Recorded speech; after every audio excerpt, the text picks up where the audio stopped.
I am your host, Rhonda. Join us every Thursday at 7 p.m. Eastern Time. Truth is peace. Truth is justice and freedom to love, live, and be.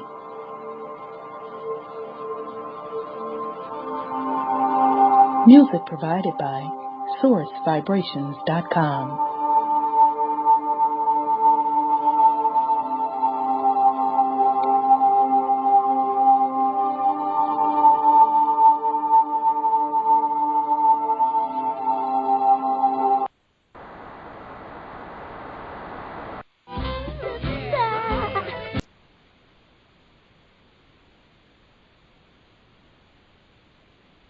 All right, family. All right. Well, board is not cooperating tonight with the music, so we apologize.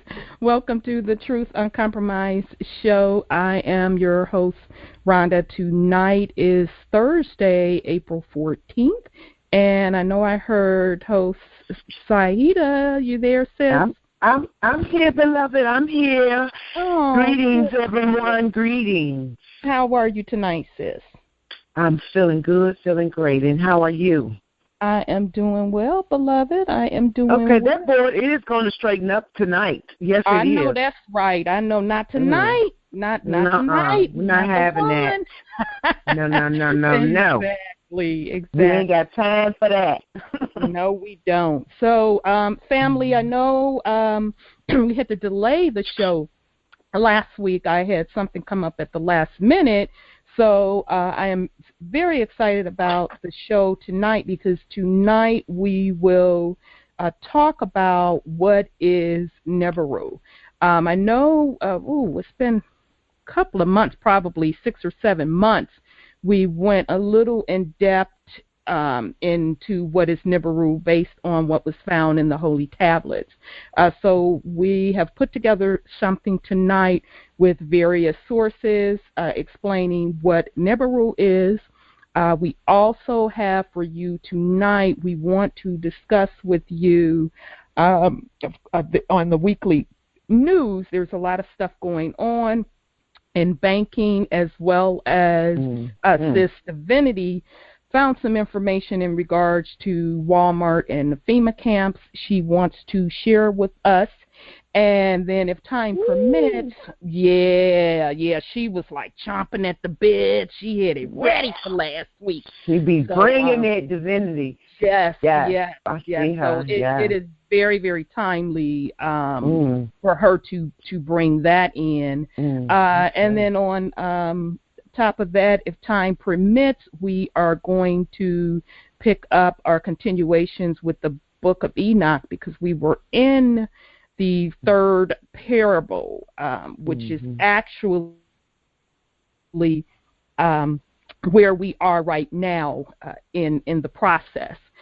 So in addition to that, we do have Empress Shama, who will join us as well tonight. Yay! So I am really excited about that, to have our beloved Empress with us. So what I'm going to do, I know I saw my brother Wendell.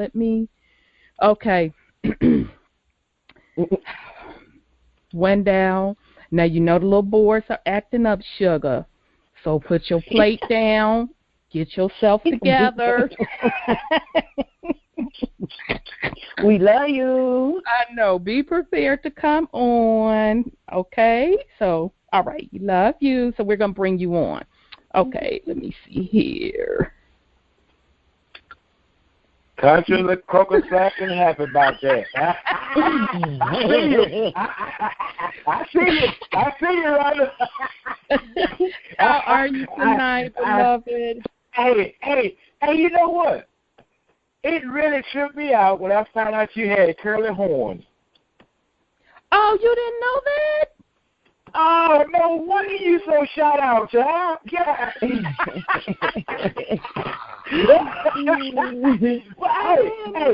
didn't know that. You know what? You know what? It's turned out to be very interesting to me. Mm-hmm. We got a lot of curly horns up in here. Yeah, we do. Yeah, we do, because you right. know, Empress is the curly horn. Yeah. Dr. Henderson, the curly horn. Got a hair of his chin and You know what I'm saying? Yeah. Now, this thing got pretty interesting me on that level. You know what I'm saying? Mm-hmm. Yep. Yeah. Oh, man. Whoa. Wow. We up in the house strong. Not strong, but like they said, it comes strong. Exactly. Strong. Yeah, Exactly. that's right. N-K-R-O-N-G-A. I know that's right. You're not a curly horn, are you? Wendell, you're not a curly horn, are you? Yeah, my Earth Day was on the 3rd. What? You remember? Okay. No, I didn't know that. No, yes, I did. Somebody had mentioned it. Oh, okay. But I wasn't even putting the connection together. My bad. That's why we always going at it. Two curly horns trying to get their point across. Hey, what point? Well, I'm not a curly horn, but I was raised by a curly horn, and his birthday was 2 days ago. My father. So on the 12th. Yep. Same day as me. Interesting. Yeah, a lot of curly horns in the house. So the tribe of Judah jumping off with curly horns and all. I know, right? I know. I know. Sister Divinity, are you there, love? I know her. She was having a coughing bout. Okay. So, she may have dropped off. So I'll text her to bring her back on. So with that said, let me bring in beloved Empress. Mm-hmm. Just that quick, she shifted. Okay, there she is. I see her. Okay. Come on in here. Come on in here, gal. Come on. Greetings, Empress. Light to all of you. Come on in here. Come on in here. We got something for you. You better be careful. I know that's right. That's right. I got something special for the both of you now that I got the two of you together. There you go. There's our oracle. Rhonda, Sister Rhonda, and Empress Shama, if you just give me a quick minute. Happy belated Earth Day, baby. Happy belated birthday, love. I wish you many more, my dear. I mean that straight from here. I want everyone to know why your eyes are all aglow. It's your birthday. It's your birthday, yeah. Oh, this one on the question is you and me, Rhonda. Nah, Elder Tahuti. I was grinning from ear to ear. That right there is a true old player. Get it.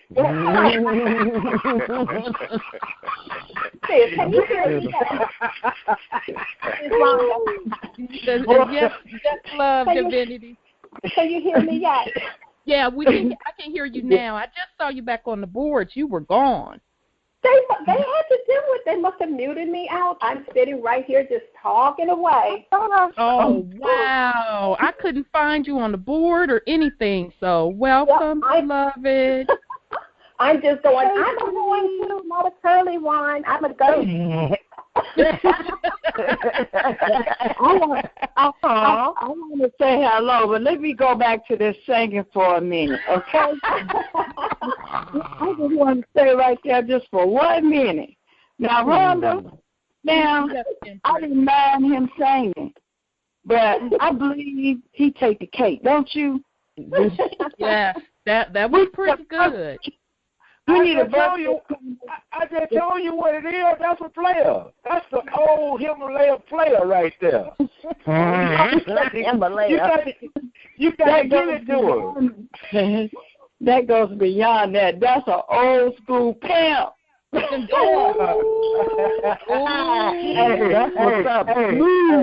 now you know you shouldn't have said that. Elder Tootie, I see you got this stuff on. Because you know he's from Detroit now. You got your gators on. I know. Stop. I just say it. You know what, y'all? A mess. I'm trying to be good, and there y'all go. I see you got your stuff on. I see you. I just wanted to make sure that I sung that to both Empress Shama and Sister Rhonda.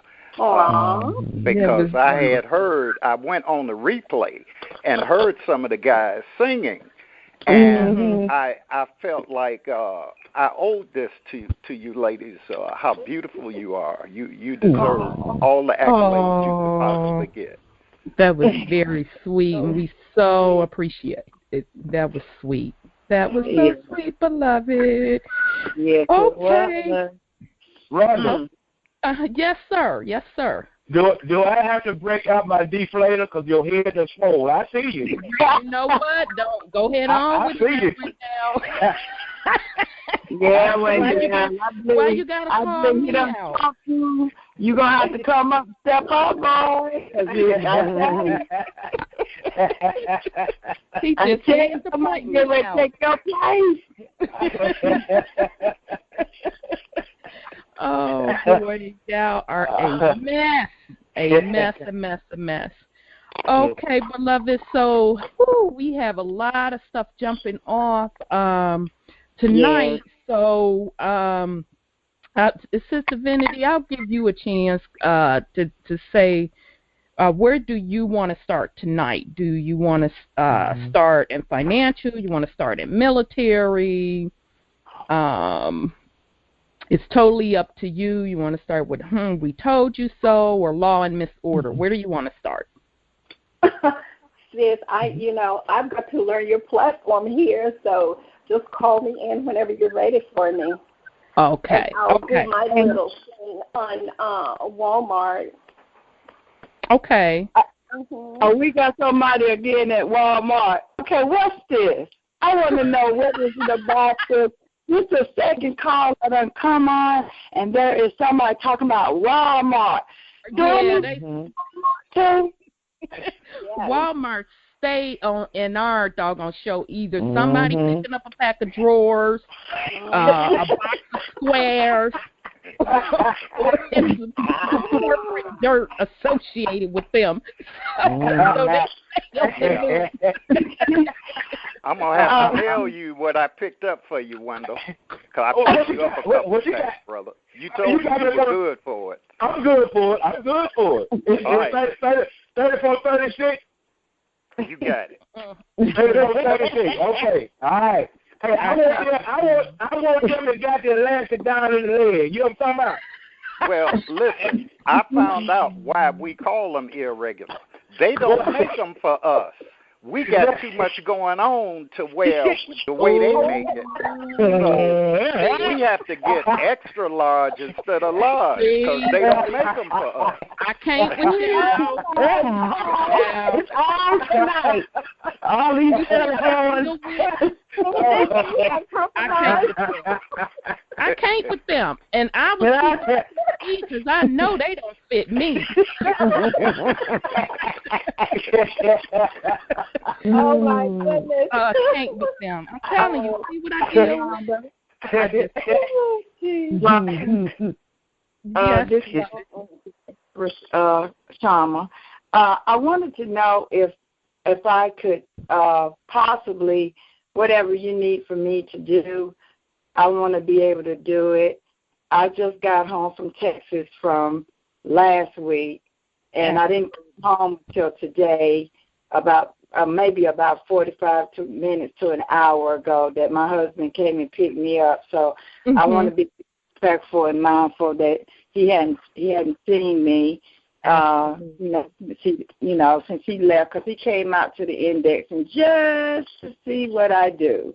Oh. And so everybody got to meet my husband, and he was really just like floored about, watching me in action. And he had to fly back out. He could only stay for one day. And I just got home, so I want to be mindful that he wants to spend a little time with me, and so I want to be able to grace you guys with whatever you need from me, and then I'm going to spend a little time with him. That's okay. Okay, absolutely. So we'll start there because first of all, I do want to share with the family that most of us were on the Tuesday workshop session that you did, and you had the special guest Dan on the workshop series, How to Operate in Public and Private Trust. But this week, you all went over the Constitution, and Dan was the guest speaker. And I tell you, family, if you had not had a chance to participate in that particular workshop or listen to the replay, I highly encourage you to do so. A lot of jewels were dropped in that particular show by Dan, and I just said it was fire. A lot of the stuff that he was bringing, he broke it down in such plain language that any and everybody can enter and understand it. So I did want to thank you again, Empress, for bringing Dan on and that level of information that was given, because I think it is critical that although we know we're moving forward with a new system, we still have to enter and understand the old Babylon system, how they did the bait and switch per se to put us in the situation that we are coming out of now, so we can make sure that that never happens again. So I highly recommend to the family to make sure that you go back and listen to that if you hadn't already done so. Okay. So I'm sorry, Empress, unless did you want to put something on that? No, I was just saying you were correct. Okay. That's all. If you want me to elaborate on it, I will. Or if you want me to talk about whatever it is that you want me to put out there tonight, I'm open. I'm a wealth of information and resources, so I'm open to whatever it is that you want me to grace my presence with you on. Okay, that is great. Well, since I kind of know your forte, per se, and you have a time constraint tonight, we're going to start with the financial news, a.k.a. the ish done hit the fan. So what's been circulating this week, and I know a lot of us, we've been talking back and forth on the topic. Matter of fact, Sis Sahida and I was talking right up until 5 minutes before we jumped on the air, because there is an rumor going around about the Federal Reserve, Prez O, and a couple of other people have been having emergency meetings all of this week. So that's one of the things I wanted to discuss with the family. So I will read a quick article, and then I'll pause and see, Empress, if you want to put something on it to get your perspective on it. And this is just one of many articles, family. They've been coming out over the last couple days. This one is from Before It's News, and it came out on April 12th, and the title of it is What in the World is Going on with Banks This Week? And it says, emergency meetings, banker summits, crashing European banks, and the worst bank report since the Great Recession. And this is by David Haggis. Just about every major banker and finance minister in the world is meeting in Washington, D.C. this week following two rushed secretive meetings of the Federal Reserve and another instantaneous and rare meeting between the Fed chair and the President of the United States. These and other emergency bank meetings around the world cause one to wonder what is going down. Here's a bullet list of the week's big bank events. The Federal Reserve Board of Governors just held an expedited special meeting on Monday in a closed-door session. The White House made an immediate announcement that the president was going to meet with Fed Chair Janet Yellen right after Monday's special meeting, and that Vice President Biden would be joining them. Immediately after Monday's special meeting, the Federal Reserve also posted an announcement of another expedited closed-door meeting for Tuesday for the specific purpose of, and this is in quotes, bank supervision. A G20 meeting of finance minister and central bank heads starts in Washington, D.C. on Tuesday also and continues through Wednesday. Then on Thursday, the World Bank and the International Monetary Fund meet in Washington. The Federal Reserve Bank of Atlanta just revised U.S. gross domestic product growth for the first quarter to the pressures of a recession at 0.1%. U.S. banks are expected this coming week to report their worst quarter financially since the start of the Great Recession. The press stated that Germany government will sue the European Central Bank if it launches a more aggressive and populist form of quantitative easing, often called helicopter money. The European Union's new bail-in procedures for failing banks were employed for the first time with Austrian bank Heta Asset Resolution AG. And we're going to talk about that briefly. Italy's Minister of Finance called an emergency meeting of Italy bankers to engage last resort measures for dealing with 360 billion euros of bad loans in banks that have only 50 billion in capital. Now I'm going to read that again. That is so shame. I'm going to read that again.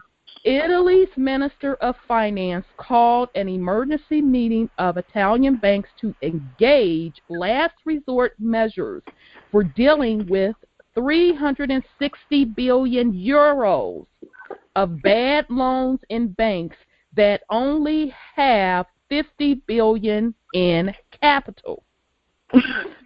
President Obama's meeting, I know, it's just disgusting. President Obama's meeting with Fed Chair Yellen, it is rare for presidents to meet. That's true. I forgot about that. It is rare for presidents to meet with the chair of the Federal Reserve. It's actually a conflict of interest. But anyhow, the last time President Obama met with Janet Yellen was in November of 2014, a year and a half ago. It is even more rare for the Vice President of the United States to join them. In fact, I've heard but haven't verified that it has never happened in a suddenly called meeting with the Fed before. For security reasons, the President and Vice President don't regularly attend the same events. There are, of course, many planning sessions or emergency meetings where they do get together, but not with the head of the Federal Reserve. Emergency meetings where the vice president is included in the planning sessions would include situations related to dire national security in the case VP winds up having to take over. Let's see. Yeah, we don't care about the George Bush stuff. Okay, so I think that's a good stopping point. So I'm going to yield and ask Empress to provide some insight and input on that, because that has been the hot buzz in the alternative media from the financial section. Okay. Can you hear me?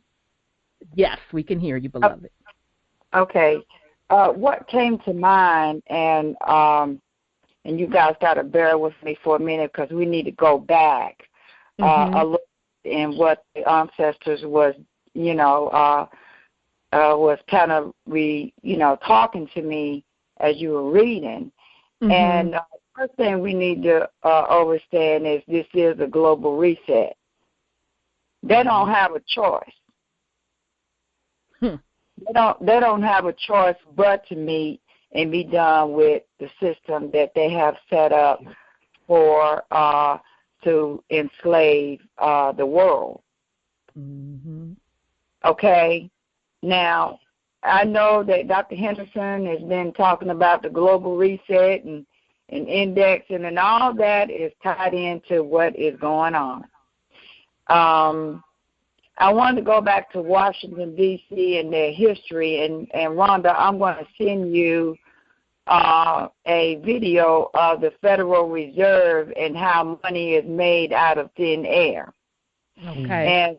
And what we have to know about that Federal Reserve System. I know people know on the level of what they have, what they do is make the fiat money. But nobody knows. Well, I'm not going to call it money because in my workshop, when we're at indexing, I tell people that is not money. And we have to stop calling it that because of the energies that we're giving it is a false energy. And we have to be careful about what we're calling those Federal Reserve notes.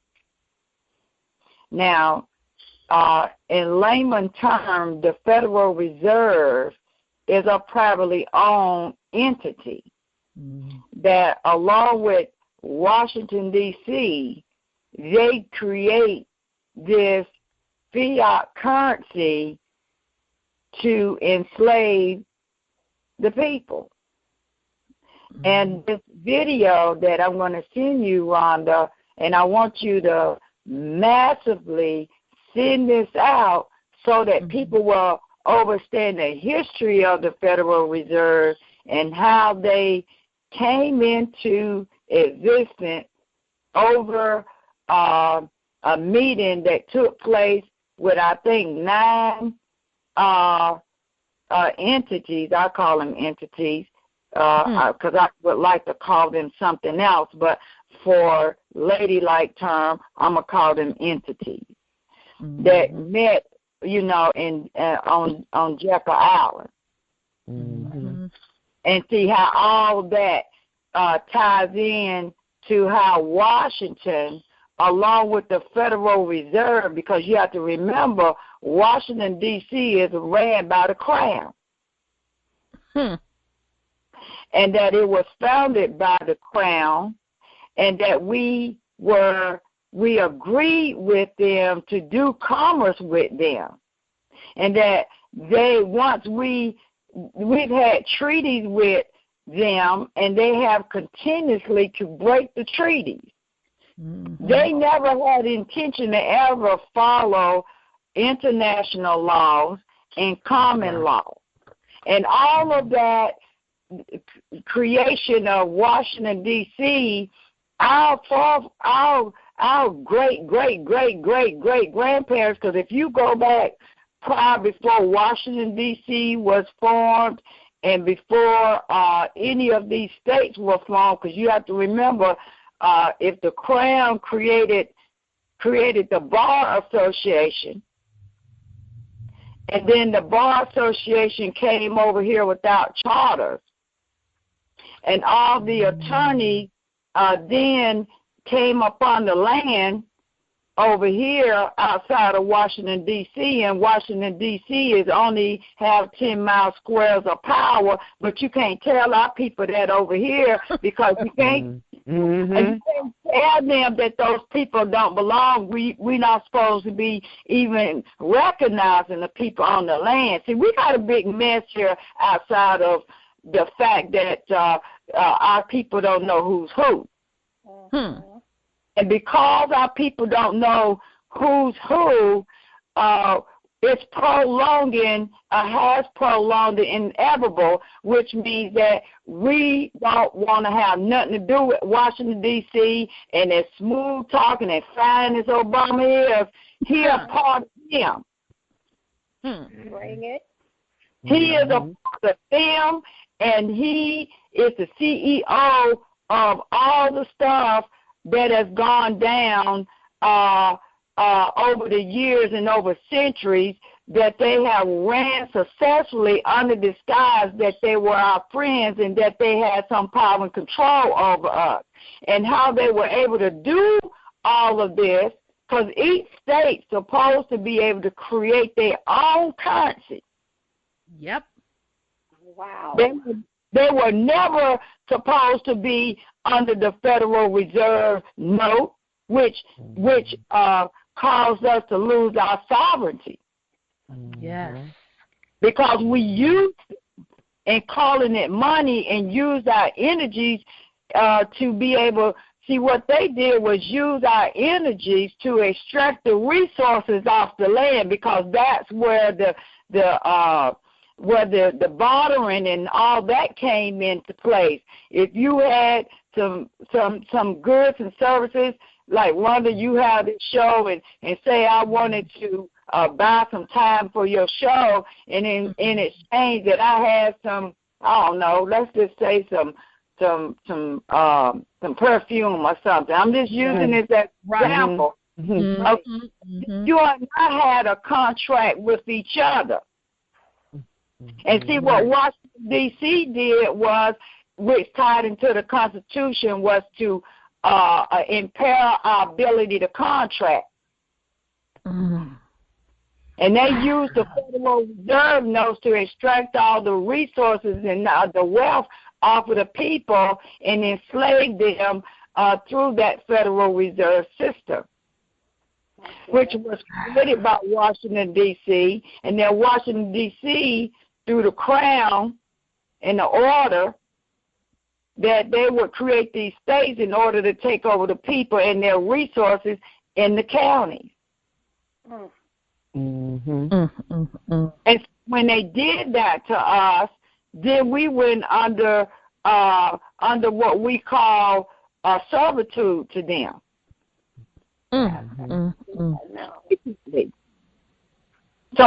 So now their time is up. They never was able, no one was able to see the books at the Federal Reserve. But one thing I can tell you, Rhonda, when you all see this video that was sent by a noble to me, and it lays out how the Federal Reserve create money or create their Federal Reserve notes out of thin air, and how the Treasury, Department of Treasury, is where our accounts are. They took over the Treasury account. And as we created the debt, they were supposed to balance the books. But what they did was they suspended the Treasury notes, which is ours, which is backed by what? Silver and gold. Gold, right. That's right. You have to understand the gold is us. Yes. We work our weight in gold. That's right. That's why they take our birth weight when we're born. They weigh us. Right. So that's unlimited. We're unlimited. We have unlimited wealth. And so what they did, every time we created what it appears to be debt, and they told us it was debt. They wasn't balancing the books. They was balancing them, but they wasn't letting us know we had a balance zero because they had already balanced the books. And they set up 12 Federal Reserve banks. If you think about 12 disciples. Yep. Yes. 12 Zodiac. There you go. Keep going. 12 months. 12 Okay. months, right? And then if you look at the numerology side of it, it's 3. 3 is the Trinity.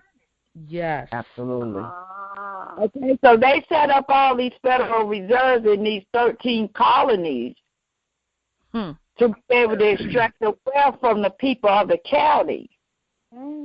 Wow. And 13 Because means hidden. That's correct. Go with. So, which they hid the whole process from us. Sorry. Go ahead on, Empress. You bring it. Go ahead, because I didn't say that outburst. You keep on bringing it. I know. So we're in the season now that Obama is the last president.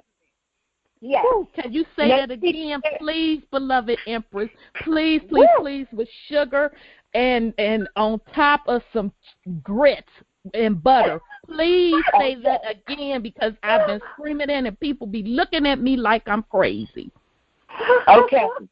Obama is the last president of the CEO of the Corporation of the United States, or the United States of America in all caps. He done. Okay? Wow. He was 44th president. And everything that is attached to Washington, D.C. is coming down. That's Babylon up there. And so the people have to be freed from the 4 gates. And Shama is assigned to the east gate. I'm saying at the east gate, trying to tell the people the truth and wake them up so they can understand that Washington, D.C. is a prophecy of Babylon false. Yes. Yep. Yeah. Goodness. Now London has. Tell it. Yep. Tell it. Okay, so if you break down 44, if you go 2 and 2, it's covenant. Yes. But when you go to the A, 4 and 4 is 8. What is that? New beginning. Infinity, new beginning. Yes. Yep. He the cupbearer. Obama is the cupbearer because his Earth Day is in August. Okay, say that again, please. His Earth Day is in August. Yeah. First part of it. He is the cupbearer. Cupbearer. Okay. All right. Thank you. Wow. Okay. He's the cupbearer. He's showing everyone now the knowledge of knowing cannot no longer be hid. Because they've been working their craft under the masonry. Yep. And if you go to Washington, D.C., all the craft of the buildings and stuff, they tell you what's going on without opening up their mouth. But Babylon is burning, and so we might as well get ready, because I don't know what's this Federal Reserve. They're trying to hair up and hide the fact that it's over for them, so they're entertaining people on the TV with this election that's never going to happen. That's never going to happen. Never. Say it. Never, ever. It is theater. Now they got a history, and I'm going to email it to you, Rhonda, so you can pass it on to your people. But I wanted just to read just a little bit to pick back on what you're saying, and then I'm going to yield. Yes, indeed. Go ahead, Empress. Indeed. Go ahead. It says that the global currency reset is a complicated process about a global reset of currency. See, that's what everybody needs to be using. And when you talk about currency and bank, y'all got to remember water and how water creates currency, and how that water banks on the side. So you have to think on the spiritual level. And this is the removal of the Gazalian mafia and restoration of the U.S. Republic. See, they only use U.S. Okay, but the Republic makes it sovereign. Yes, which never went away, right, Empress? Well, they suspended it and hid the Republic so that they could do what they did under the U.S. corporation. Most people have never heard of the Republic before they became conscious. That's true, because I didn't. That is very true. Okay? So we have to start to incorporate the Republic, which will distinguish us from the corporation. Yes. And it says in the original U.S. Constitution, that's why I keep teaching that Constitution, because that Constitution is a contract to do commerce. That's why the nations don't want to do business with them no more, because they have enslaved the nations with that Federal Reserve note. Now, Empress, if you don't mind, because it was a fireball when Dan said, "Who is the Constitution for? What is its purpose?" That was fire. And if you just, and I didn't mean to get you off track, but that's all right. If you could just tell them who was the Constitution for. Okay, the Constitution was for these corporations to be able to do business with us and provide goods and services.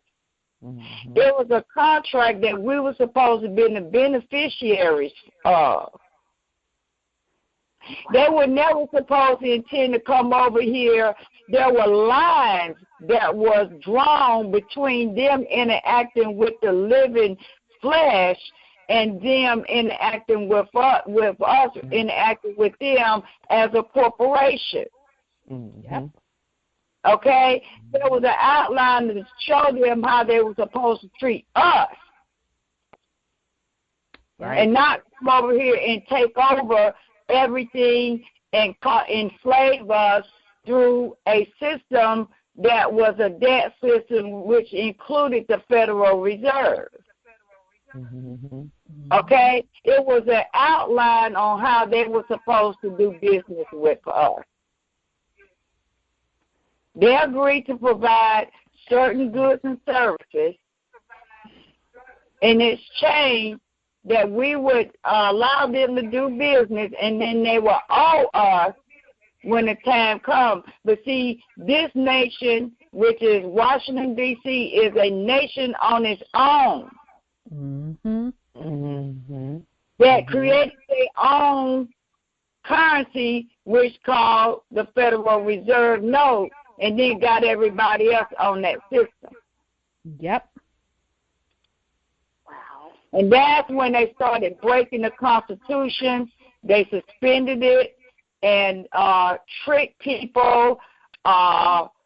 They did a whole lot of stuff as it relates to the Constitution. But it really is not for y'all. It's not for us to say, I got my constitutional rights. Stop them saying that. Yep. Because when you say that, you curse yourself. Because that bring you out of your divinity. Oh my God. You got God given inalienable rights. You had them from birth.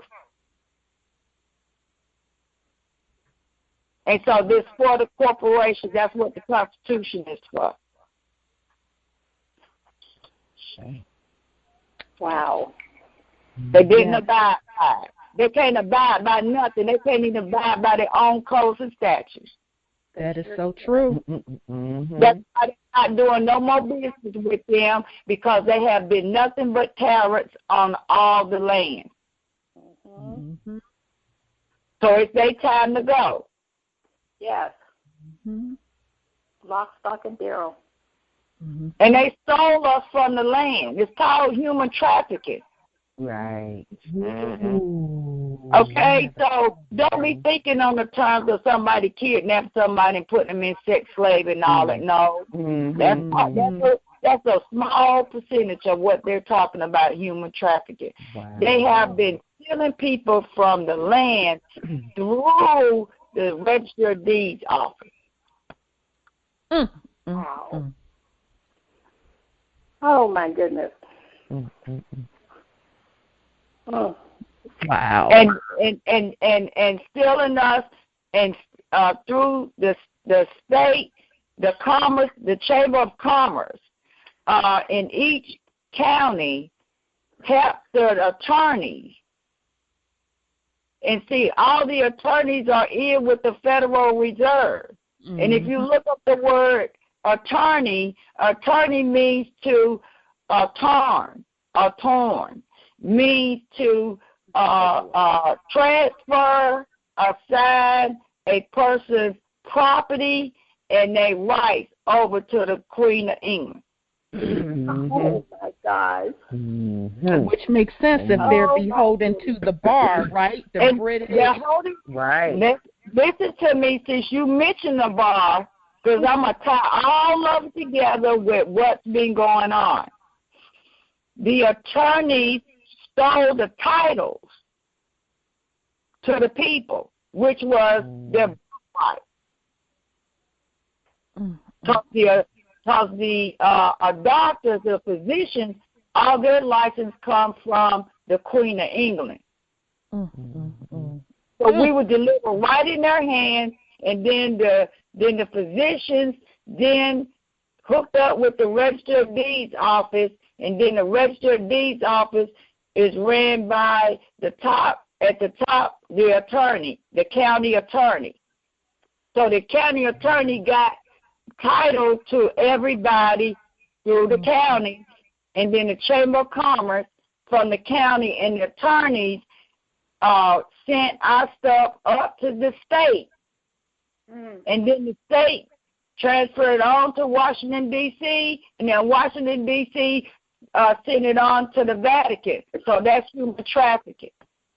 Wow. And so they had the titles, and then all Washington, D.C. did was monetize us through the what? Right. The Federal Reserve. The Federal Reserve. Which is connected to the U.S. Security Exchange Commission. Notice I said U.S. Security Exchange, but if anybody got the birth certificate or the death certificate authenticated, it was the United States of America. Yes, it sure does, and I have that letter on my certificate. Okay. Yes, it sure does, yep. Okay. So the United States of America holds the title, but then Washington, D.C. put it on their Wall Street. And you got to see where the money and trace this in the details of it. So Washington, D.C. created the U.S. Security Exchange Commission, which is mirroring the United States of America Security Exchange Commission. And they've been trading us on the market and then monetizing us to the Federal Reserve System, which is illegal. Yes. And that I yield. So, Empress, and I know your honey is gonna want you soon. So I'm gonna try to wrap this up and not be selfish. So, family, this is why when those of you have been indexed, one of the requirements was to bring that birth certificate / death certificate, because they essentially took it back, took your birthrights back to take you out of that Babylon system. There you go. To cease that trafficking process. That's correct. That is what indexing done to you. It's a spiritual component, absolutely. But yes, but you have to. But the thing about it is that you have to go back to the creation to understand why you are being indexed and why how you're brought out of Babylon. You see, people can talk about all this stuff, the Moors and this and that and the other, and that's wonderful. But we're in a season of knowing, and from the spiritual aspect of everything, we can no longer trust what we see. Right. Yeah. But we have to now go in the spiritual realm. There you go. And get your heart and your mind right, and stop thinking you're going to chase after that Federal Reserve notes and you're going to be rich, because the Federal Reserve note is a curse. Yes. It's a curse to have it on you. So if you don't know how to operate in a trust and know how to leave that Federal Reserve notes alone and buy in the private, then because they won't do right and give people the choice, because the people don't know they got a choice, they got to go. Yep. No, they got a right to use the Federal Reserve. No, we reserve the right to get you up out of here. Absolutely. That's right. Absolutely. Because they don't operate in Federal Reserve. They operate in trust. Yes, that's right. That's where I'm going with this. If you look at that Federal Reserve note on that dollar bill, what does it say? In God we trust. Okay, now you got to realize, what God are they talking about? Hello now. Now I'm gonna go a little bit step further if I can. Take it on, Empress. Overstood to ask, and what God are you talking about that you trusting in? Everything that they have stole from us through that system of the Federal Reserve system, you will understand that everything that they stole, they put it in a trust. Using the Federal Reserve note to do it. Yep. Now, we can get pissed off at them all we want to. But every nation got a right to create their own currency. That's right. And they use trickery and ministry to be able to do what they did. They set the corporation of United States, U.S., all these names that they use it under ministry. And because when you are set up stuff under ministry, which I teach on the trust, our next talk, we're going right into the trust. I spend enough time on the Constitution where people can, whoever just coming in on it, need to go back to that Constitution before you go on this trust call next time. But I want to touch on that. I talk about calling yourself minister, whatever your name is.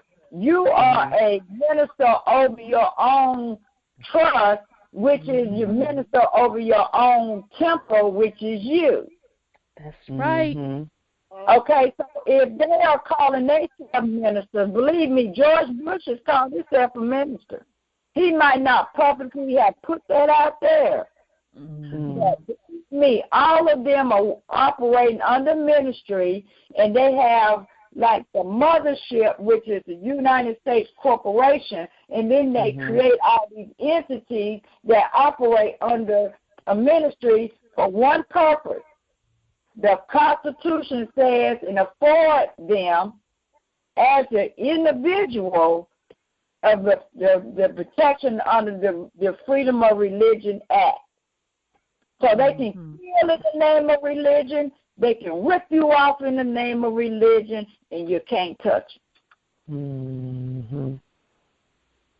Yep. Speechless. Yeah. You can't touch them. And they are afforded to be able to drink blood. They are afforded to do business the way they want to in a dishonorable way.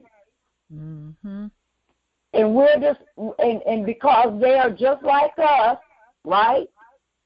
Mm-hmm. We have a right to worship on our own vine and fig tree. Yep. And those are the kind of fig trees and vines that they're worshiping under. Yes. And it's a tightly ran, well-ran business. Indeed. A year. Yes. So, family, I hope that you enter and understand kind of the corporate trust side of why you had to bring certain items to indexing. Of course, as Empress said, the spiritual side of the house is definitely putting you in the new covenant, okay, which is the 501c4, 5 for grace, 01 for Yah Allah, 4 for C for covenant, 4 for double covenant. Okay, so it was twofold. And remember, we always say on Truth Uncompromised, everything must be in balance. As above, so below. There's, for every physical reaction, there's always a spiritual component. So I hope that you enter and understand, those of you that were indexed, how very, very, very important that is, and how very, very powerful that is. So as every week, the Truth Uncompromised family, and that includes Sis Linda on prophecy, we're bringing you these different events that's going on. Linda, over the past couple of weeks, have been talking about the treaties that they did not honor. Okay, every week we bring you the events, and we're telling you the financial section on how banks are closing, stores are closing. This week, I saw, I guess it was last week, where Nigeria is devaluing their currency. One of the nations had a run on their banks. Austria had a run on their banks. They're calling it a bail-in. That means I'm going to take your money. That's the bank run, okay? All of this ties into the shutting down of the Babylon system. Right. But you have the people out here that have no clue, and they will defend and fight to have that system keep going. So as the system fails, we have to nurture the people. That's what we have to get in line to do, is to be ready for the flood of the people when that system goes completely down, because we're going to wake up one day and that system is no longer going to be here for a minute, and we know that a new system is on the way. But in the meantime, we got unconscious people that'll start shooting, taking stuff, and panicking because they don't understand what's going on, because all they know is this old system. Right. And so I'm asking everybody to buy extra, to help your neighbors out.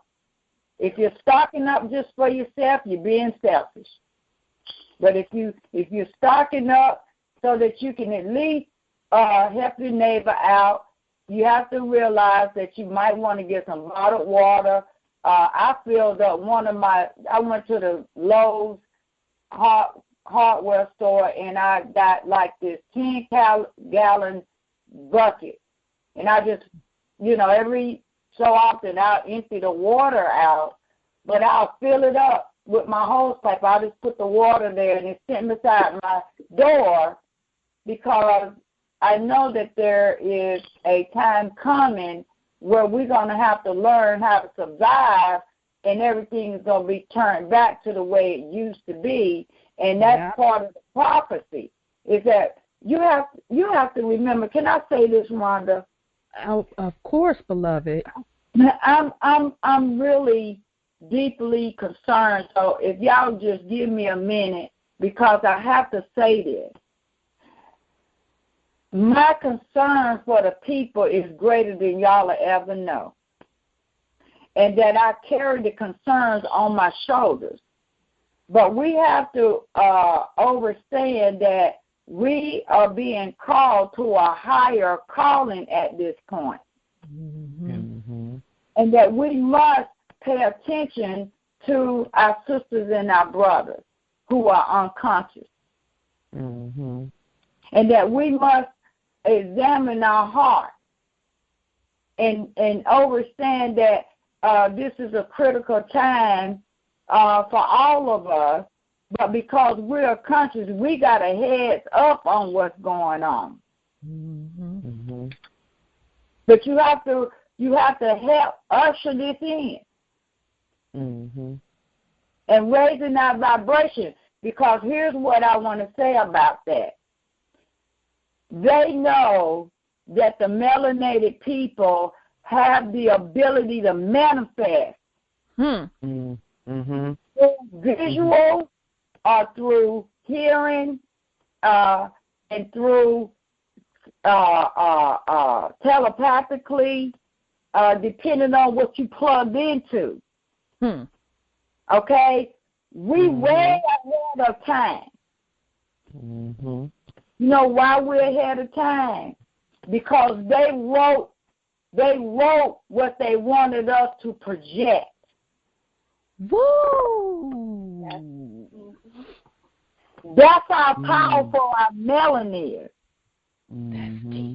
So if they wrote the book that we have, for instance, TV, when we watch TV as melanated people, when they put them war stories on, them blood and gut movies, and all the stuff that they put on TV, when the melanated person watch that, they're taking it in and they manifesting it. And so everything that they're doing with the negative energy, they're using us to help them to keep it going. Right. Just like with the slave movies, which I refuse to watch. Mm-hmm. Correct. So when you listen to the black woman be devalued, and I'm talking about the melanated woman.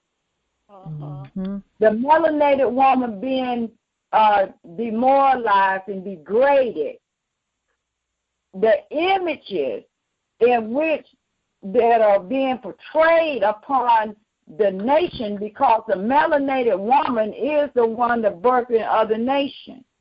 Mm-hmm. So if you can keep the melanated woman and the feminine energy at its lowest point through music and through what she is taught, their hands will always be clean because they train us to do it to ourselves. Tell it. Okay? So if you knew your power, and I'm not talking about people say, oh, the melanated woman is the most powerful woman. Yeah, but why you saying it? So I'm telling you why I'm saying it. It's because they know if they can keep the melanated woman drinking out of the European cup. Yes. Tell it. Bring it. Then we will never raise our vibration up so that when our presence is anywhere, that we will not leave the vibration that's needed for mankind to come up to where they're supposed to be. Oh. And so that's why when people are around me and they feel my energy, it's because I'm careful to guard my heart, guard my eyes, and guard my ears, and I do the maintenance on my spirit being as well as my physical being so that the vibrations will catch on when people are around me. Because I don't want stuff that degrades people, bloods and guts and war. People think that stuff fun. It ain't fun because they're manifesting it in their vibration. And they hid that from us. That the melanated people are the most powerful people on earth. And if they ever woke up and realized Psalm 82 said, don't you know that ye are God? Yeah. I say. I'm a goddess in my own right. That's right. Okay? I know my power, and I'm careful with it. And I'm careful to listen to the ancestors on how I'm supposed to use my powers and my gift as a melanated woman. And they say, guard your heart with all your might.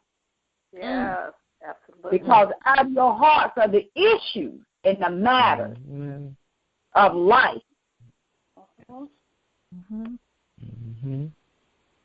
So be careful and know that your mind and your melon is helping them to do what they're doing to us. They're helping us to do it to ourselves so they don't have to do anything but just keep putting the negative energies in the TV, the newspaper, the music.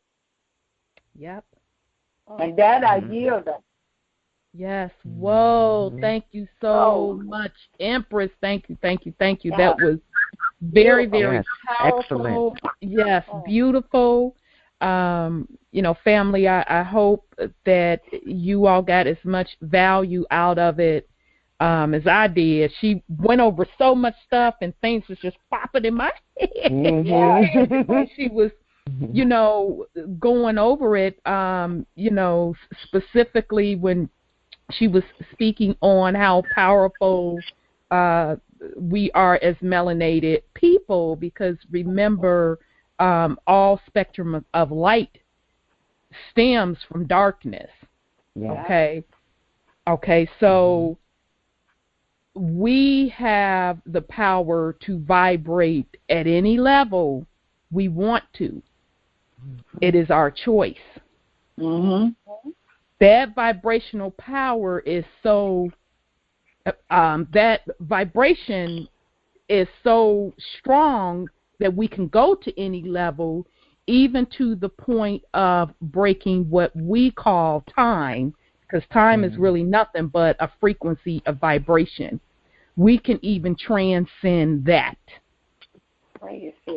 Okay, the only thing we cannot do is bring forth that the actual breath. That is not, but everything else, from the changing the frequency of the weather, okay, to crossing across time, you are able to do it. That is why she is telling you to take your power very serious. It is a Yah-given gift. It is your inherited birthright, not just on this plane, but on multiple planes to come. And we have to stop chasing lower vibrational things. Absolutely. And we have to stop doing that. We have to give them back their God. We have to give back everything that we've been using of theirs, including Federal Reserve notes. Yes. Because we bring our vibration up. And see, right now, the third and fourth vibration patterns are they've closed the portal to that. Woo! Yes. We told them they did. We told them they had closed it. I posted something regarding that. It's like it's pouring through me, and please tell it. No, tell it. Bring it. It's pouring through me. Bring it. the portals of this lower vibration that we've been on in the fourth and the fifth, in the third and the fourth, and really the fifth, because now we're like up in the upper levels of the fifth and the sixth vibration, and here recently on the 8th of April, the vibration patterns even was turning up heat. Wow. You either gonna stand the heat or get out the kitchen. Get out the kitchen. Because it ain't gonna be no more vibrating on this third dimension. Exactly. See that the vibration of the Federal Reserve was on the third. Tell it. So the vibration pattern is that no longer is the third vibration of these corporations, and that negative energies of them is going to be tolerated by the light, and by tolerating them on the level of where we are right now, going into the high vibration level. And you're going to be able to tell the people who's stuck, and those are the people that we're going to have to go back and get and usher them in to the high vibration, and that won't work anymore. None of the lower vibration stuff will work in this new what we call, that I can connect with a word, would be movement. Tell it. This is a new spiritual movement, and can't nothing stop it. No. No. Tell it, Empress. And we have testified several times on this show. Some of us, we can see the different vibrational or dimension levels. Sometimes if I concentrate, I can literally sit back and see like a wave pattern with the split in the quote dimensions per se. Wow. And I felt personally that we had a jump, I want to say between March 20th and the 23rd, that we jumped up a level. Now you're telling me we jumped again in April, beginning of April, which makes sense why, I was feeling a certain way physically. So, family, that's why it's important for us to get our temple in order, because we have to be able to handle it, and especially those of you that are joining this show, Linda's show, Empress's workshop, Dr. Henderson's information and calls. You are into that knowledge. So that means you also have to raise your vibration, because you have a responsibility, as Empress said, to help the other people. And as Dr. Henderson say, coming up on the rough side of the mountain, because they coming. And listen to this. When I told everybody during the Earth Day, I told everybody to go to Ezekiel 1. Yes. Because the same Bible that they used to enslave you to the church is going to be the same Bible that you use to free yourself, but you have to know how to decode the Bible from fiction and nonfiction, and decode what they really saying, because what they're saying is not what they're really saying, and so you got to know by the Spirit what they're saying. Okay? So Ezekiel 1 says, and remember I told y'all, let's celebrate Jubilee. Yep. Because I'm in my Jubilee year. I'm in the 49th year, and if you Google 49, it will tell you Jubilee. Yep. Yeah. And I almost missed it because I was busy. But it says that now it came to pass in the 30th year. And I remember my 30th years when I started this coming into consciousness. In the 4th month and in the 5th day of the month, as I was among the captives by the river of Chebar, that the heavens were opened, and I saw visions of God. Yep. Oh. And in the 5th day of the month, which was the 5th year of King Jehoiakim, excuse me, I can't pronounce that, captivity. Joachim. There you go. Thank you. And if you read the rest of that, that's talking about me. That's talking about the fact that all of us are in there written. You have to find where your revelation is in this process, because everybody got a part. Not just Dr. Henderson, not just me, not just Wanda, but not just Linda, but everybody has their part. Not even just Oracle Tahuti. Everybody that's looking up to us, you got a part, an important part and role too. That's right. Zephaniah 1. That's right. Yep. Beautiful. Right. Thank you. That's right. That's right. That's why I say love and life. Love and life. You brought it, Empress. Boy, you had me about to tear up on that last little part. I know. Because that's fire. That's fire. Yep. And for those that's been indexed, that is a covenant. Please enter and understand. That is a covenant. So with that, with all of the joy, all of the jubilee, all of the inheritance, the riches, also comes responsibility, because it is up to us to bring into fruition this kingdom and nurture it. Awesome, sis. So let's all together collectively, especially those like Empress says that are awake, let's take that responsibility seriously. Playtime is over.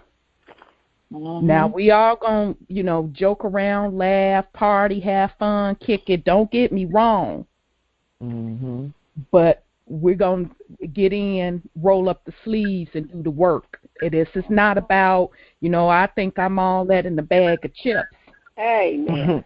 Because like I tell people, and I had somebody, I think it was you, Sister Divinity, when we were going over the angels, which are really also the galactic, even they work. They can't sit around with bonbons with their legs crossed and they wings down, chilling. With bonbons. Right.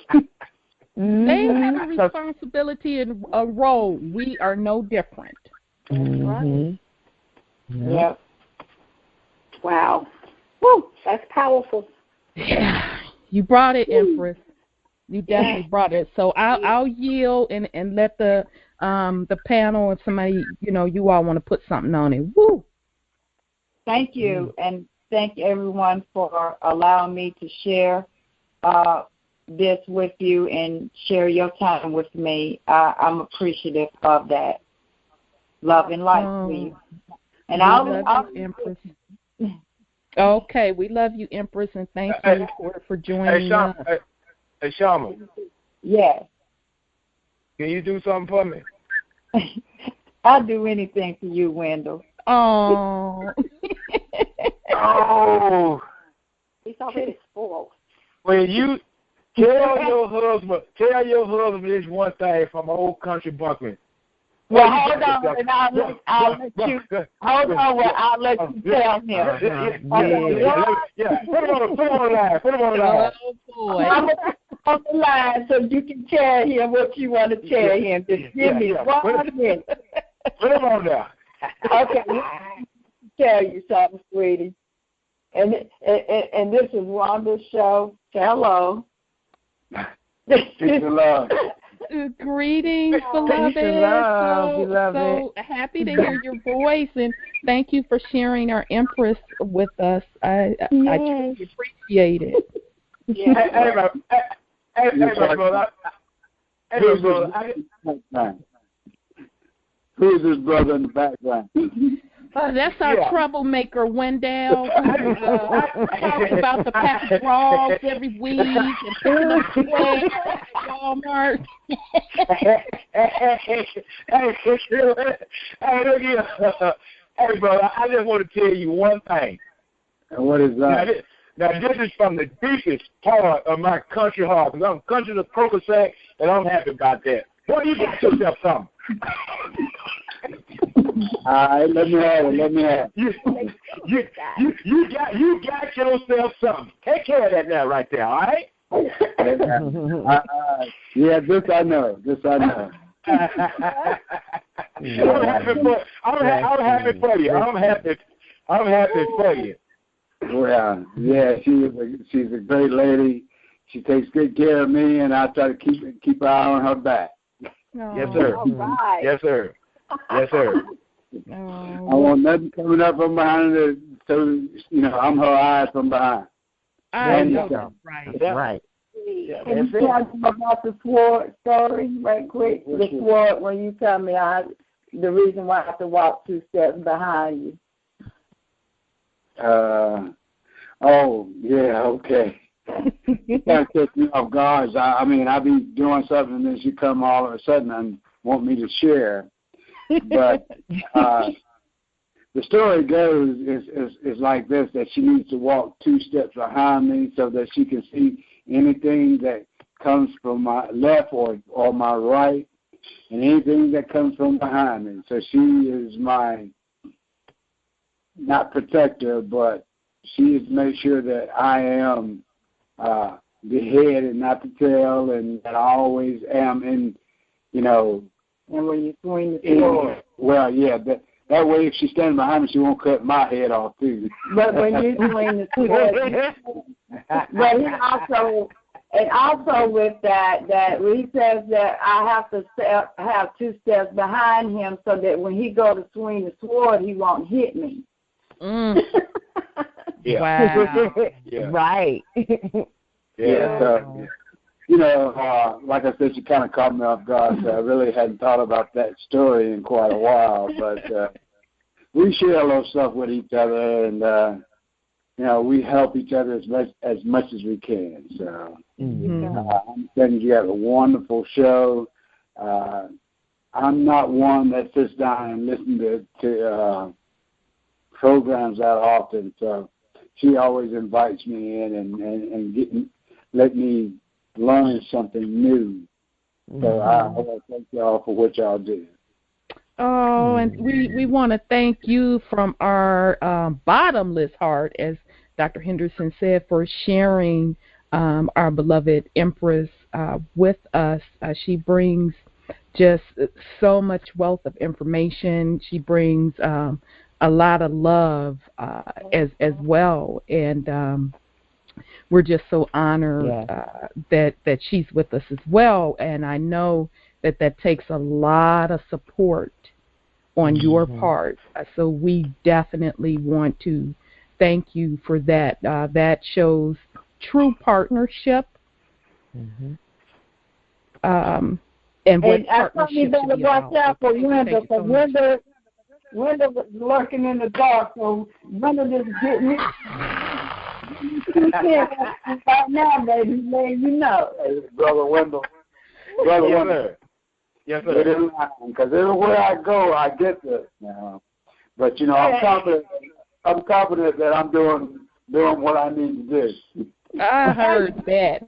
No doubt. Like I said, man, you got yourself something now. You know what I'm saying?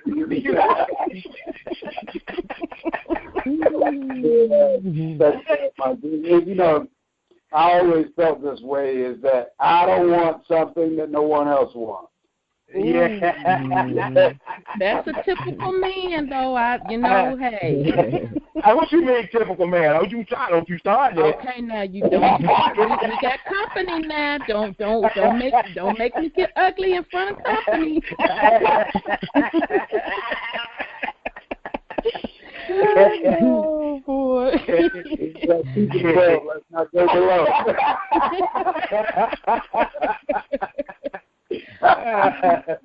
Oh, it boy. was a pleasure speaking with you, and you don't be a stranger if you want to, come on as well with our beloved Empress. You have an invitation to join us as well. Thank you very much, and I look forward to meeting you one day soon. Oh, it's going to be soon. Absolutely, Yes. it will be soon. Thank you so much. Hey, Wendell, remember I got my eye on you. No, cuz we don't.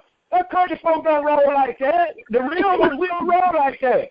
We pay compliments and keep it moving. We don't roll like that right there. No, that's right there. No, man, that ain't gonna work right there. Hey,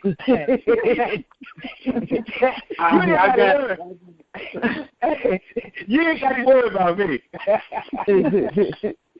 Wow. Okay.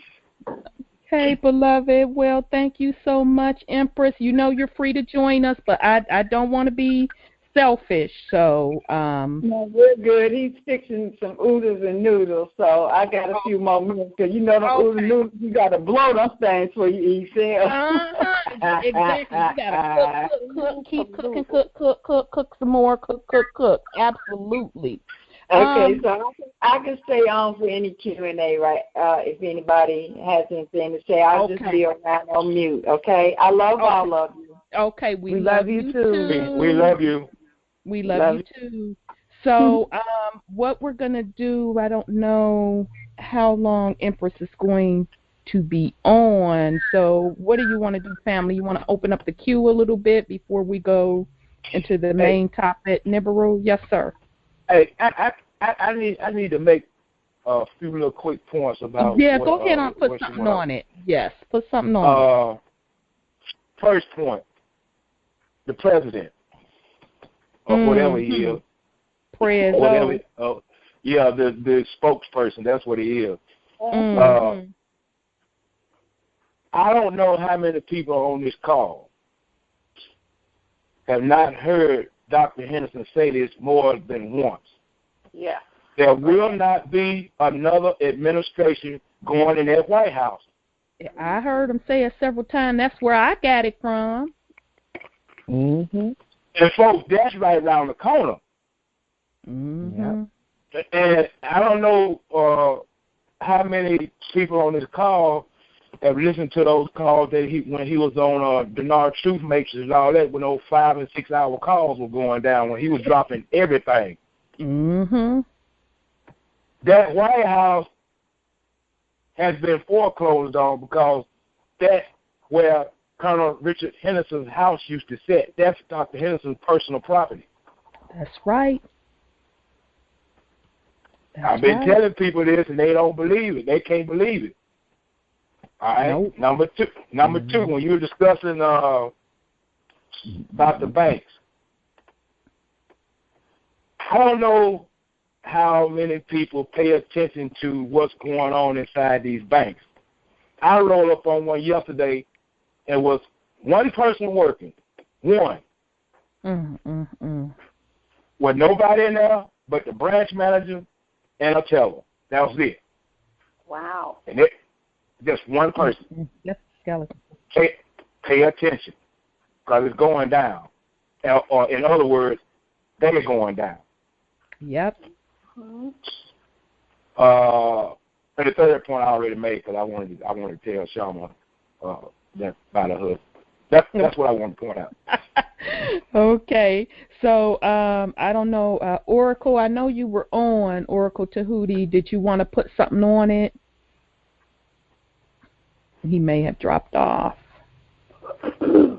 Okay, Sis Divinity or Sis Sahida, do you have anything you wanted to add? Sis, I'm good. remember I was speaking with you about my brother having gone to the post office? Yes. You got to tell that Empress something on it. What? Yes.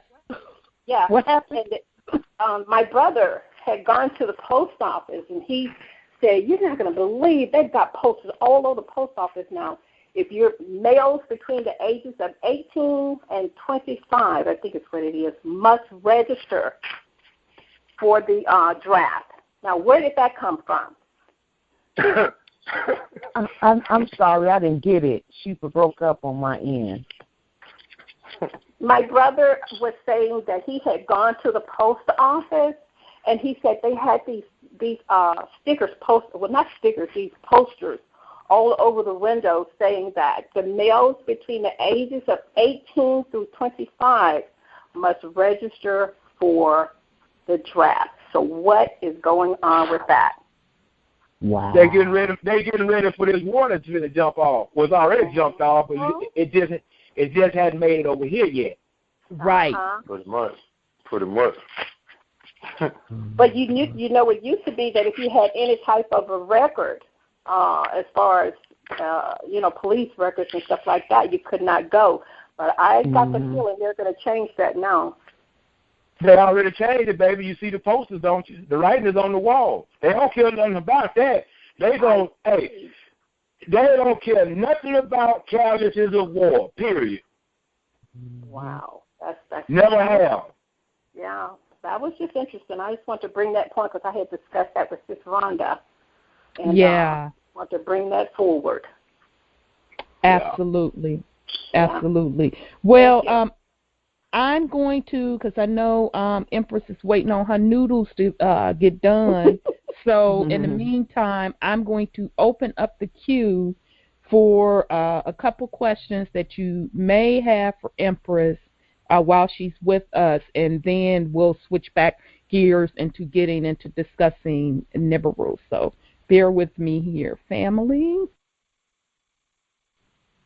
Okay, so if you have a question or comment about what was discussed, press *6 to get in the queue. I knew it was going to be jumping off.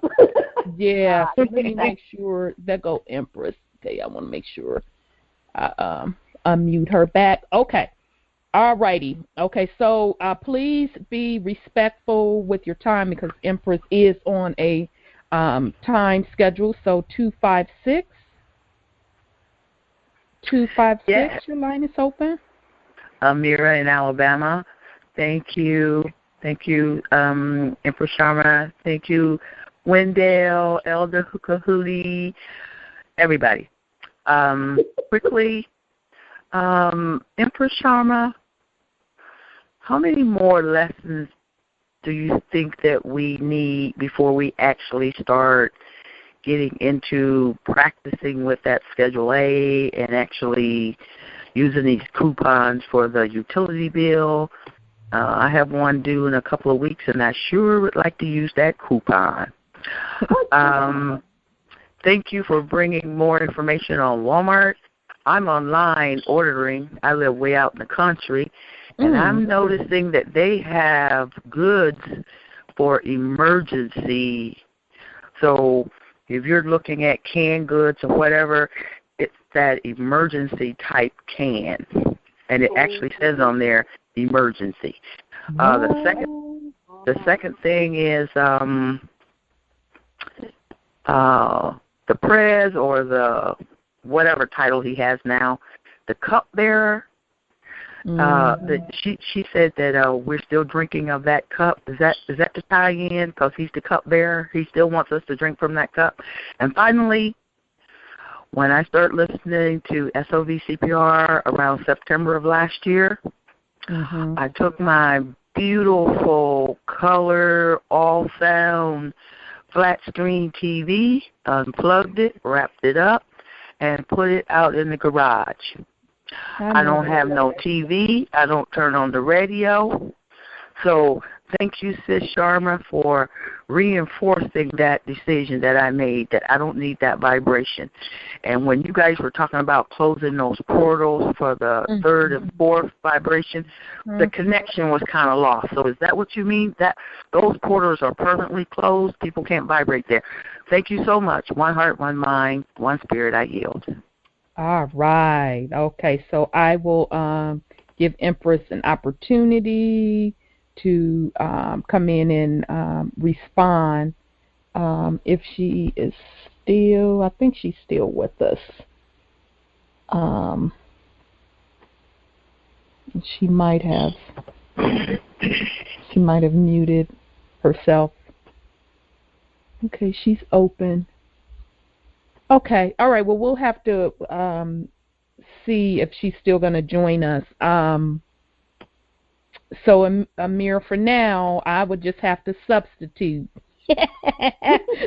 until our beloved Empress is able to join us back, if she's able to join us. So, as far as the portal situation is concerned, yes, what she was saying is that the third and the fourth dimensions or portals, those also represent vibrational levels. The third, and it may be a vibration lower than the third. I'm not for sure. I think there's one lower than that may be two. But for our purposes, the third is the lowest vibration that you can get, which we had been at that low vibration for quite a while, and which is why everything is in disarray, and why a lot of us are, quote, quote, asleep, because we were never meant to operate on such a low vibration. Now, because the melanated people, we are a divine being, and we hold all of that divine essence and power in our DNA. We really weren't supposed to be operating at that level. So they knew it's not hard for us to raise our vibrational levels. So that is why this current system was constructed with the food and the water and the music, which they literally changed the vibration level of the music to a lower level. That's why you hear the changes in the music. It started after the 70s. They changed the actual vibration rate of the music to a lower vibration. So all of that was constructed so you, as the divine being, would not wake up. Bring it, sis.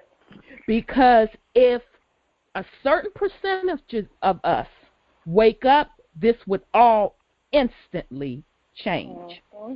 Okay, so because we are in the age that we are in now, our ancestors knew that it would have to come to the point where the vibration would have to be raised, and that's why those portals are hence being shut down, because in the new kingdom, there will be no more third and fourth.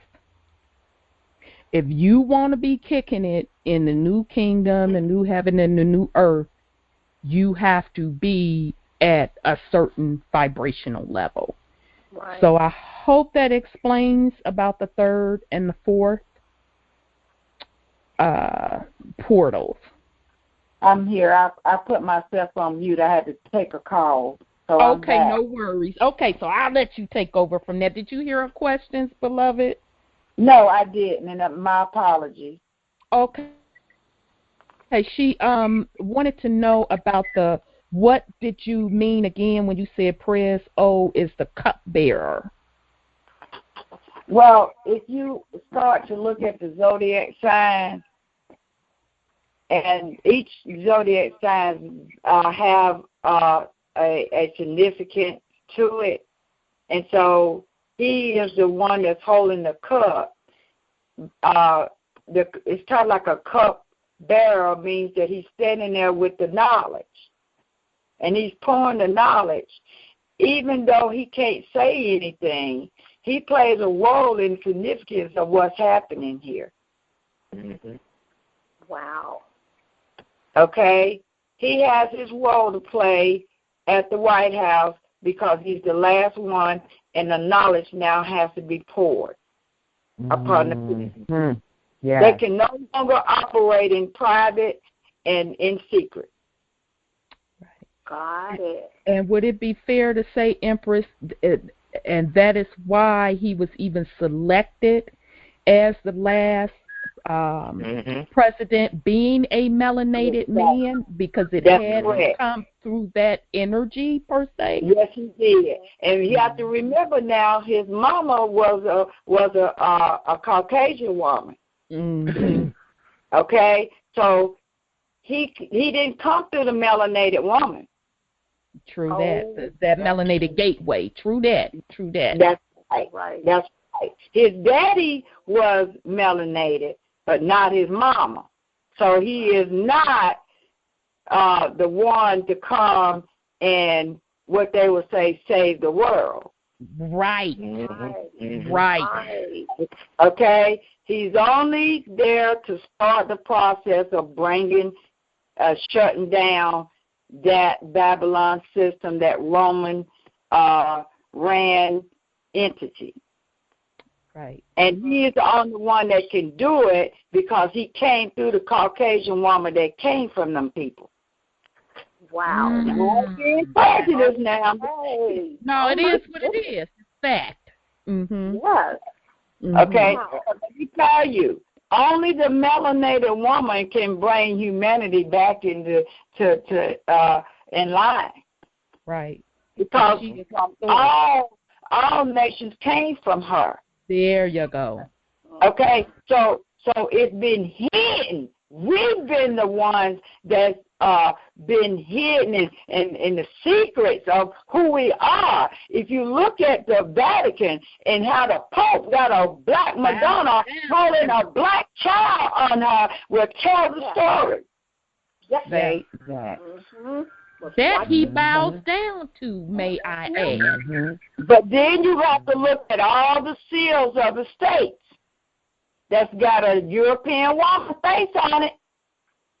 And we've been drinking out of that cup of the state seal with the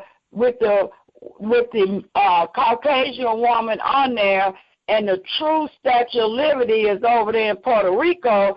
And they didn't want us to know that the melanated woman was the one who ruled through Ma'at, the 42 laws.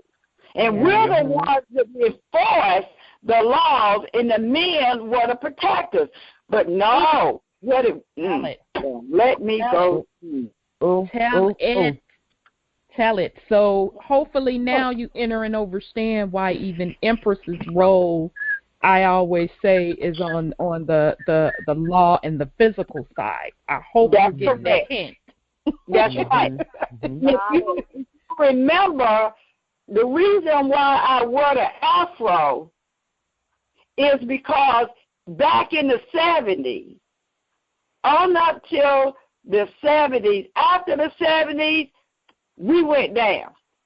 Sure did. Yep. We went down because the melanated woman was the most sought after woman. And they had to find some kind of way throughout the years to yank us off of our square in order to control our nation. And let me tell you about nation. Nation is not some geographical area. I need everybody to understand this in a spiritual realm. Whenever a woman births a nation, she brings in a child. Okay. Got it. Your nation start with your family. Okay, and your nations, the woman's nations join another woman's nation. Wow. Okay. If I birth my children, or I bring them in through the portal. Yes. I'm going to talk about the portal. And when I talk about the portals being closed, I'm talking not only the atmosphere of the outside of us, but we are the heavens. We need to stop looking up in the sky, because every time I ask a question, like, where is heaven? Everybody always point in the sky, but that is what heaven is. Mm-mm. Now, we all people on the line, so I'm going to break it down to you. Break it. If I ask the average person, who made you? Everybody would say God, Yah Allah. Yah Allah is the creator of the earth and the heavens. Okay? And if you was wonderfully and uniquely made and you came from heaven, where is heaven? Right. In between your mama's legs. I want somebody to answer. In between the woman's legs. The yoni. The yoni, I like that one. Mm-hmm. The woman's womb, the melanated woman's womb is heaven. Womb. Yeah. Whoa. That's why we can't be slanging our stuff everywhere. Mm-hmm. Right. Exactly. That's right. Showing it. Bring it. Stop throwing it everywhere. So if you was wonderfully and uniquely made, and you came in the image of the likeness of the Creator, then the Creator put heaven inside the woman to bring you through the portal. Right. The portal is through the melanated woman. Mm-hmm. Beautiful. Okay? So if we are the creation and bring forth the child from the womb, from the heavens, then we ought to honor our mothers and fathers because they created us. Yes. Mm-hmm. And absolutely. We have to put that in perspective because they know if we are worshiping anything outside of ourselves, yeah, that's right. they will never get the fullness of the fruit of the Spirit. Mm-hmm. Mm-hmm. And the Spirit and how we have nurtured, and the melanated woman has been degraded, taking care of other people's family, nurturing. You can take a white baby, a Caucasian baby, and put that Caucasian baby with a melanated woman, and we'll love that baby and care for that baby as though that baby belonged to us. Yep. And he fit right in with us. He may stick out like a sore thumb, but we have the ability. When I came to the first index, and I don't know who all was there when I went and got indexed on December the 5th. And Dr. Henderson, and I have explained this time and time again, that only when the feminine melanated woman can come and complete the task. And when I came, there were things that need to be done, but he was doing the best he could till I came. Wow. So now I'm there, and now I'm here to now nurture the people. Right. And so I'm trying to show the melanated woman that you need to get busy, and at least if you don't know how to do nothing, just follow my lead. There you go. Exactly. Beautiful.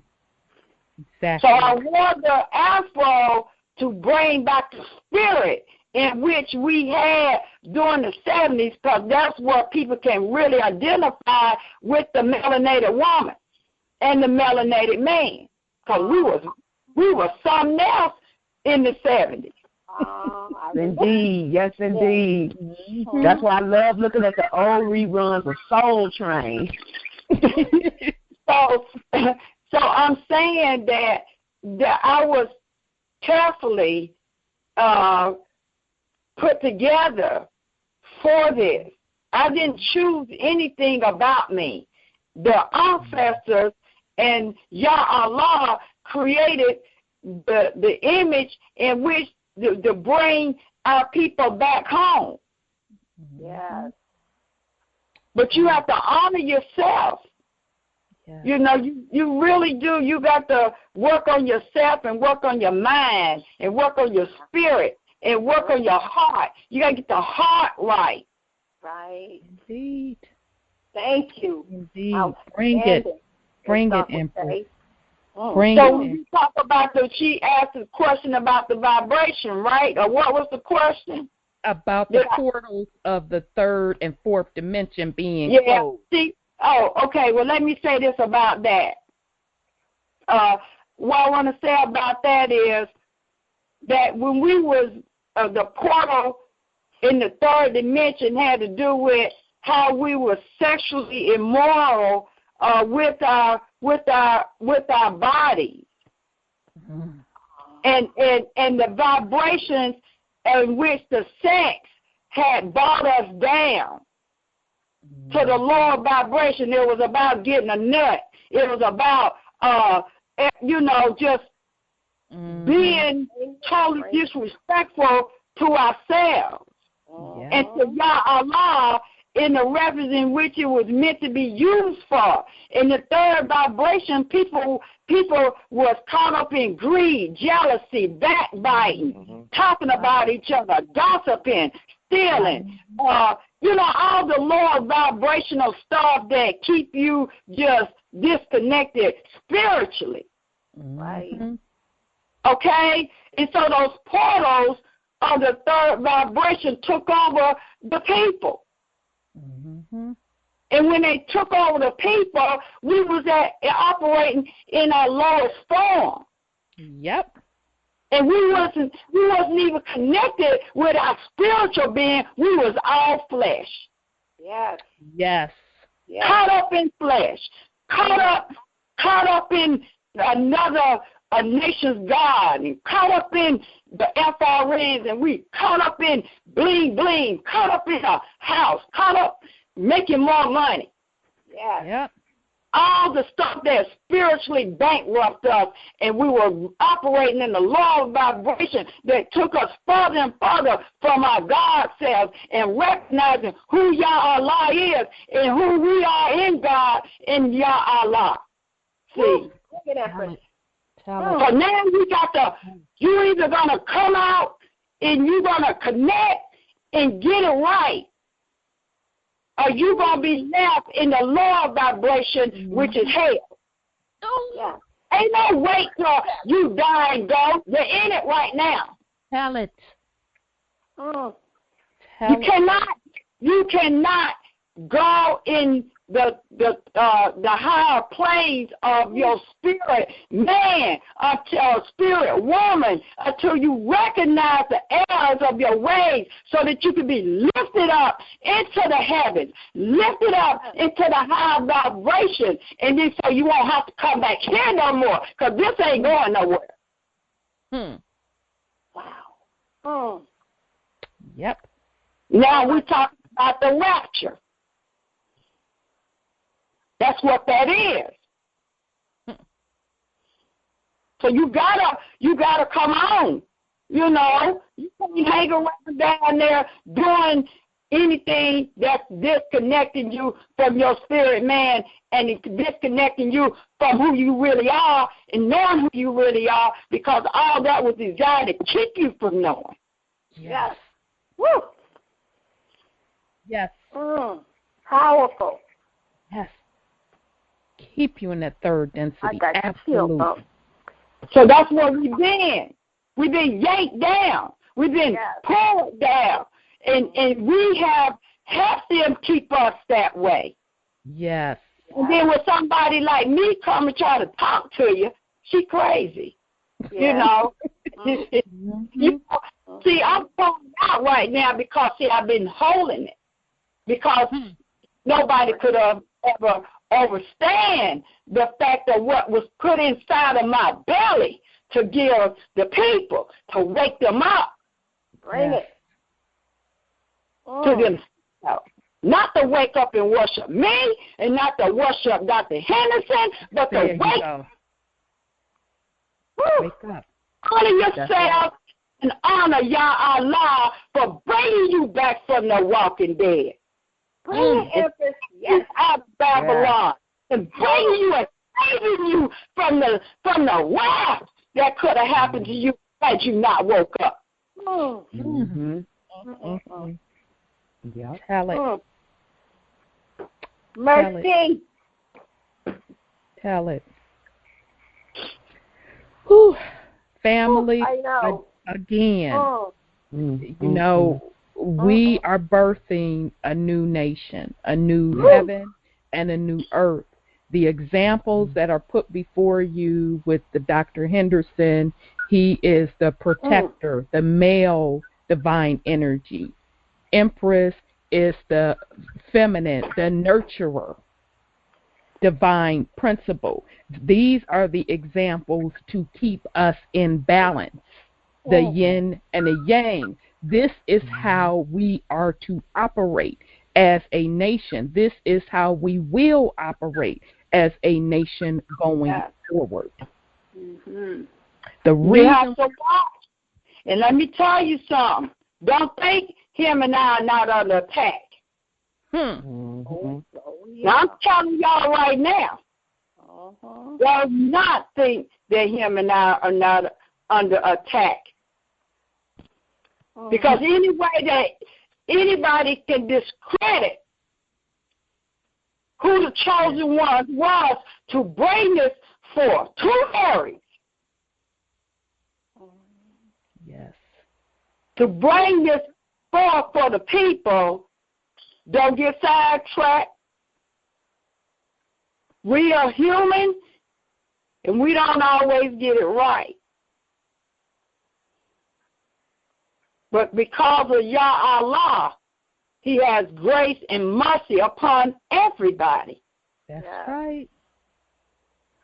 Because every now and then I want to cuss and do some things outside of, because I want to cuss because of what I see. And I have to hold my tongue and hold my peace so that I can hear and do what the will of the Father is. I got to do that. I was chosen. And when I said that I was given the light, I'm not really playing with y'all when I said, and those who have heard the story, heard the revelation on my life. The world didn't give me this light, and the world can't take it. I know that's right. And my works, what makes me an empress. It's not the title, but my works before I get where I am and with that title. Yah Allah gave me the title Empress, not man, not Dr. Henderson, not anybody. Yah Allah gave it to me because I became open and willing to do the work. It ain't been easy coming up to this Empress thing. And it ain't easy to stay sometimes. Because on my way home, I had to tell my husband, I said, if you can find me one righteous one. Because right now, I feel like everybody should get up off of this earth. Because all the hatred and all the biting and all the stuff that I've had to endure in the last 10 days. Which lets me know and remind me that we're getting close. Tell it, Empress. Tell it.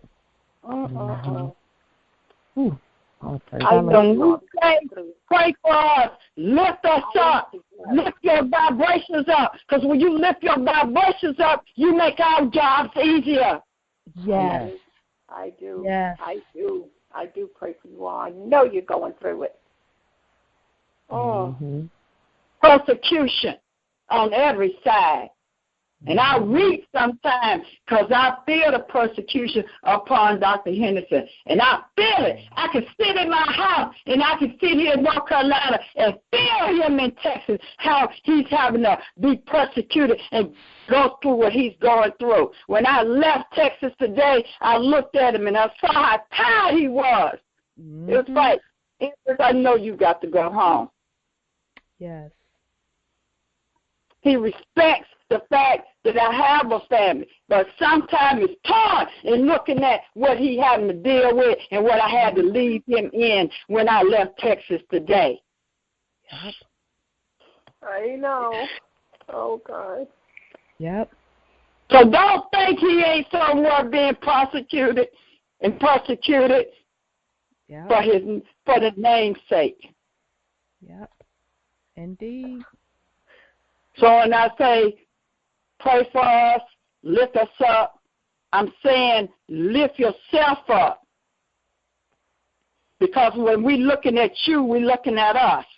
That's right. And when you look at us, you're looking at yourself. That's right. Ain't no big eyes and little U's in this job and in this work. Tell it. Tell them. That's right. Egos, no place for it. No place for it. That's why if you call me Empress, if you call me Shama, that's all that matters, is that you understand that we have a job and a work. We have a work of the kingdom to do. Because we got to bring it down, bring heaven on earth. Yes. So in order to bring heaven on earth, I want every woman to recognize how is that to happen. And I want every man to understand what his role is in bringing the melanated woman back where she belongs so that the world can heal. Yes. Because every land throughout the world ain't nothing but melanated people. Ain't nothing but a small portion of a land that belongs to the Caucasian. Yeah. Because everywhere you go, Africa, Brazil, South America, North America, all that is melanated people. Yes. Right. Yeah. Beautiful. Indeed. Ooh, thank you so much, Empress. Are you ready? I didn't know I was going on. No, you had to get that out. You know you got us up in tears, right? And I got my handkerchief, like from the church back in the day. And as you was talking, I was waving it. You couldn't see me, but I was waving it. Beloved, Rhonda, I wanted to read this before Empress left the line. It was something that I shared on the UN call one morning, and I think it would be very appropriate at this point in time. And it's a reading from the Moore's Order of the Round Table, Civic Lesson number 5. And it's titled Woman, the Applied Science of the Number 9 and Government States. And it says, it's a real short reading, it says, woman is the divine source through which all physical life forms come. She, the feminine, is without doubt the most powerful being in existence, the literal stargate, the most high creative womb. Life comes through the womb, therefore all that lives or is to live is first essentially a part of her womb. The manifest energies or monads come into existence through her. These facts are clearly written in the book of life, natural law. She is the gate through which all humanity enters the realm of the flesh, femina animos. All humanity is her progeny. Woman builds the physical form of man within her womb, equals bringing life. It is in woman's nature to cultivate and structure civilization with moral governing principles for her offspring. She then teaches her offspring these systems for survival and sustenance. Matriarchy is the most natural form and order of governance. She who brings life is best able to cultivate and ordain rules of order for that life. The vibratory energy and vitality of the whole human family is carried by, through, and dependent on woman, her state of condition, her state of mind, what and who woman is, what she knows, what she thinks, how she feels, what she eats, her temperament in general, and the planets with their energies and positions in this solar system, combined with forces in nature, are her master building tools. She must be aware of these fundamental natural truths, as they will function positively or negatively based on elements and conditions. This is a science, not a dogmatic belief system. If she has been enslaved, mistaught, subjugated, she must be freed and taught by those who know. If those who know do not assist her resurrection, then the laws of reciprocity and compensation will manifest with a vengeance through nature's mandate. This is called justice, the two-edged sword. And I yield. Wow. Thank you, and sis. if you had, thank you. Because if you had been at the indexing this weekend, I bought my sword. Uh-oh. The sword. I bought my sword. The ancestors showed me where to go get the sword from. I'm like, what I need with a sword?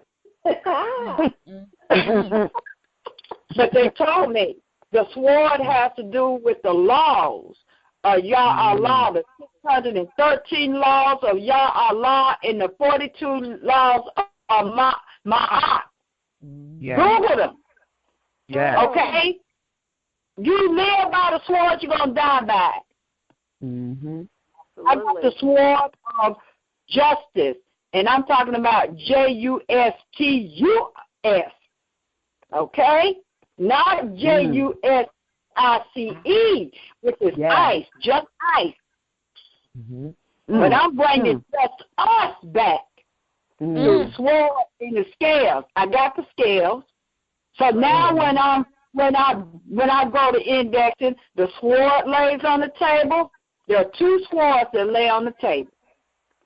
And then there is the scales of just us, where the right side, the left side of the scales is the crystal heart, which means a pure heart. And the red feather on the right side of the scales, which symbolizes the blood and how the blood lightens the scale, keep it balanced. And I told Dr. Henderson, if my heart ever becomes hard and impure, then he is to replace the heart. Wow. Yes. Yes. Wow. Oh my goodness. Well, Empress, if you let us know when your dinner is ready, and we'll certainly be. Well, I'm eating talking. Okay, beloved. I'm gonna bring on 901. 901. That's why we love Empress. She can eat noodles with us, sing with us, and cry. And I also learned today from Dr. Henderson, because I had texted him, and I asked him a couple of weeks ago. It might have been about 3 weeks ago. I get downloads from the ancestors at 3:00 in the morning. I see from a special mattress. It's a diode mattress. It was the last mattress that Dr. Gilbert Blair made. Wow. And I have it. Ooh, now you know I love me some Dr. Blair, right? He was the first. Yeah, right? Yes, I love him. He was my first. Okay, well, exactly. Yeah, he sent me. It took it 3 months, and right when he sent my mattress and the diode that sits on the table. Mm-hmm. Yeah, the diode. I got the one. That's correct. The one that takes care of the whole block. Wow. Oh. That was the last one. Yeah, that was the last one that he made, and I have it. And but I was going to say something in regards to Nibiru. Yes. I had texted Dr. Henderson. I don't know, it's probably about 3 weeks ago doing my download at 3:00 in the morning, and I said, am I from Nibiru? Woo, Empress, stop playing now, but go ahead. And he didn't answer me. So before I left today, I was sitting with him, and I said, I have 2 questions for you. I said, you never answered me when I asked you, was I from Nibiru? And he answered today, and it's yes, I am. Mm-hmm. Oh. Does not surprise me. Does not surprise me. He said we both are, so we got to get the work done so we can go home. That's right. Mm-hmm. Y'all ain't leaving me. Me either. I'm grabbing on to somebody's coattail.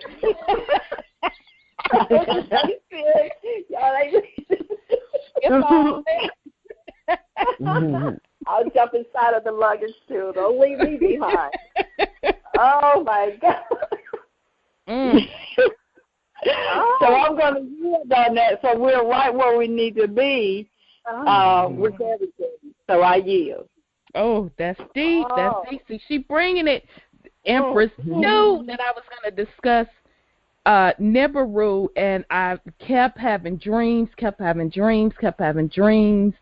and I'm like, I gotta do another show on Nibiru because I've been having these reoccurring dreams since what was it?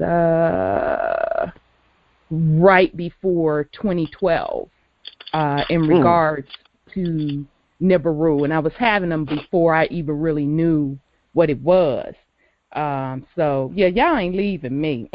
So okay, let me open up 901. 901. Exactly. No. 901. 901. Your line is open. I'm Andrea, and I'm the light, and I give honor to our most wonderful Empress Shama, and to the great Wanda, and your wonderful and great panel. I was wanting to know if you could give me the opportunity to sing Happy Earth Day to you. Oh, if you also want to sing it to our beloved Empress, because you know she... No.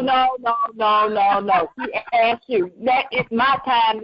No, sing to her. Yes, beloved. No.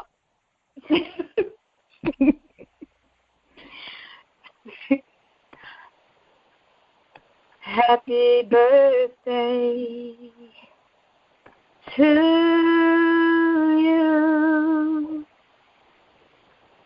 Happy birthday to you. Happy Earth Day, dear Rhonda. Happy birthday to you. I love you. I love you too. Yay! That was so beautiful. She sang that. She sang it. Thank you, beloved. I love you too. Thank you. And all of our sisters and brothers on the line, I want everyone to know that I love them very much. And we love you too. We love you too, beloved. That was beautiful. Thank you so much. That was so beautiful. Okay, 678. 678. RJ? Yes. Hello. How you doing? Yes. Happy belated birthday. It's Corey calling from Atlanta.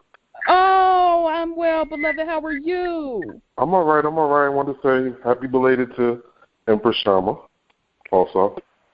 Indeed. And just wanted to, it was a powerful phone call. First time I got to get on here live.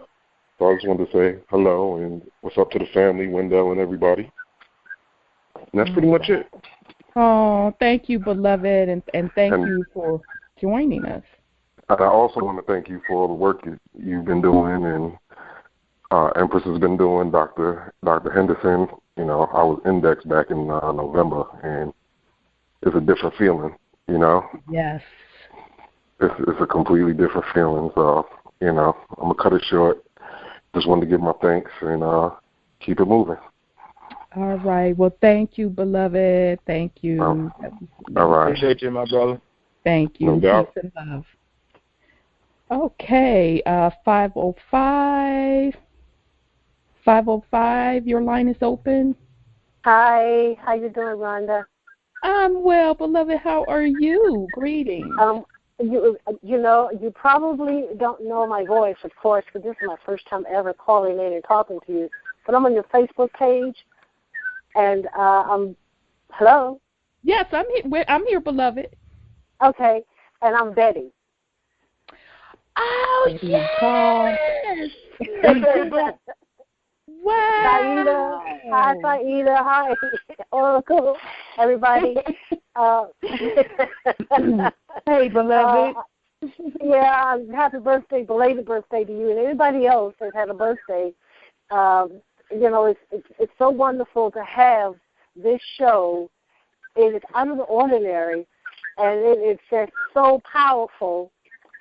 And I learned so much from everybody. You know, Denise, my goodness, I just love that woman. Oracle Denise. And she just, yes. I mean, you know, and Rhonda, you're doing such a fantastic job. And also, before I forget this, your anniversary.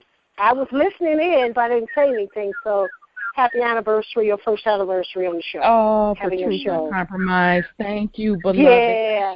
Yeah, you've been with us a long time, and you just silently in the background. Oh, yeah.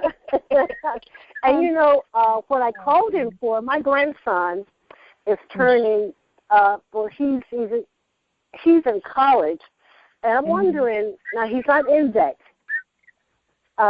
Would that be a difference in him being drafted to the military, being indexed and not being indexed? Absolutely. Because if he's indexed, he's sovereign, and he won't have to go. Right. He's not in their system because remember, as we discussed earlier, indexing is twofold. It's, of course, the coming into the covenant, the new kingdom, but it is also removing yourself out of that Babylon trafficking slavery system, coming into your own sovereign, alienated, Yah-given rights. So absolutely. Right, okay. So yeah, he needs to get indexed like ASAP. You know, I put my whole family on the trust. They don't even know it. And it was like pulling hen's teeth, trying to get phone numbers and addresses because they had moved around. So I did this little trick. You know, I said, those who live in the same area, I had their phone numbers, and I had one address. I put everybody's name under that address. I gave different phone numbers and stuff. And, you know, they just don't know that I put them under the trust. And I said, this is just ridiculous that they can't see this. You know, and then I tell them, I said, well, you know, Dr. Henderson has a seat at the Hague. And then eyes open up, oh, he does? I mean, you know, what does he do? You know, call in and listen to the call in, you know. Right. I can't, you know, you can't browbeat people nowadays. I mean, they'll beat you up, okay? And next thing you know, you walking away and going, you know, why do I even bother? But it's worth just putting it out there. If they listen, fine. If they don't, you know, then it's on them. Right. So I'm not going to too much worry. Go ahead, sis. Oh, no, I didn't mean to cut you off, beloved. No, go ahead. Well, I know what was just reminded me is, and Sis Divinity and we talk about this quite often, that, you know, I believe that those of us that are in this walk, per se, it is one in every family. When you are connected to the Most Highest, there is one of us in every family, and we will be the light for that family. Now, although they may not be listening to you now, Right. But when they have to come up on the rough side of that mountain, because they will, you will be that light to usher them in. But I am a strong believer that those of us that are tied by bloodline, there is one of us in every family. And if they keep testing, meaning our galactic family, they go down the family tree and they keep testing. Who's awake? I'm going to go out there and put that vibration. Who's awake? Oh, you not awake in this generation? Okay, let me go to the next one. So that's what you're experiencing. So, don't feel too bad, beloved, because all of us that are walking this path, we all have family members who think we're crazy. They're not trying to hear what we're trying to say. But just know that they will have to circle back to you. That's right. And Empress had made a statement, and I never mentioned to anybody. As a child, I always thought differently. I always saw things, and they say you're so crazy. I was the craziest child in the family. Because I could see different things and knew different things. And, it was like, okay, so you kind of push that aside and say, well, I don't want to think, and my dreams are so vivid and so colorful and so prophetic. I call it out, this type of thing, and I know I'm being persecuted. I know this. To keep me silent, to keep me in a state of flux of why is all this happening to me? And and I'm an elder, and I understand this, and I really had to pray. I had to meditate to strengthen my constitution because it was so heavy on me. That it was like, oh my goodness, I mean, what did I do wrong? You blame yourself for everything. Did I say the wrong thing? Did I of course I've had sin in my life. I said, is this the karma that they're talking about? That you do something wrong and karma will come and get you? You persecute yourself and you say, okay, and I think it's set up that way so you can really go through that and put yourself on a lower vibration. Right. It is some of that too, beloved, but also remember the scripture that Shelley reads every time she closes a call. Yes. Okay? That is what that means. You are being persecuted and always felt like you was a little different. You looked at things differently because you are not of this lower vibrational world. Right. Okay. And many of us, I believe, now this is just Rhonda, and that's why, I got my foot on Nibiru. I'm out of here. Many of us, I believe, wrote our spiritual contracts to come back during this time to lift up the vibration so we can all have that opportunity to go to those other realms. So this ain't our first time around, but this ain't our first rodeo. Okay. Exactly. But this time we finna end it all. There you go. This is it. We're not having it. Yeah, the old spiritual, swing low, sweet chariot, let me ride. Exactly. You remember that spiritual? Yes. Yeah. Swing low, sweet chariot, won't you let me ride? Yeah, that's the oldie goldie good one. Yes. But I think that, and when I talk to a group of women, I'm going to a luncheon Saturday, and even though I'm not the speaker there, but I will talk to them about a lot of things that's going on in the world now, and some of the things that we should be doing as melanated women. Yes.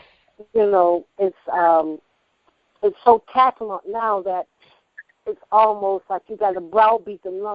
You constantly just keep saying it and keep saying it until the veil is lifted, the light comes on. Take the red pill, and see the real world as it is. Right. And help anybody that you can.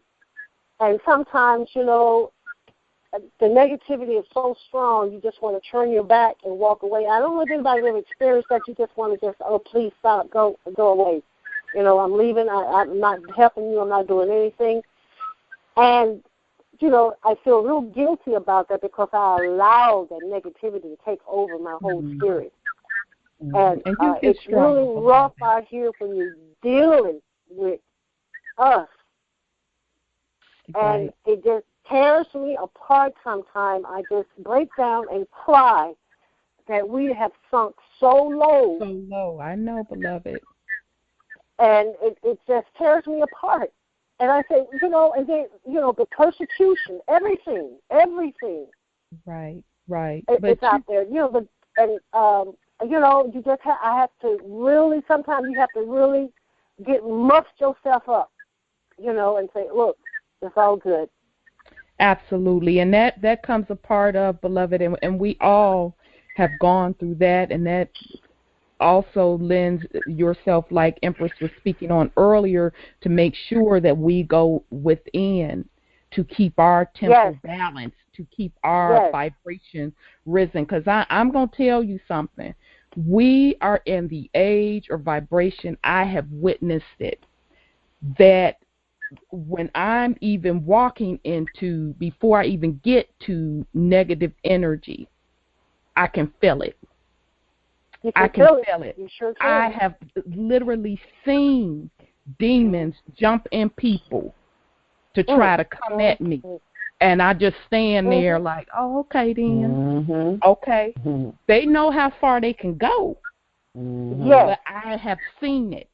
So I'm saying all that to you to say, when you keep your vibrations high, sure, they're going to try you. But because your vibration is so high, they can't touch you. And I've always said, they're gonna back off. Right. They'll try. They'll try me. Oh yeah. And then they back off. You're and they wonder. Right. And I said to myself, that's very interesting that they don't bother me like that. Like some people get swept up in it. Right. But and that's lowering your vibration when you get swept up in it. That is the lowering of your vibration, but you are of a divine essence. You are a divine being. And if you have been indexed, you are of a covenant. Yes. You cannot be touched. But it is on you whether or not you lower your vibration or keep your vibration high. So that's why Empress said, guard your heart. Guard your temple. Keep going within. It is a precious gift that we are given. It's going to take us, and it's only going to be a percentage of us to bring this in. And I know Doctor knows what that percentage is. I know he knows what that percentage is. And then the rest are going to, I call it, come online. That's right. So keep doing what you're doing, beloved, and just know you're not alone. I know this, and I just when they say prayers every day, you have to do this every day. You have to do it.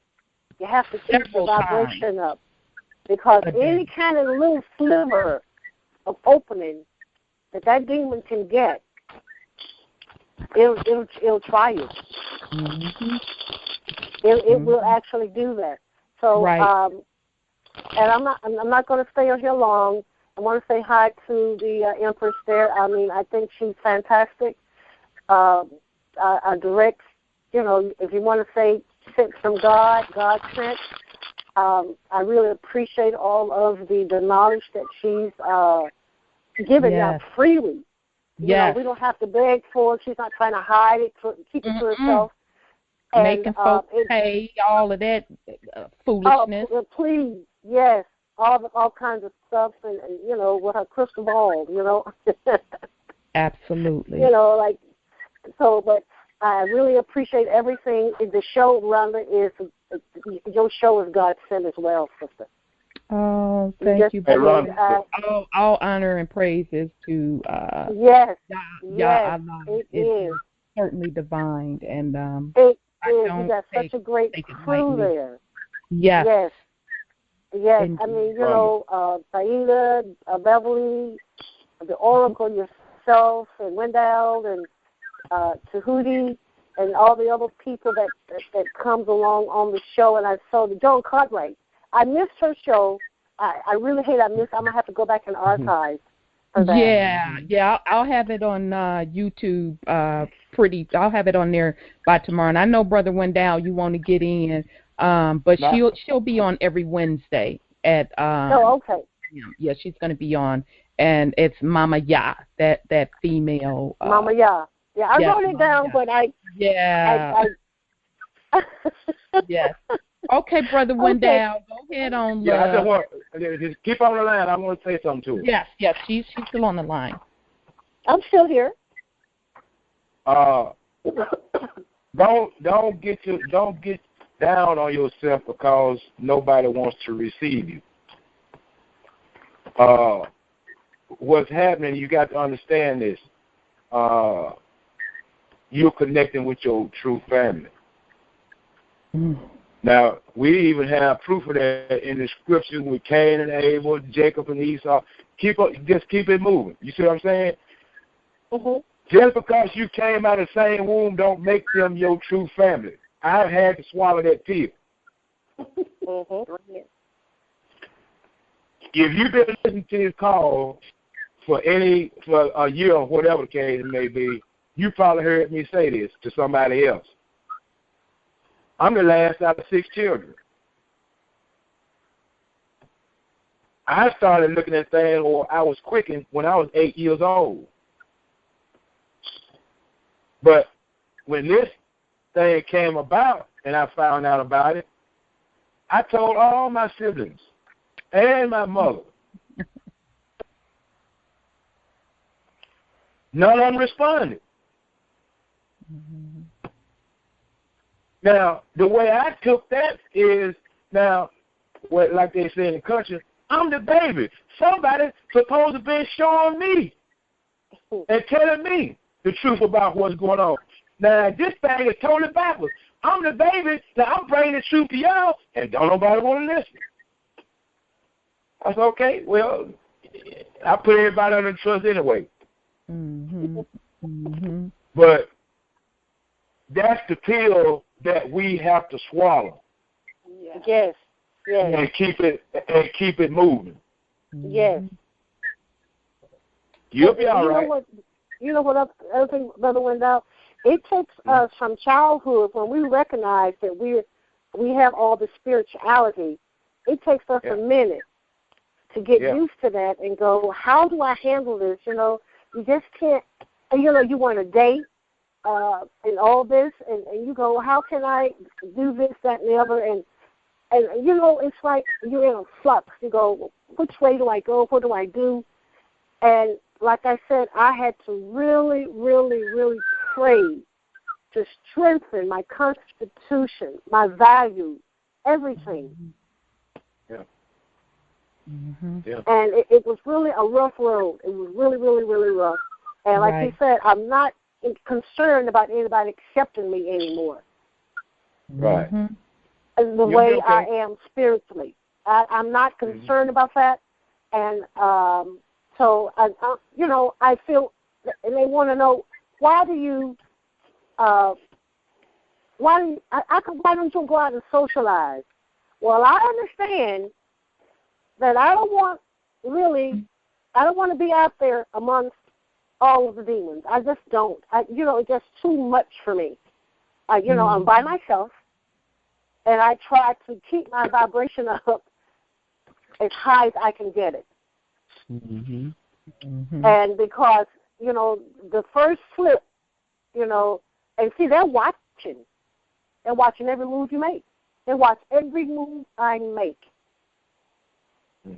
Right. But guess And what? I said, Guess what? Ya Allah got you. Hey, okay. Okay? So as they watching, they know they bet not touch. How about that? All right. How about and they that? don't. So you made and it this far. That's you're right. going to continue to make it. That's right. That is, I'm going to tell you, it's really, really something. When I'm going to say this so I can let somebody else talk. When my mom, I came up through Jim Crow, okay? Mm-hmm. And that's just like coming up through slavery in the South, yeah. okay? Yeah. And we would go to tent meetings. And they would have these tent meetings, and these preachers, they prophesying. Everywhere my mother took me, I don't care if there were 1 million people there, that man would come and find me and say, you got a God-sent child here. Okay? And I got to the point as an adult, they would do the same thing. They would call me out and tell me, you are so rich. God has given you everything, so rich and this. I got to the point where I was feeling uneasy, about it, because they would just call me out, stand up, you. And this was everywhere I was going. Mm-hmm. And it was very interesting. I always felt that the earth belonged to me. I always said, this is my home. Wherever I go in this universe, when it's time for me to go home, I come to earth. This is my earth. Mm-hmm. And I embrace everything that she has given me. It has nourished me. All the beautiful, everything, the trees, the grass, the animals. I am just in awe of all of this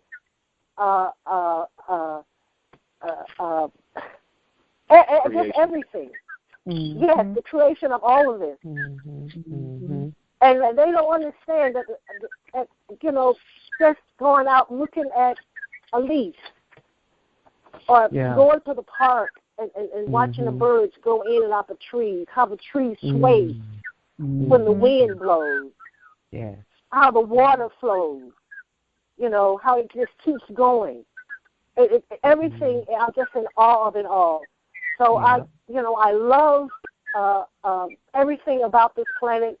It hurts my heart that she's been devoured. She's been just raped, disrespected. Out of all of the love that she has given us, all of the nourishment this planet has given us. Right. And I'm going to yield on this and let somebody else talk, because it just hurts my heart. It hurts me that my planet is dying like this. Right. And the people and our people are dying out of ignorance, hunger. Mm-hmm. And that's why you are here, beloved, to change that. That is in your contract, to be part of the process. Yes. To restore a new heaven and a new earth. That is why those of us that are awake at this time, as Empress has stated earlier, must hold the light and keep our vibrations high to lift it up. Mm-hmm. You are a melanated woman, a portal, a gateway yourself. That's the power within you. I love you. Love you too. Love everybody on the panel. Wendell, Oracle, Denise, Saida, Rojo. Whoever else we love you too, Betty. Okay, darling. Okay. And visit us again, beloved. Okay, 256. Let me see here. 256, your line is open. Thank you so much for letting me ease back in. This is Sis Amira in Alabama. My real question is, at what point will we be able to use that Schedule A and actually start using those coupons in order to satisfy those accounts? Why is this so dear? Because if we can free up some sources, we can be of more help. My heart is hurting right now. When you said, and when Sis Sharma said, Dr. Henderson is suffering so much, and when he told her, we need to get this done so we can go home, don't leave me. Don't leave me.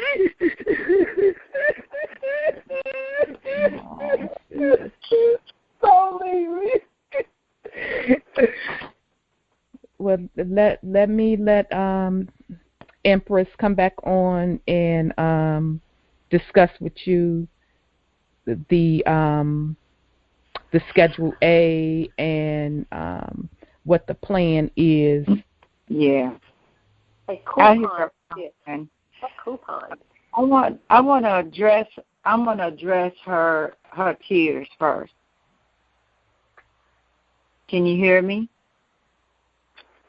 Yes. Hello? Okay. You were talking about, us not leaving you. Am I correct? Yes. Okay. Nobody's going to be left behind. They don't want to be left behind. We are not leaving here until the work is done. Because it ain't about saving ourselves, it's about saving humanity. And I know you've often heard Dr. Henderson talk about, I got to save everybody on the planet. Okay. Do you hear him constantly say that? That means that everybody has an opportunity. Right. He said when this work is done, then he can rest.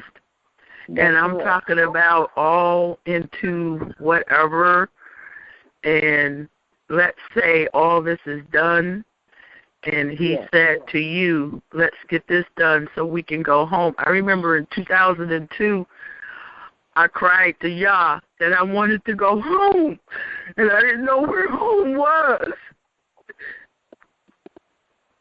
But you know that all of us come from different planets.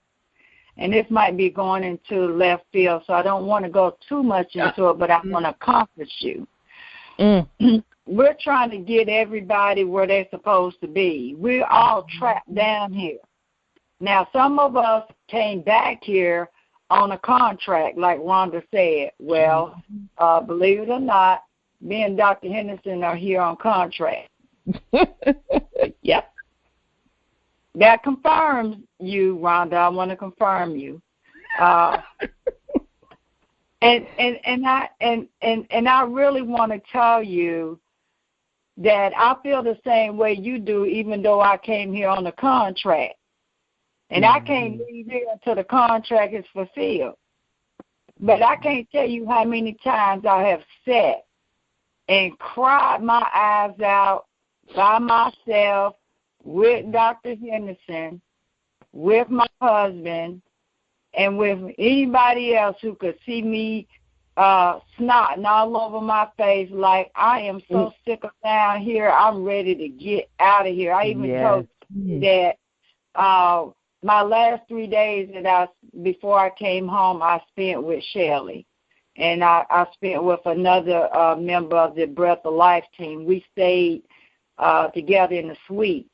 And we got the bond, and I cried while I was there with them in the privacy, but I had to let it go. I had to cry and beg them and tell them how I long to go home because I am so sick of this earth down here. And Shelley had to remind me that I was under contract and that I could go home when it's complete, but not before then. Dr. Henderson reminds me, see, you're a man, you don't cry about the stuff that I cry about. So, of course, my tears don't move him, because at the end of the tear drama, he looked at me and said, well, you still gotta complete the contract. He said, I don't know what else to tell you other than the fact that let's get it done. Okay, so I'm saying to you, let's get it done, and so that you can get up out of here. Now, a lot of people are not aware that, and then I'm going to address her second question, a remedy.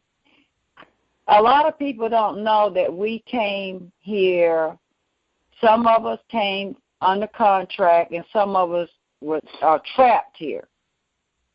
And the ones who are under contract came to set the captives free. Okay, so a lot of people don't know that they became trapped here because they fell to the lower vibration.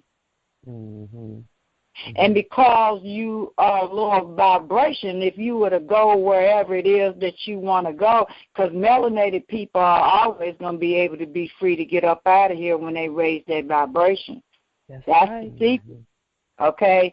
You cannot get up out of here until you raise your vibration up to the spiritual level that you can handle going other places. People think the earth is the only train smoking. But it's a lot of planes out there in the atmosphere, in the universe.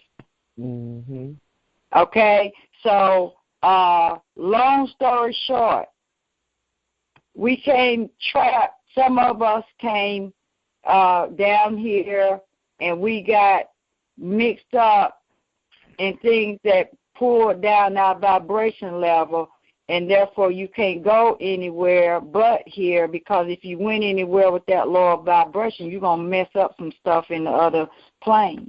That's right. So you have to understand that you will always be coming back here and trapped here until you raise your vibration enough to not to ever have to come back here anymore. Okay? So everybody has an opportunity to leave here and want to go home or go to other planes, because we all have the ability to time travel. Why you think Washington, D.C. has been trying to build and go to the moon and go other places, and they can't seem to get it right, or can't really go to other places? They can see it, but they can never go there because of that vibration. So they think they can build these spaceships and think that they can go these places after they done messed up all this down here, that they can go somewhere else and mess up over there. But y'all ain't not going to let that happen. Not happening. Okay? And let me tell you something. And I'm not prejudiced, and please don't take this the wrong way. But I'm going to talk about melanated people. And I'm going to talk about the melanated people and how powerful they are when their vibrations raise up out of here. And you have the power to go anywhere you want to go. And you come here by choice, or by assignment, or by contract. So apparently I must have filled my destiny when I was here before, because now I'm here on contract. It's not the fact that I was trapped here. Right. You kept coming back and forth. Okay? So melanated people have the ability to time travel. Yep. And that'll be something that I'll talk about on another show or another time. But I'm telling y'all that the melanated people have the ability to get up out of here and never be trapped down here again, as long as you can give back them people gods, and as long as you can give back everything that you have chased that kept you away from yourself. Right. That's all you have to do. Yep. Now, did I answer that part of your question before I answer the second part for you? Yes. How do you know if you're trapped or contract? And you can do that on another call. We'll do it on another call. I have a lot of things that I want to do on my calls or on the call. Whoever calls I'm on, as long as I get the information, get it out. Absolutely. Okay. But you understand that some of us here are on contract and some of us are here because we are trapped here, and because the ones who have the contract, we came to free y'all and wake you up and bring your vibrations up so that you won't be trapped here anymore.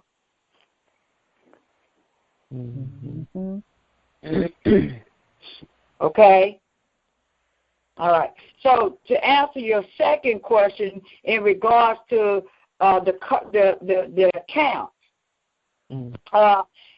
those who had the privilege of coming to index, and by the way, those who are being indexed this weekend, unfortunately, I won't be there because I have some things I need to take care of here in my personal life, and so I won't be there. But I love coming to the indexing because that's where you get your foundation of what I'm trying to tell people, that I've been able to be taught and living it. I'm not talking about anything that I've heard. Somebody told me something, and I'm passing information on. For those who've had the opportunity to go to a lunch with the Empress, I've been able to show you under the Schedule C, if you do the IRS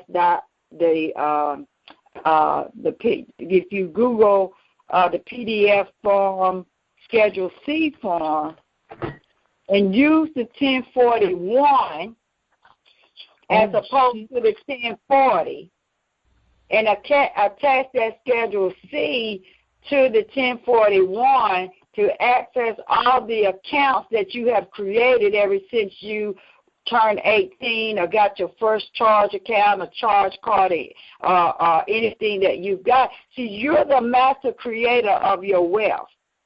I wanna just stop right there for a minute, because I want you to grab a hold of just that by itself. Because it's deep. That's deep by itself. Yes, it is. Okay.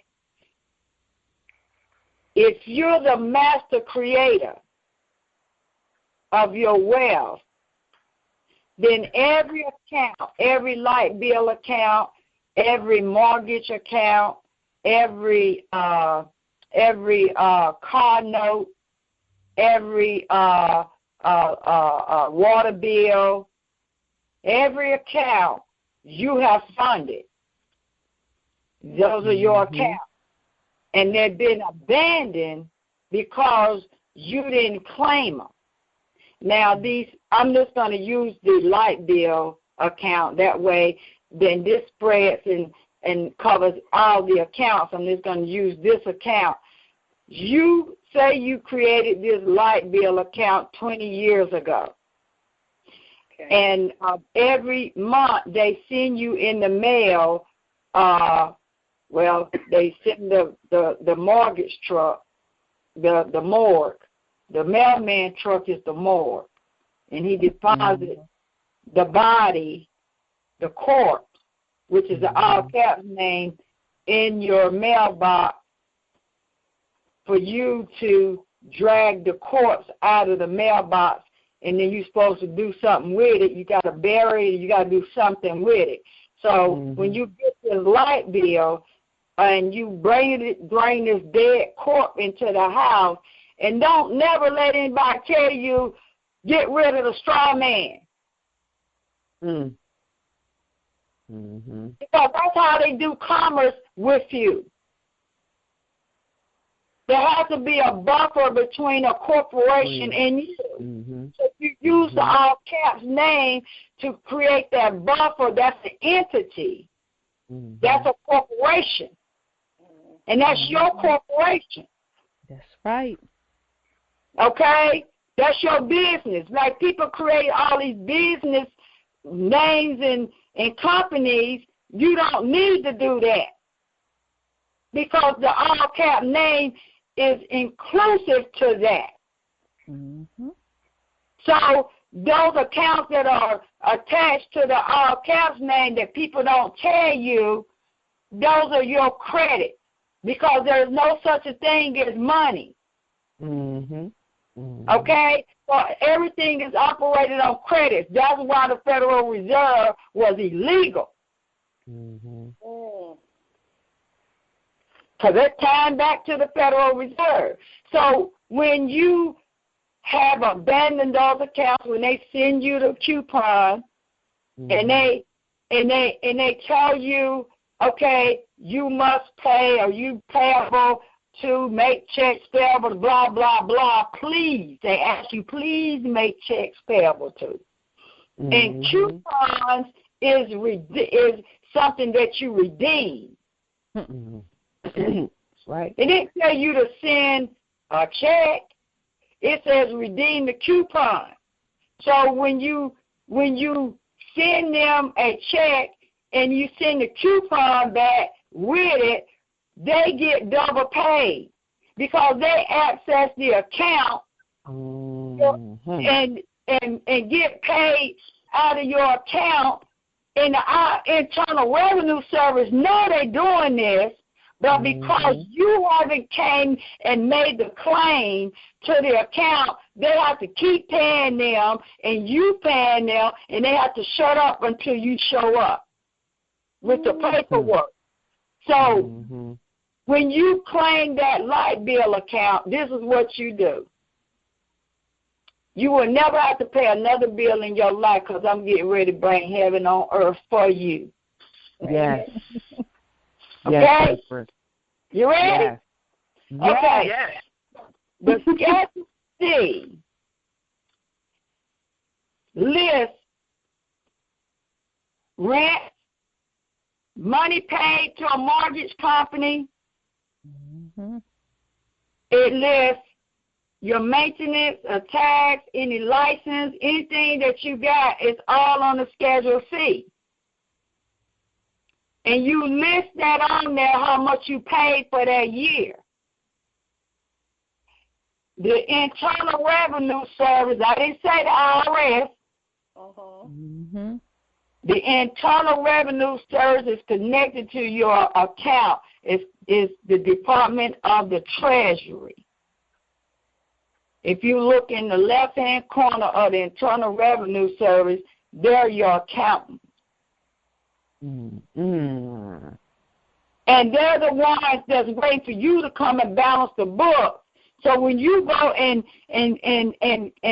put down all that you paid for the year, they're waiting for you to come and send that Schedule C form in to get all those credits back that they gave the utility company. And then they're going to go after the utility company because they don't look in the account and saw the utility company, they've been paying them all along. Wow. But they could not do anything about them going into the account and you paying them again until you came up to tell them that I come to claim this money that I've been paying them.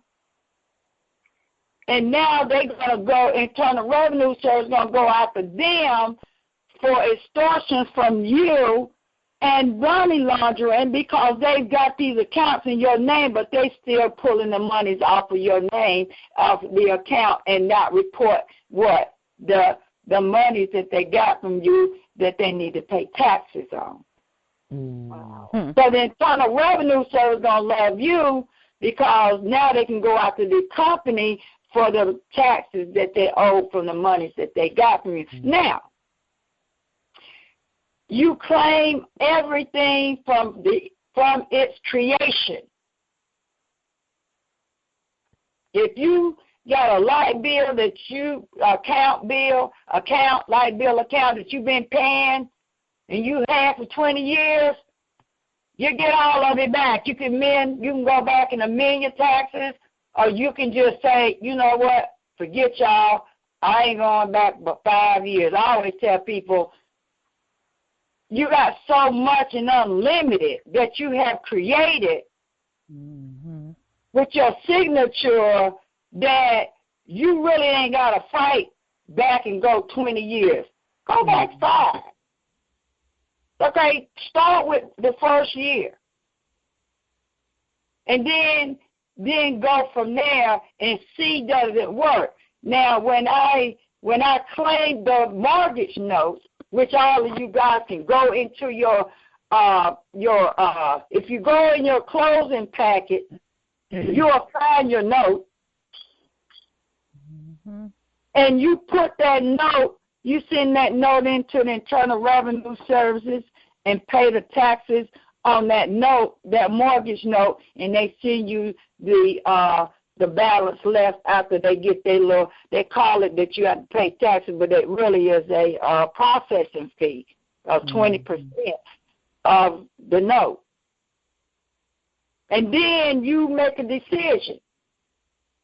You want to render to Caesar what belongs to him because you gave it to him under deceit, or you want to take the money when you get it, the check, in other words, when you get it, you can decide whether you want to negotiate and pay it off if you want to hold on to that house.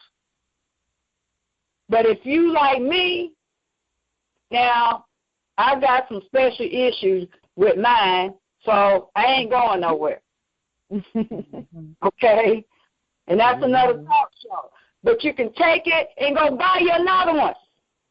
Let it go. You got to be willing to let it go because you have a check in your hand and you can go buy you another one. Right. And you have bought another one in a trust. That I'm teaching you right now. You never want to buy nothing in your private name, which is the upper and lowercase name, and let them put it in all caps unless you're planning on discharging it. You can discharge something 4 times a year. That's why I teach them 4 seasons. Okay? But when you get the light bill money, you get the car note money, or check, let me just say check.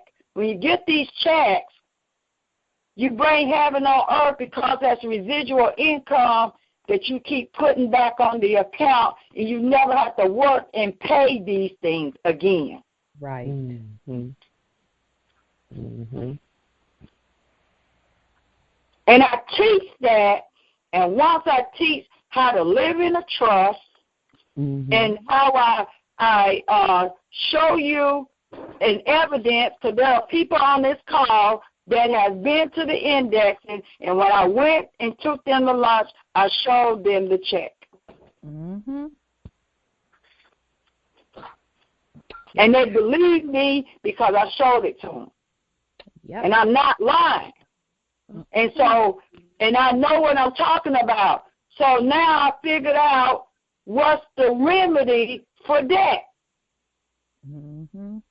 Okay, so you put it back on the light bill when you get the light bill money, and then you don't have to worry about going out trying to pay your light bill. Or if you pay rent, they want to know how much you paid to the rent and who you paid it to. And they're going to send you the money so that when you get the rent money back, if you're still renting, pay the rent for 12 months because that's what you're supposed to do. Right. And be done with it. Yep. And be done with it, and now you can come out of the system and stop being a slave to somebody. Yep. A year. All right, Sis Amir, I know that should get you well on your way.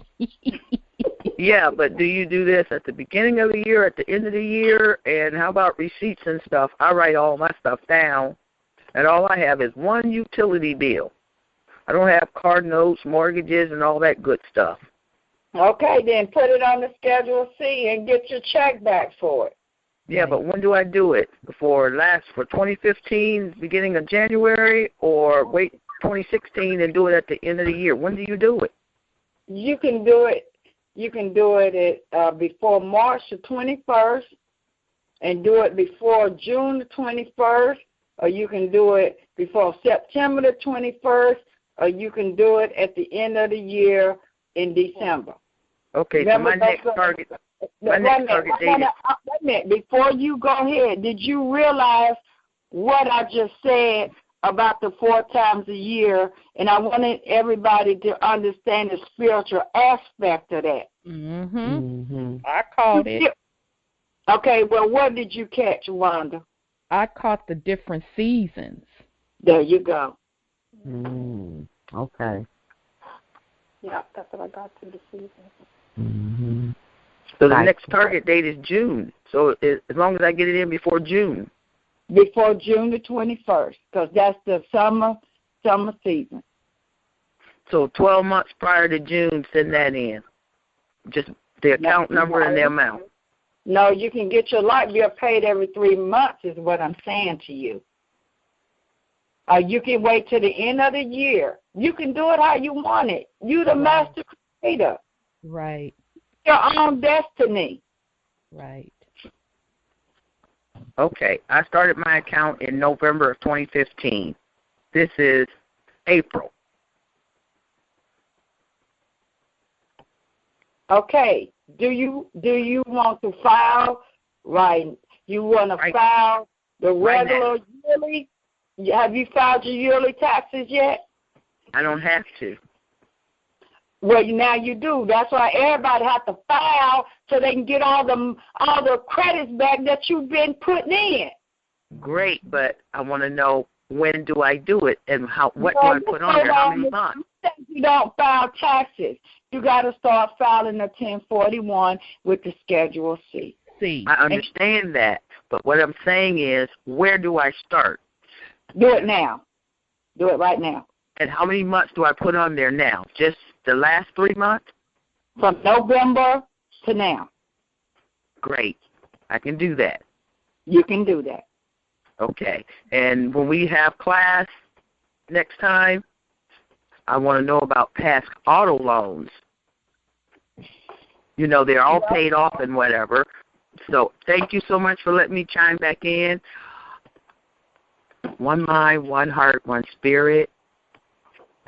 And I want to be here a long, long time before I leave this earth realm, but eventually I want to go home. Okay, sis. Nightfall. And that's your choice, nightfall. Rodney, did you understand what I said? Yes.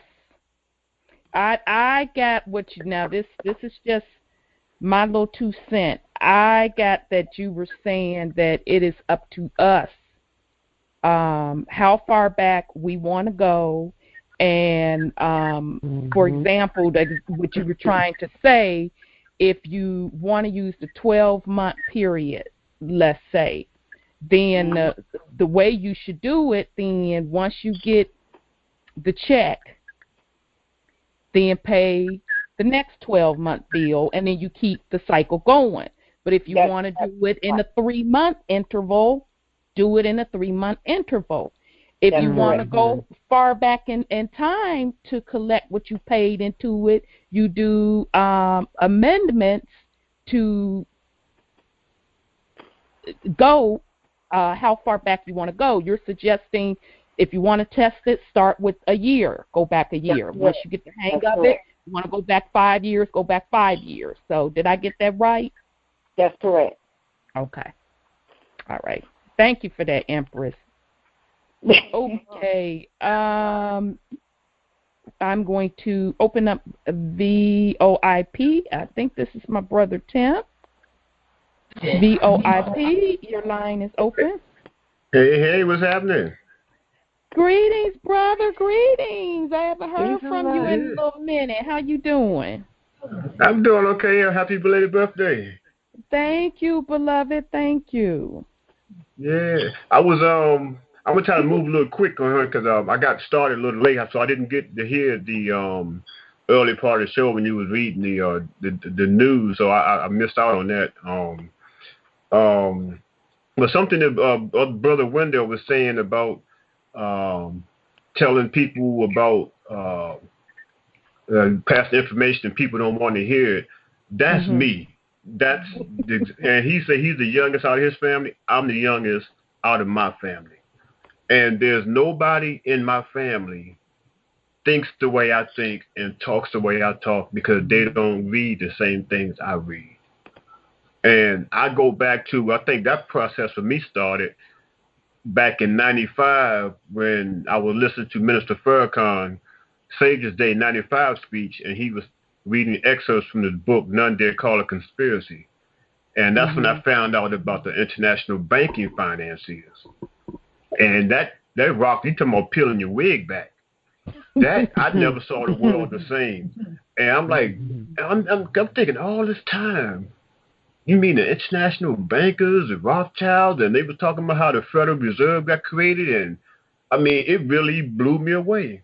And I just started getting other books, and I started finding out different things, and I often tell people, I mean, because people would love to debate with you, but they won't research it. I say, look, debating with me is not going to get you anywhere. Look it up. Right. I say, I mean, if you think I'm lying, look it up. But see, the thing is, people don't want to look it up because once you see it in black and white, it changes your whole perspective. Exactly. That's the red pill, blue pill concept. Absolutely. Yeah, and people are comfortable with their philosophy, and I understand that. I really do get it. But once you see it in black and white, it's different. Yeah. And I often tell people, about the New World Order, the book, and some people kind of play it off. I said, look, if you read what's in the book, they're telling you. I say even that book was published in 1990. And that book states in there that homosexual marriages will be legalized. Now, I'm telling you, in 1990, I was over Germany, and I ain't hear nothing about no homosexual marriages. And now you got it today. I said, and I often tell people, the system we live under, they have scientists, economic professors, judges, law enforcement people, whoever. They write books. Psychologists, psychiatrists, they write books telling you the game plan. Absolutely. Because they believe that the average person will not read it. Yep. And if you do read it, you're not going to do anything about it. Right. They write it out for you. Right. And that's why one of the books that Sister Vinity and I are the next book up for review on terror reading is Behold a Pale Horse by William Cooper. And, you know, I'm about 100 and some pages in, and when I tell you I got sticky notes and highlights because he's giving you the playbook, he's giving you the associated documentation with it. So that book is telling you what they are, some of it they have implemented. They're trying to implement the rest, but it ain't going to happen. But to your point, yes, they have given us the blueprint. And I always say this, and, you know, the Dream Team can back me up on this. They always put it in plain sight because they also want to test who's awake. Who are those enlightened ones that's awake? We waiting on. Right. Where's that black Messiah? We know it's coming. Right. Where's the rest of them Galactus? We know y'all down here. So that's why they put that truth out here also. So you're absolutely right, and I totally agree with you on that. And that's why I often use the Hollywood approach, and I'm going to try to make it clear to some people, like, I'm not just about TV shows and movies, but that's just a different avenue that I take because Hollywood ain't slick. And I'm waking up to that years ago that they're not slick. They're putting these information in these movie scripts. Yes. And most people, if you're not awake, you just look at it as Let's start with brothers. They are given that information. Mm-hmm. Exactly. Right. The Right. U.S. Corp gives them that information. The whole story of Star Wars, Sis Saida and I and Brother Kelly, Star Wars and Superman, we broke it down. We told you where they got the information for. Star Wars ain't nothing but the story of our ancestors, Nibiru, all of that. Absolutely. It ain't unique. Yeah. It's our story. Yes, sir. Yeah. They dug up our ancient texts to make these scripts. Those military movies, the Alphabet Boys are handing it to Hollywood, telling them what to put out. Yeah. And that's why when Edward Snowden came out and they about the NSA spying on people, and I was telling people that's not a surprise to me. It may be a surprise to you. I said, but I've been knowing this information years ago before he even came out and said no. He said he didn't say anything that I haven't heard before. I said, but y'all not familiar with alternative media. So you listen to just mainstream media. I said, man, he didn't say anything that I haven't heard already before. And if you go back years ago, Enemy of the State with Will Smith. Sure did. Telling you about the told NSA. it all. That's right. Told it all. And like Whoopi Goldberg said, she told this joke when they were claiming they couldn't find Bin Laden, and I still use this joke to this day because it was very good. She said, I'm not trying to hear that because they have technology that can find a rat pissing on cotton in a basement in Queens.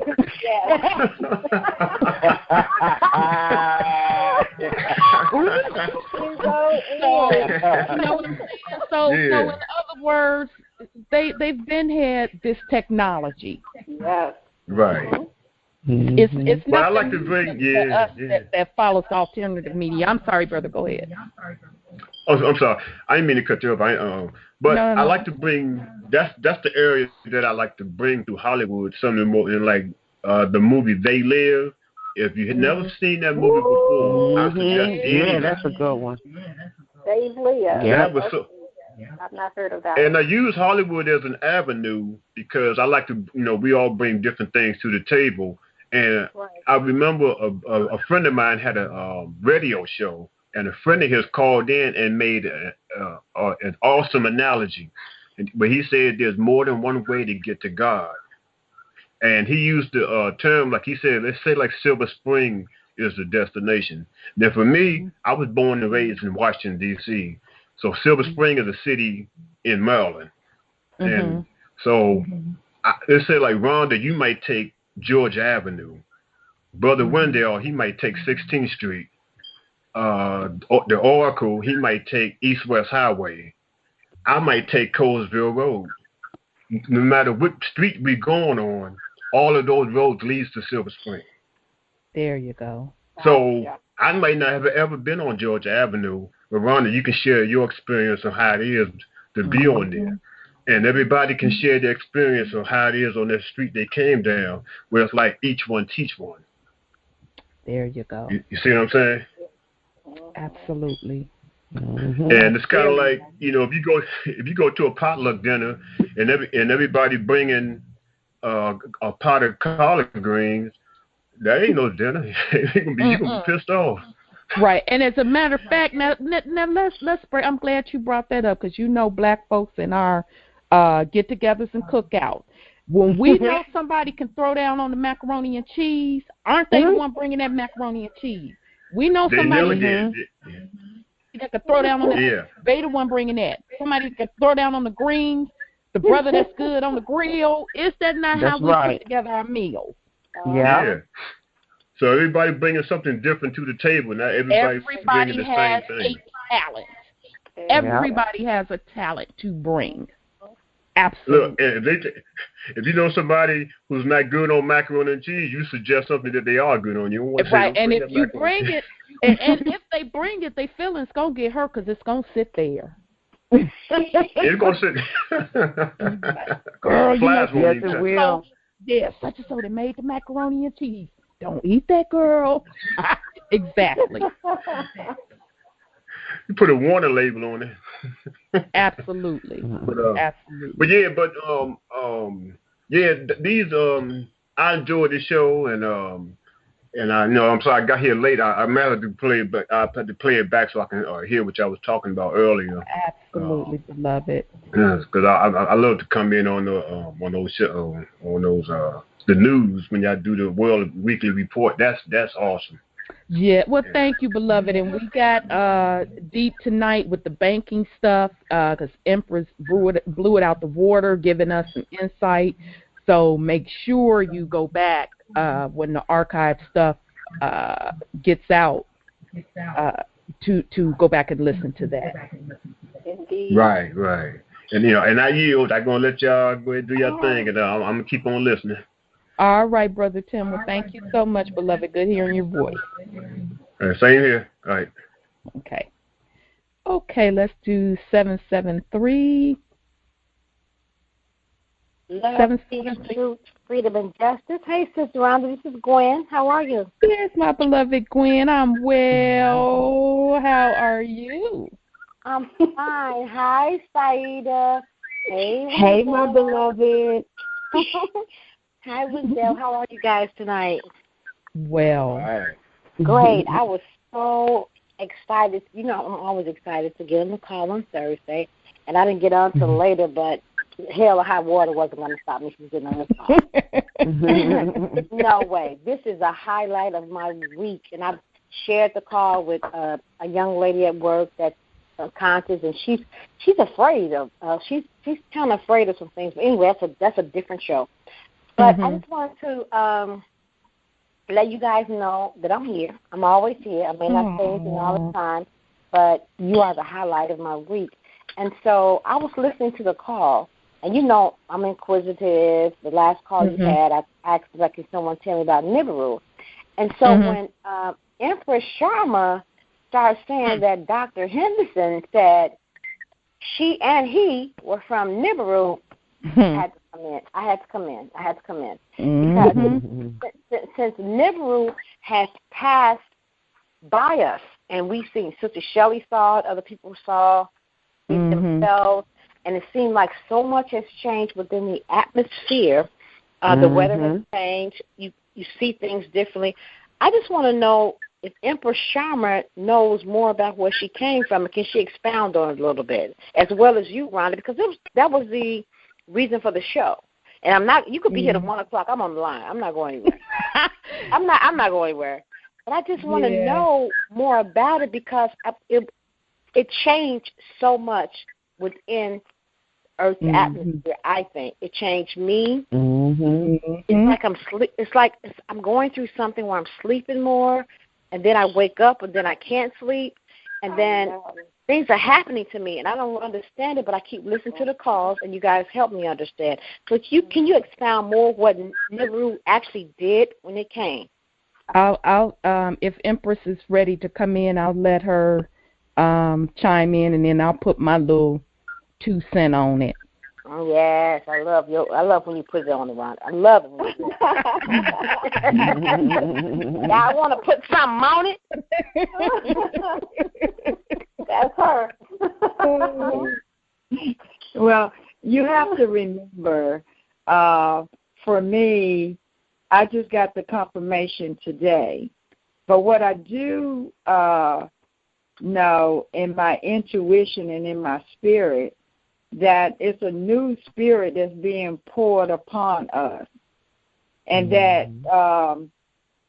like you said, you can't explain it, but I know that we're here to make sure that it reinforced or whatever it means as far as being from that particular planet. I do know that planet was it's like it never registered on what they would say the regular planet list. That Nibiru is like we here way before our time. And that all I know in regards to that is that it came for a reason, as opposed to it have to do with this time and season right now. Yep. Of the awakening of the people. Yes. And, oh, I'm sorry, Empress. No. I was just saying, with that, I yield and let Rhonda come in because it's new to me in regards to that, because I didn't want to research something that might have not been necessary. But he just told me today, this morning, before I left, that's where we're from.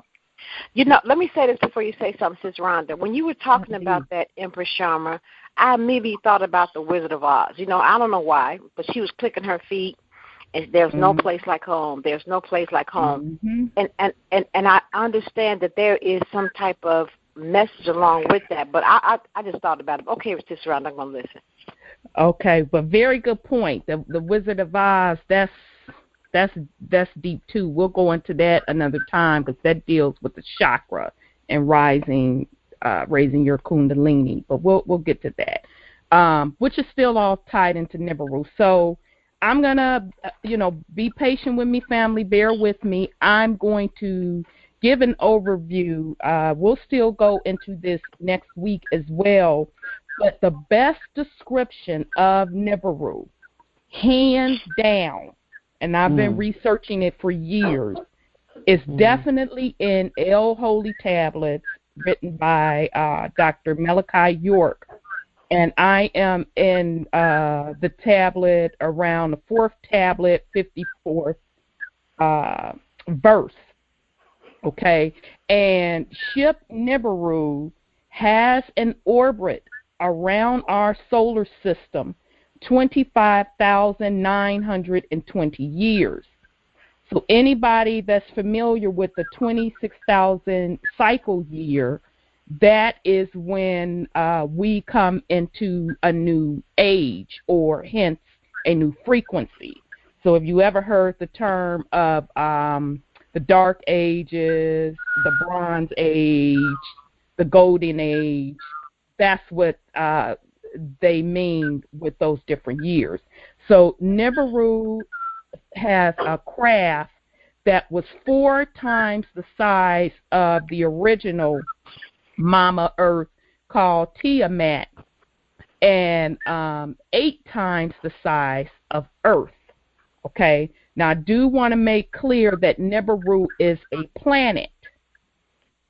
Okay, but with the planet, Nibiru also brings with it its own solar system.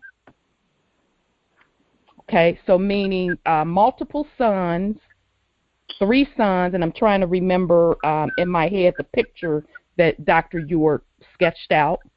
3 suns, and I found some other information. This isn't coming out the tablets.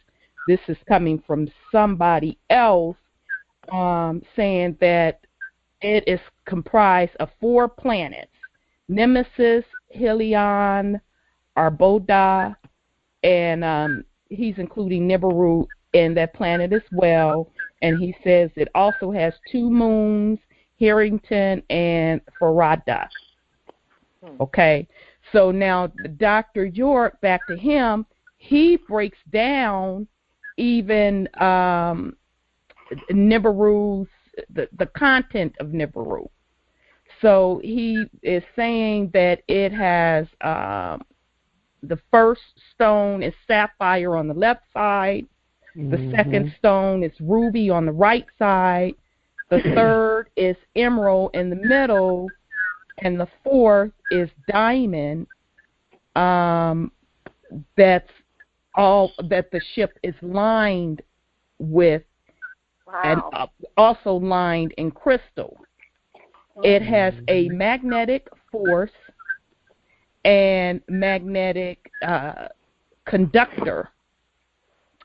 It has a hologram beam on the bottom that acts as a solar panel, and an antenna on top that acts as a solar panel.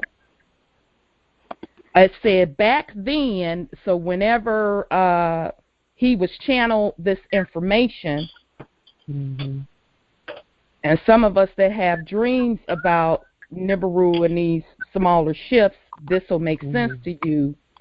Back then, Nibiru could hold 12 smaller cylinder ships called shams. Mm-hmm. Okay. It can adjust. Now, this is how bad we are. This planet can adjust to the atmospheres. Yeah. Okay, so it can adjust to no air, or it can adjust to having oxygen and air. It can adjust to ice, cold, even adjust to underneath the seas. Also adjust to fire. So now if you think about the science behind what I just described above, what it is constructed of, it would make sense why it can adjust to all of those atmospheres. Because precious stones, which sapphire, rubies, emerald, diamonds are, they also have vibrational levels. Crystals, crystals are a conductor. So it would make sense. And even metal itself, gold, silver, iron, all have properties to them, vibrational properties that do certain things. So it would make sense why Nibiru is able to adjust to different atmosphere.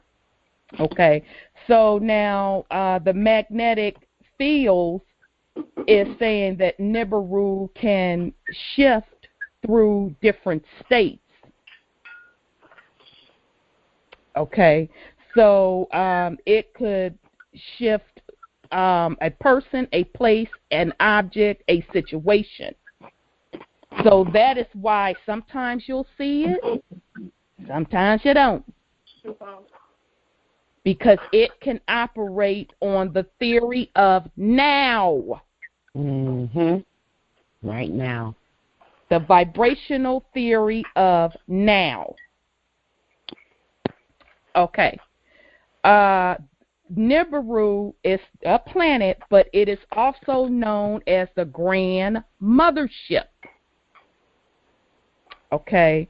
He also saying that in addition to the 12 smaller cylinder ships called shams, that the mothership Nibiru can hold thousands of crown-shaped ships with 24 crystal cities with crystal-like domes. Wow. I know. I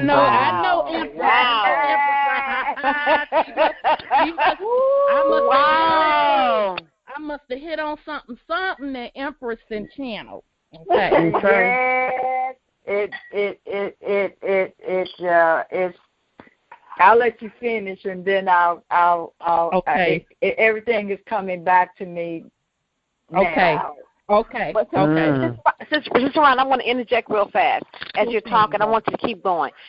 I was at it's a store here. It's called Cultural Connection, and I was driving on my way over my daughter's house. However, what happened was something just said go into the store, and I walked straight over to. They have this big basket of crystals, and I just walked straight over to the crystals, and I started inquiring about. I don't know anything about crystals, nothing. But they began to explain to me what they do and the purpose of them. And this is so interesting to me. I yield. Go ahead, sis. I'm sorry. Okay. Yep. So now I bet you when I read this next part, they told you this. The crystal domes can break down prisms of light to make use of energy. So remember the ship. And in the El Holy Tablets, he actually mocked up a drawing of Nibiru. So it has the diamonds and then surrounded in the crystals. So imagine that planet and how it can break down prisms of light, which makes up the different realms, by the way, family, or the vibrations. Okay, to make use of energy. Okay, and then I made a note, this also proves that we are to use natural energy and that we are ourselves prisms of light. Okay, now that just came to me when I was reading this. Okay, so it has solar panels the size of a pin's head or less, and can generate millions and millions of megawatts of energy. All right, now this going to get deep, because I'm like, doggone it, I knew it. I knew I kept seeing something around the sun. Okay, it says, as Nibiru passed by sun or stations, it drew energy. Okay, and so, Sis Saidi, I know you personally sent me pictures that you have personally took. And if we blow up the pictures, you took pictures of the sun. If you blow it up, we see little crafts around the sun. Am I right or am I wrong? Drawing energy off that sun. I got the picture. I was like, just send me that. And I can back her up on that. And I have personally seen where if you look at the sun, you see where the sun is like something's pulling from it. Because it's not all the way round, okay? So not only Nibiru itself, because remember Nibiru brings its own suns with it, but those satellite ships, the satellite ships are drawing energy from the sun as well, okay? So it says, and I also made a note that remember, family, that the sun is a generator. Okay, so it says Nibiru is capable of, this blew my wig back, and it's going to answer your question, sis, about why sometimes you see it, why sometimes you don't, because there's two principles. It's in the now, so meaning it can shift dimensions when it feels like it, because it's in a state of now. Nibiru is also capable of holographic projection in multiple dimensions, making it difficult to determine which is the real one. Oh, yeah. Oh, my goodness. That's what's up. Wow. That's why when these dirty so-and-so low-down skunks think they tracking something. They can't keep track of it. That's it. No, it appears and it disappears. They can't find it. Exactly. Absolutely. Wow. And that's why sometimes we'll see it, and then we don't. It's either jumping in and out of dimensions in the now, or it could be in another dimension projecting itself into this. Wow. So now I understand why at certain times of the day they chemtrail. Oh, baby, yes. Oh, yes. That means Nibiru's here. They've been trying to chemtrail it up today, but they weren't successful today. But okay, now I see. Yeah. Now, see, now that you done brought that up, because when I left this morning, it was clear, and I sent the message out. I would like for it to stay clear, and then I saw them trying to start it. I sent the message up again. On my way home, I said, ha, you couldn't get it off today, could you? That's right. So that's very interesting that you said that. Yes, that is why they are chemtrailing, but it is getting even very hard for them to even do it, because if you pay attention to the sunrise and the setting, you will see it. When you see that, you will see the solar system that it brings, because when you see before the sun goes up or when it goes down, this huge, big, pinkish, purplish in the sky, that's Nibiru and the solar system. Wow. Beautiful. That's what they're trying to block out. And because we just explained that it can jump in and out of dimensions, or it can put up that holograph, that's when Sis Shelley and team, they saw it come up that particular day. Okay. It's like a double rising or sunset. Like, I've seen the videos, other people that have seen what they saw, and it's like a double sunset. Like, the sun will go down, then it'll get bright again, and then it'll go back. But here's the thing, because we have to remember, some people are seeing double suns, because I was one that saw the double sun, and now that I know what I know, because I was sun gazing, and the sun that I saw now had to be from Nibiru because it was so big. I was getting out the car, and I literally almost fell over because it was that big, and I looked around, and nobody else saw it. The regular sun had already went down. So now that I know what I know, that was part of Nibiru's solar system. So sometimes we are seeing our double sun, because we have a double sun too. And sometimes we are seeing one of Nibiru's suns, but then it is Nibiru itself, which that's the mama. It is huge. It's like it takes up half the sky. I've never personally seen it. I've only seen like the outline of the solar system with the pretty colors. So I'm only gauging by that how huge it could possibly be. Okay. It says Nibiru can travel interdimensionally, can go through time, future, or past. Here's the key, though. Here's the key. Without interfering with the principle of now or then. Okay. They won't disturb the time continuum. Exactly. It is manned over, y'all get a kick out of this, 144,000 crew members headed by elite beings called Yahwehians. Yahwehians. Wait. Yahwehians? Really? 144,000? Wow. Now, this is according to Dr. York. The magic number. Okay, so now that's out of the El Holy Tablets. So because Nibiru is coming this way, not coming this way, it's here. It's already here with its solar system.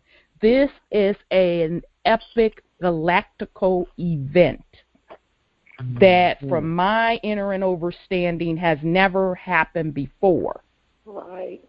Okay, so anytime Nibiru would swing in this solar system, it would always change the planet's, a few things on the planet. Number one, it reverses the poles, so meaning north will be south, east would be west. Okay, and as the poles are shifting, because they are, I had a piece of information for the family tonight where scientists have said that the South Pole has shifted. And I'm like, no, Sherlock. I know why it's shifting. Okay. If you pay attention to the skies, those of us that felt our dimensional jump back in March, I saw where the sun is coming up in a different place. I've seen that. And it's setting in a different place. And ain't the moon off? The moon is shining in the daytime. Yes, I've seen that. I saw the moon, honey, on my way home at 4-something o'clock. I said, oh, Sookie. I saw it too. Not paying attention. I saw it too.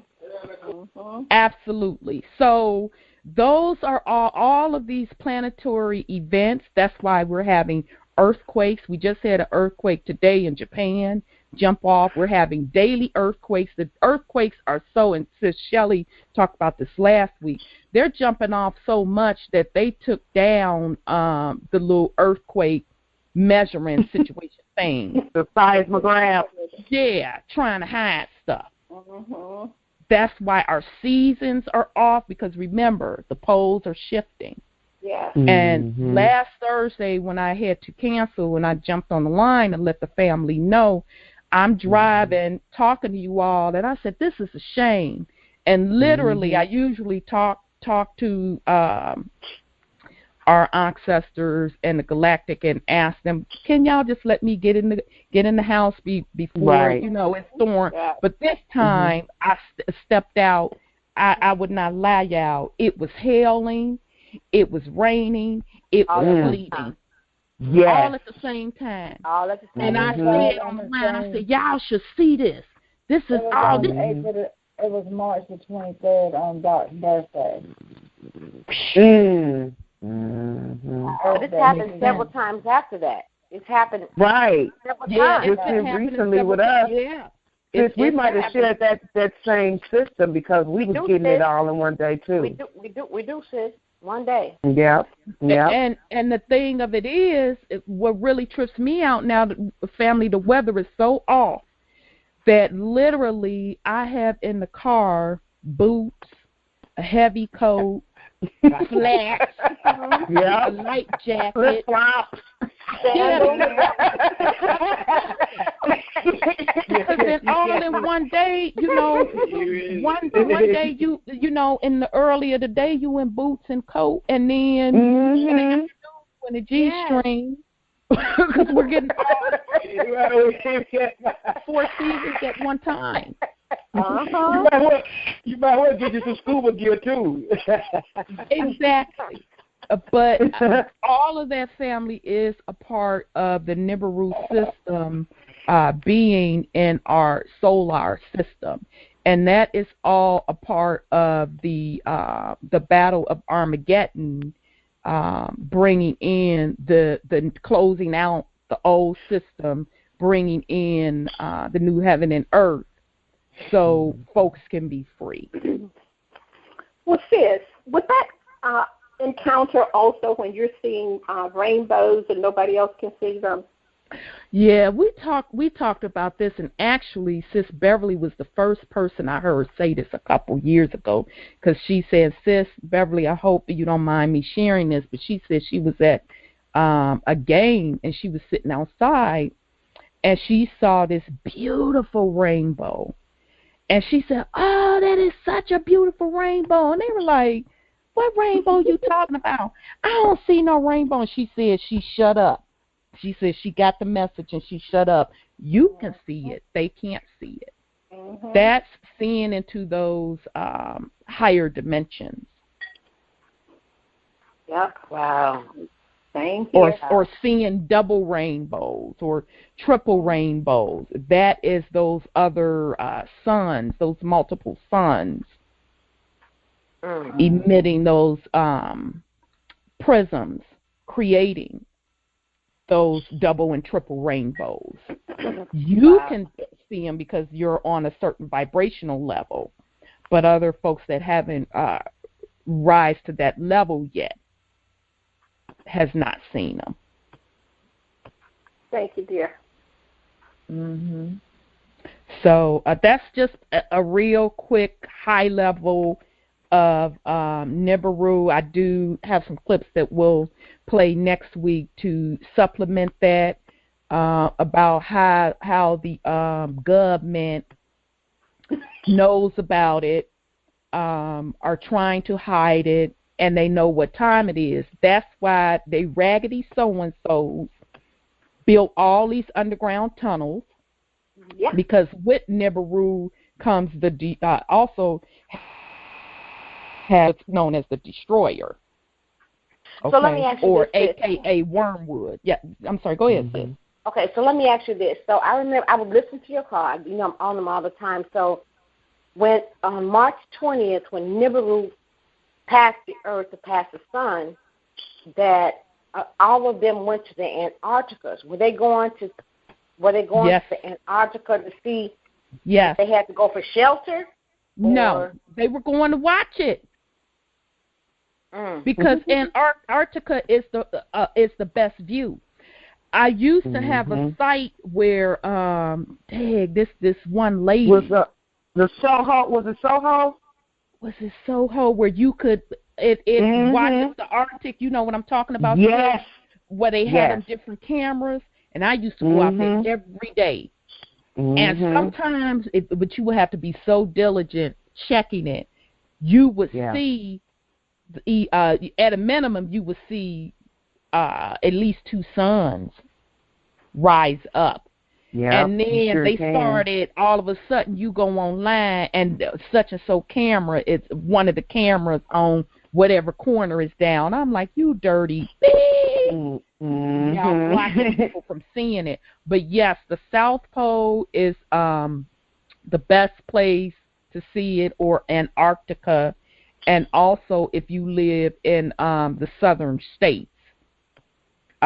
Georgia is a great place where they keep seeing the double suns as well, because that's in that southern region. So that whole bottom half of the South, but especially the Southeast. So your Georgia, South Carolina, North Carolina, Florida. So with that being said, so I heard Empress Shama kind of chime in a little bit. She said, "Oh, now I remember." Yeah, so you know I'm about to yield. So if she wants to share, she chuckled on that Crystal City stuff. I'm like, I'm like, when I went into the store because I don't know anything about crystals. I'm new to this, but when I went into the store, and they did share some of that information with me about the crystals, but then they gave me a crystal that was pure crystal, that was white, and they said that one crystal will charge the rest of them. And I'm like, the quartz crystal.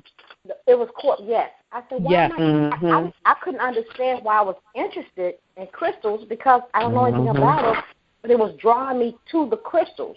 And I went in and I purchased some, so I would love to hear what Empress Shama said. Oh, yeah, now I remember. And before Empress chimes in, I just have one quick story about that quartz, and especially in the pure form, raw and untouched. When I first started getting into crystals, I had them laying beside my bed, and I had went to sleep. All I had dreams about was mathematic codes and geometric shapes. It was so strong. It just all this information kept coming to me. It woke me up out of my sleep, and I knew. I said, "It's these doggone crystals." Yeah. I had to physically get up out of bed and move them. Because that's what they were emitting. This one was a real little bitty one, but it was a raw one, meaning it came right out of the earth. It wasn't polished, any of that. And if you hold it in your hand, you could feel the energy. Yeah, that's what they gave me. The crystals, they only enhance what's already in it, because those crystals are inside of us. So it just enhances what's already there. True that. Oh, wow. True that. Okay, but that's my little story on the crystal. That's like, okay, all right, Empress, we ready.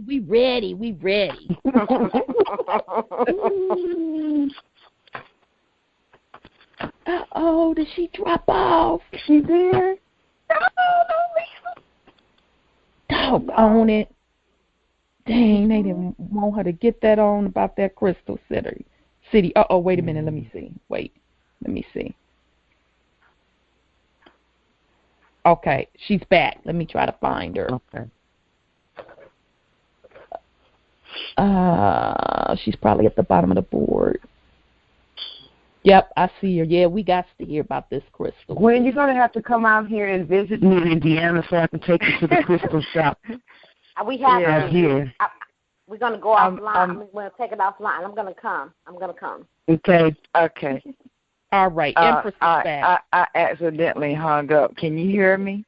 We can hear you. Oh, now we ready. Okay.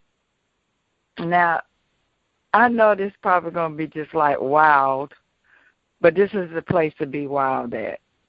And I remember. I am so ready. I'm so ready. You said you remember. I am so ready. I just sat down. I'm ready.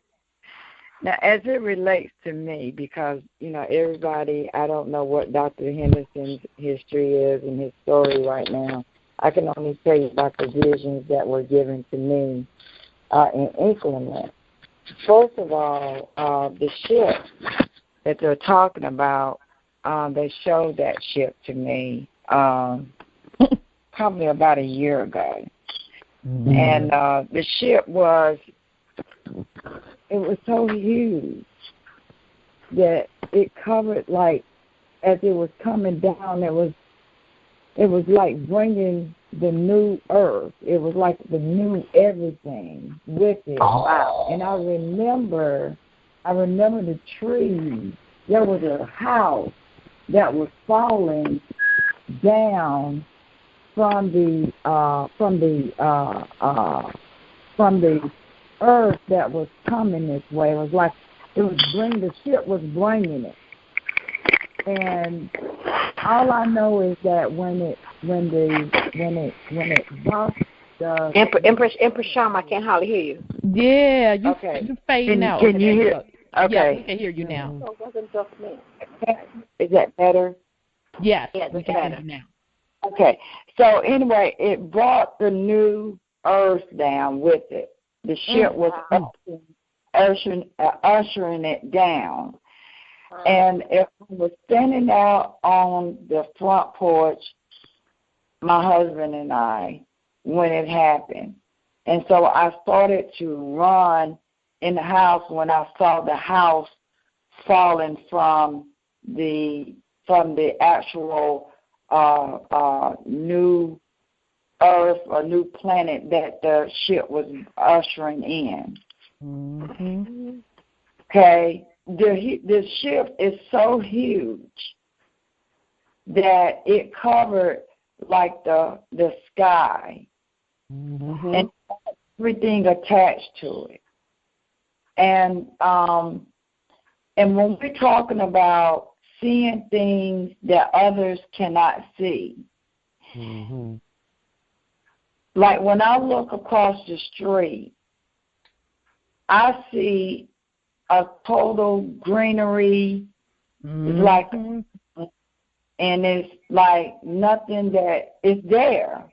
Yeah. But it's in a higher dimension. Mm-hmm. And to the normal eyes, just my neighbor's house across the street. Mm-hmm. But to my eye, I've been shown something different. So we're actually coming out of the illusion of what we've been living in, because we've been living in illusion, and things are not the way we see it in the natural eye. That's going to be happening. Even though we're seeing it in the spiritual realm, it's going to become reality for everybody sooner or later. It's going to reveal itself as the earth really, really is. Mm-hmm. And that's why they say there's going to be a new heaven and a new earth. Mm. Okay, so when I told you about the heavens being inside the melanated woman, and the new earth is going to be ushered in by, now I understand that it's going to be planet Nibiru. And it was designed to come in to take over the old system, and that's why all of Nephilim who are in Washington, D.C., and who have hijacked the true de jure government, they have to, and they have to go. Now, the Armageddon, the war is going on. These tunnels and everything that is being built or has been built for them to be able to keep doing what they're doing. They're blowing. That's why you're feeling the earthquake. Wow. The earthquakes are they're not really earthquakes. They are them blowing up those tunnels. Mm-hmm. The galactic, right? That's right. Mm-hmm. Now, I want to go back to the galactic, and as it relates to Nibiru.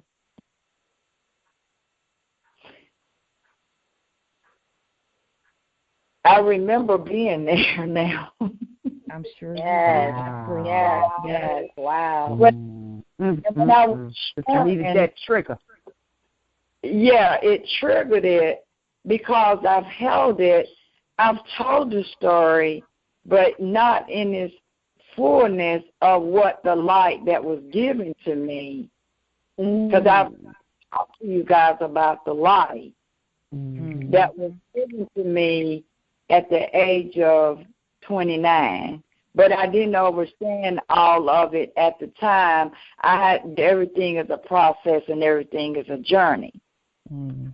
Okay, so when I was taken and given the light, they took me there, and it was in this crystal room that was illuminated, and that I was. Yes. I mean, because it's time to like expose myself, I guess, because they've been keeping me pretty sheltered and shielded for such a time as this. So when they've been looking for me, there have been protections around me all along that was shielding and protecting what was given to me, and which I was chosen to have, because I was be able to do something with it when it was time to do something with it. That's why I can't. And I'm going to tell you, the rest of you who believe this, in your own right, you're galactic. You just got to activate it.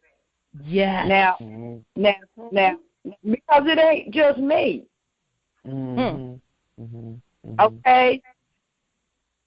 You have to prepare yourself in order to come into the full power of being galactic. Yeah. There's Rachel. Yeah, there are certain foods that they tell you to eat. They tell you certain fabrics to put on your skin, because everything is vibration. Right. Okay, so if you wear spandexes, you're killing the energies that are in your skin, because everything is living, whether you believe it or not.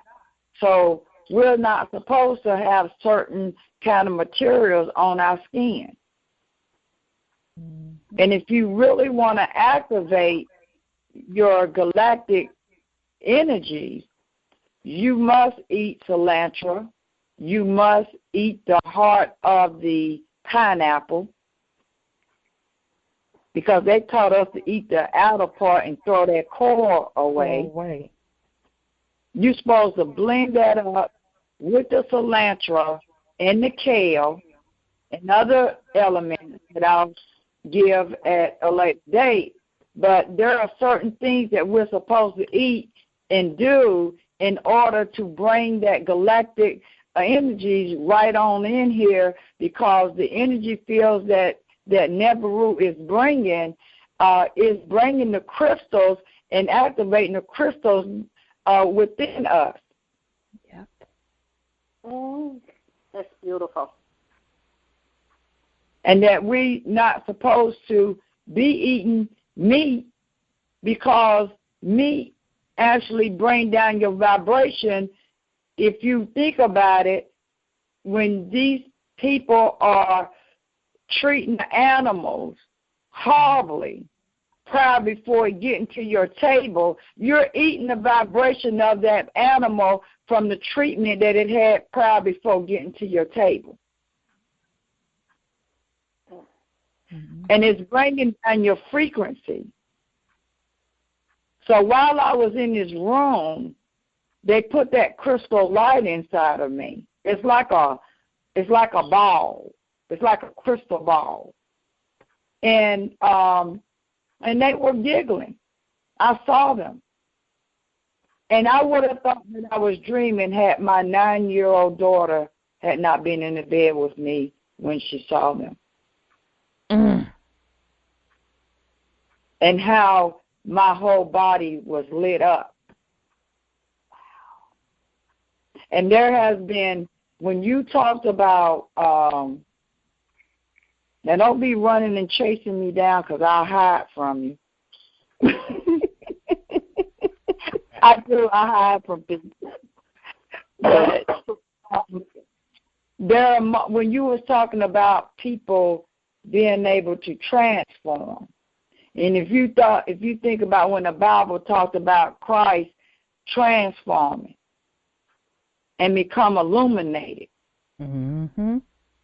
okay, and become Christ-like, we're talking about the crystals and the chakras that will be fired up, and the oils from your chakra, from the crown chakra, which is the pineal gland, be open, and then the oil anoints your head, the oil from the pineal gland, and it comes down your body and anoints your whole body from your head to your toe, and it comes back up. And once that kundalini, there you go, those chakras in your spine come back up and activate all of them, and you become illuminated, and then you become the galactic Christ-like that you were intended to be, because the Bible said, ye are gods, and you can become Christ-like. It didn't say worship Christ. Right.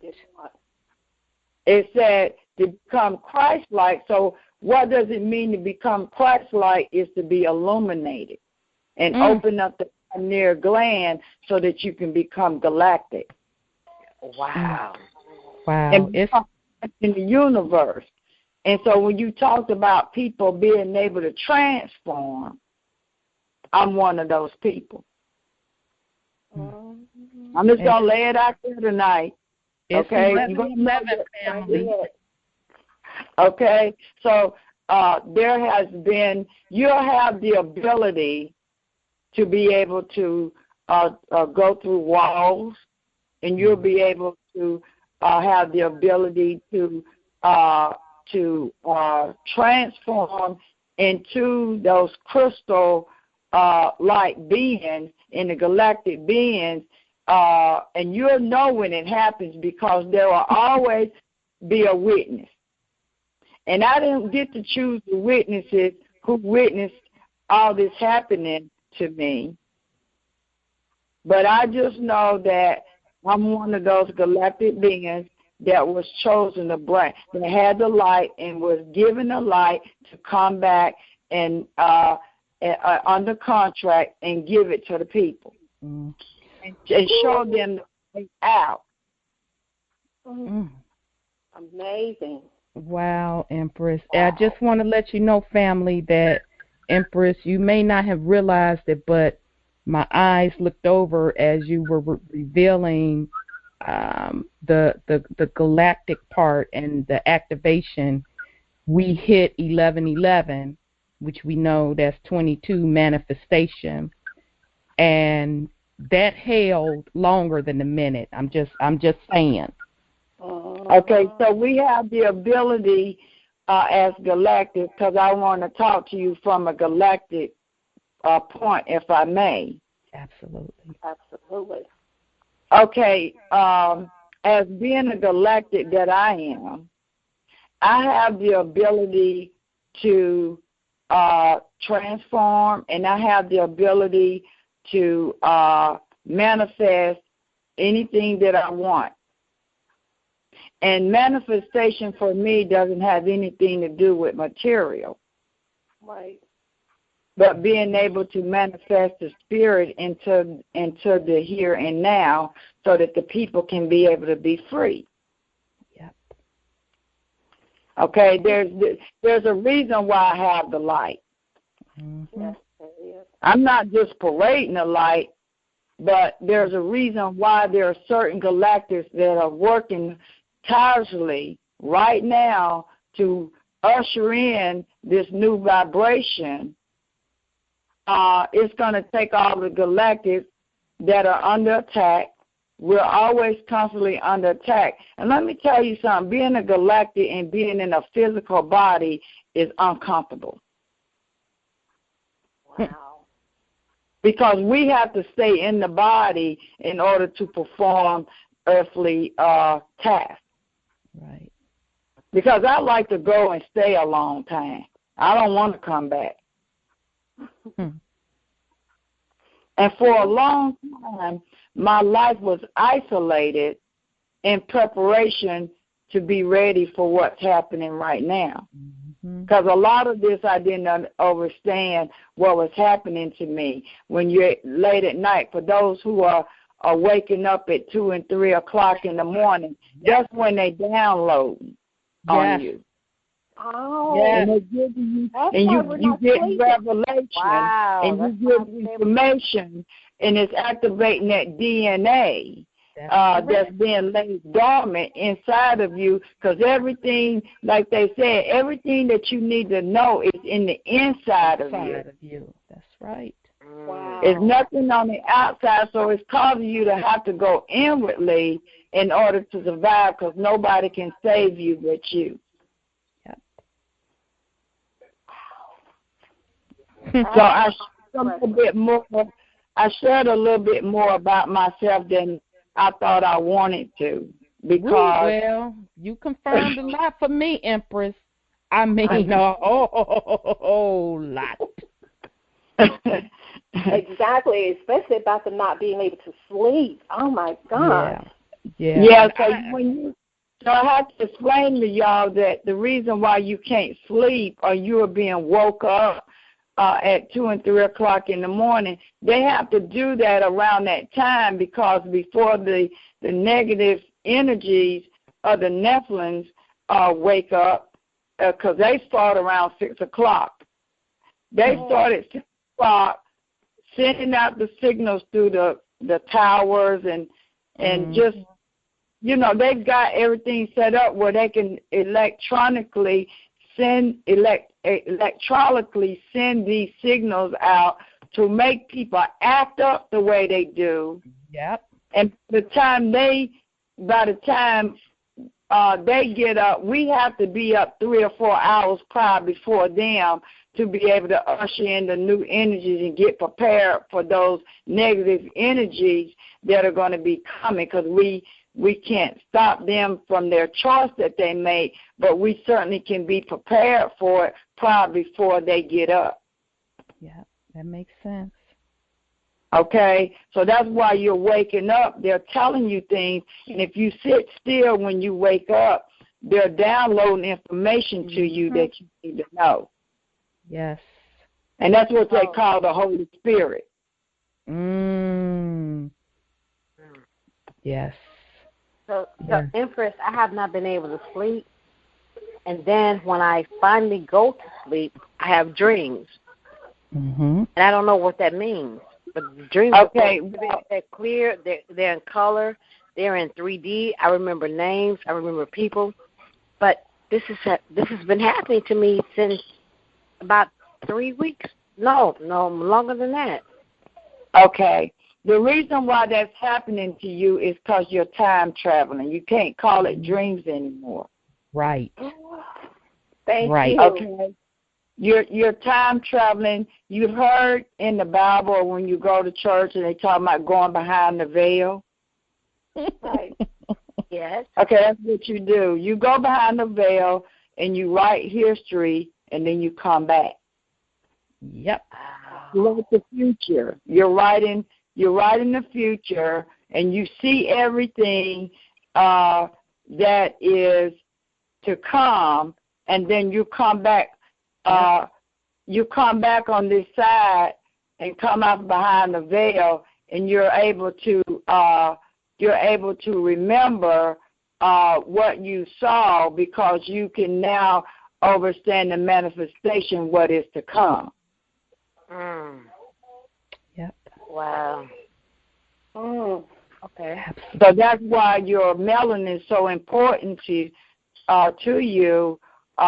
You have to be careful about the lotions and the perfumes and the different materials that you put on your body and what you sleep on, your sheets and down to your pillowcases, and all of that stuff is important energy to help you to manifest those things that you see before it even happens. You already know before it happens. You're able to see the future.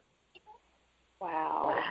And if you take a number, the reason why they took the number 2 pencils away from us and gave us computers, because when you strike those keys on the computer, it doesn't resonate the energies that you need. So if they can put you in front of the screen, that kind of downplay your energies because of those all the magnetic fields that are coming through the computer, right? Yes. Wow. So we have to go back to using the number 2 pencils that hit. That's right, because number 2 pencils have lead. Lead, right. The lead has the energy and have the ability that you can write your own future and your own manifestation when you are using the number 2 pencils along with lamb skin paper, parchment paper, and you're able to do that. So when you're dreaming, you can write all that down with your number 2 pencils. Wow. I need to write it down what I dream. Is that what you're saying? Yeah, write your dreams down. Yep. My dreams have been so vivid that I see the actual names of the people that I'm talking to. Absolutely, because you're traveling. Yeah. You're there. You're in the moment. In that moment in time, you're there, and so you have the ability to time travel, and they never wanted you to know that. Nope. So they tell you you're dreaming. That's why they give us all these shots when we're children to keep that pineal gland closed. Yep. Oh, my goodness. Okay. They know where the galactic. When we talk about the children of Israel and Hebrew and the line of the tribes of Judah, right. Those are the galactics. That's right. The 144,000. Wow. That's it. Wow. Yes. Yep. You know what? Let me say this. Window. Last time I was on a call, asked a question. Dr. Henderson gave Window his dinner, his entree. He gave him his dessert. And I don't mean to ask these type of questions that instigate this, but I thank you. I thank you, Empress Shama. I thank you because I needed to know this. Mm-hmm. Yeah, I needed to know this, Empress Shama. I thank you so much. I thank you for what you shared with me. I thank you that you introduced me to your home, which is Nibiru, and then you said you remembered. I thank you for that, and I will. Thank you. Ooh, that was deep. We got a lesson tonight, and I'm telling you, I guess this was definitely meant to be. Because, Empress, you showed up as usual. You noticed the second time you didn't confirm something for me, right? Yes. Okay. I know what I'm talking about. Yes, I do. And let me just say this. I'm just I really am just a servant. And this has been a lonely road for me, because I just know that there will be times where I couldn't go places and do things, and I do a lot of sunbathing, and I go out into the sun, and because we need to be out in the sun, and those you melanated people, stop using that sunscreen. Right. You're messing up your melanin. We're supposed to be out in the sun, laying in the sun, sunbathing, at least give yourself 2 hours, an hour on the front and an hour on the back, because those are going to activate your your chakras. Right. Wow. And hence what the Wizard of Oz is about, family.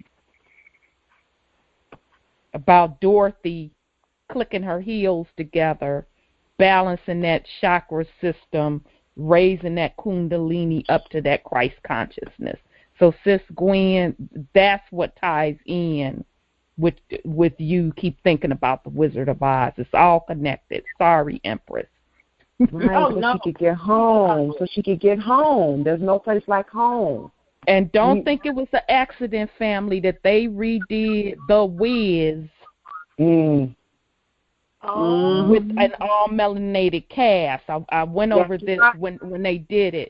Wasn't no accident. I said, oh, I got you. I got the silver shoes. Exactly, with the silver crystal shoes. Dorothy balancing her chakras, rising up to the highest kundalini.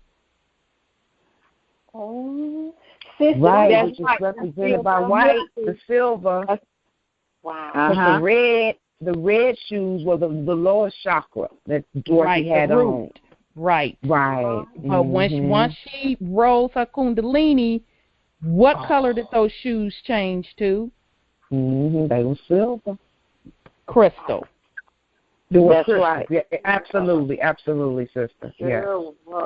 Okay, so that's what the Wizard of Oz is about. Us breaking through the whole mirage, like Empress Shama said. Oh my God! Because everything we see. Ask you about that. Did you?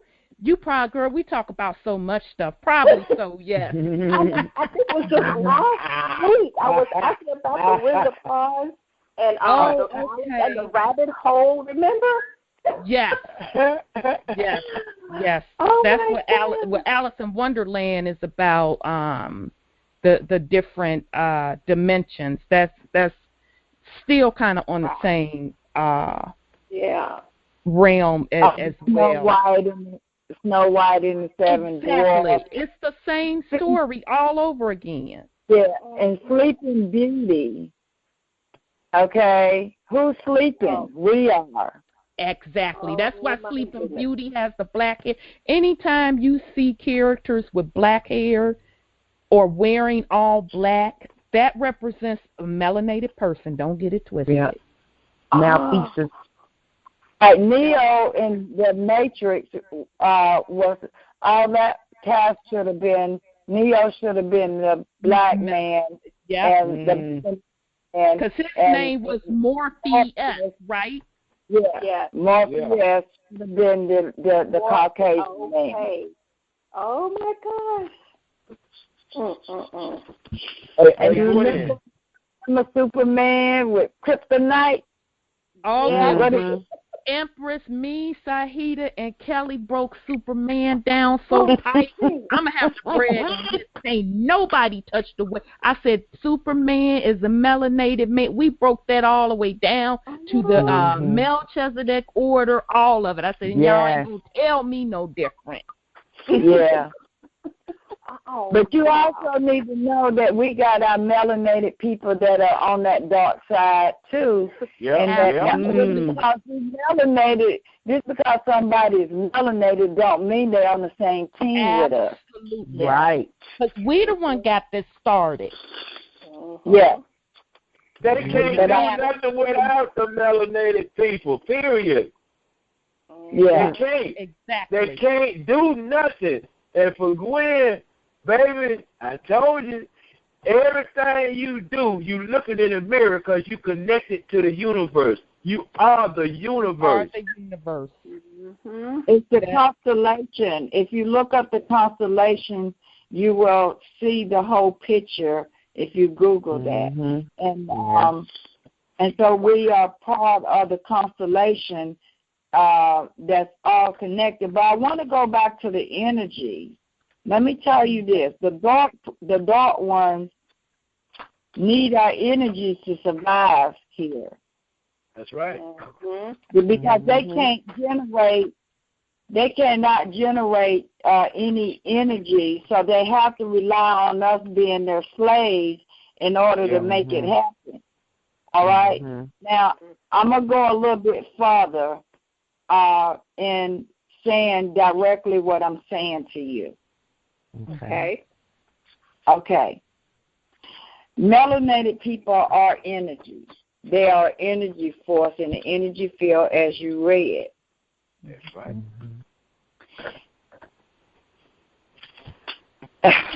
It is no easy way to say this, and a lot of times when we say the truth, people think that we're being prejudiced, but we're not. It's just the truth. Yeah, this is the truth uncompromised. Okay. That's good. I'm not compromised then. Okay. Right. Okay. We have souls. All of us have souls. But the Caucasoids do not have that. They're not going to be able to raise their energy levels up unless they got melanin in them. So they can't survive this new energy field that's happening to the melanated people waking up. And so they've had to utilize us to be able to survive, whether it's intermixing with us or they've got some melanin in their bloodline from way back when, and they can be able to survive. But if you ain't got no melanin and you're not a melanated person, you're not going to be able to survive this new energy field that's happening. And eventually everything would turn back to the laws of which it was set on from the beginning, which was the laws of Ma'at. Right. Yes. Where the melanated people ruled the earth. And that's what we have to get ready for. Yes. And hence is why they, another reason they're chemtrailing, not only to block out Nibiru, but to block out those multiple suns and those energies coming in as well. Because, you know, and we've talked about this several times here, that's why it all ties back to that Dana and Raina, that DNA RNA. And you know, if you don't have that gift, that God essence in that Dana and Raina, and your vibration isn't raised to a certain level, or you just refuse, you want to stay on the dark side, as these new energies are coming in, which is happening now, some folks aren't going to make it. That's what Dr. Henderson was talking about. You will be annihilated off this planet. Yep. Okay. No question about it. They will be annihilated. Yep. If they don't raise their vibration, or you don't have enough melanin. If you don't have enough melanin in you, then you're not gonna make it. Yep. Wow. There's no way scientifically possible that they will be able to make it. That's correct. Yep. Well, it's a good time to be a melanated sister. You hear me? I'm glad to be melanated. What you talking about? I'm loving it. Yeah. May I ask you a question? As a matter of fact, I've been wanting to ask this. I've been talking to Sis Rhonda about it, but I didn't want to ask it on the call because I didn't want it to come out the wrong way either. So, Sis Rhonda, you know what I'm about to ask. I know, baby. Go ahead. So, the ghettos, okay, which is what most of the non-melanated aborted like a plague. But all of a sudden, they are just all over the place. What is going on with that? And I don't want that to come out in a terrible way. What did you ask? What did she ask, Rhonda? What she asked was gentrification.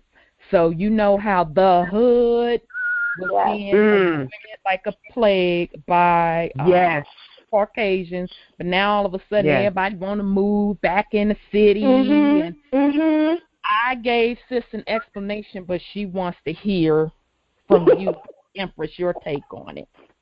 Yes. They I just hate it in my hood. You know, they can't stand for us to migrate together. Because let me tell you something. If you notice, when we all get together for whatever big party, whatever gathering, whatever marches, see, when we get together in numbers, that energy, the energy feels from us being together messes with them. And they know that it can be very detrimental to them when we're together on one accord. For whatever purpose it is that we'll get together, like the Million Man March and the Million Women March, the energy field was there, but if the people wasn't concentrating on the one thing that they should have been concentrating on, then the energy fields can be in multiple directions, and not being on one accord can be still detrimental to us when we come together. So in order for them to keep us separate and our energy fields not being able to come together, they come into the neighborhood and they take over the neighborhoods to get rid of us, to scatter us. And that means that we have to start over bonding with new people. Yes. Because if you strike unity that's tight-knit, where Mama Bessie down the road knew me when I was a baby, and that the whole neighborhood was on one accord, you could leave your front door open, and the next neighbor in the neighborhood could whoop you if you got out of line. And all of that was unity that had stability in it. You might have not had lived in the nicest, what they would perceive as the nicest fancy house, but the energy of love and respect for each other, community, was such in a way that those energies bonded us and kept us together as a people. Sure did. So if you can keep butchering up the neighborhoods where we are to keep us from attaching to each other, then their mission is to keep doing that, so that we'll have to start all over with knowing the next door neighbor, or maybe being in a neighborhood where you don't even fit in, you become homeless. Oh, wow. Well, they're butchering then. Right. Did I answer your question? Absolutely, and thank you very much. I really appreciate that. And because they are really butchering in my neighborhood. Well, I tell you, the hidden agendas that are going on, you have to really sit with the spirits and with yourself in order to see from a spiritual point of view what the agenda is. Their agenda is to say, oh, we're going to make it better for them so they can move back. No, you're not doing that. No, you're doing that to keep separation and division. And then, Empress, I also told her, because when I started seeing the gentrification going on, I also got a message. I was in one of those particular neighborhoods that was gentrified, and I got the message, look around. What do you see? I'm like, yeah, I see it. I see different faces. I see it changing. What do you feel? And all of a sudden, I felt that the energy that we left there,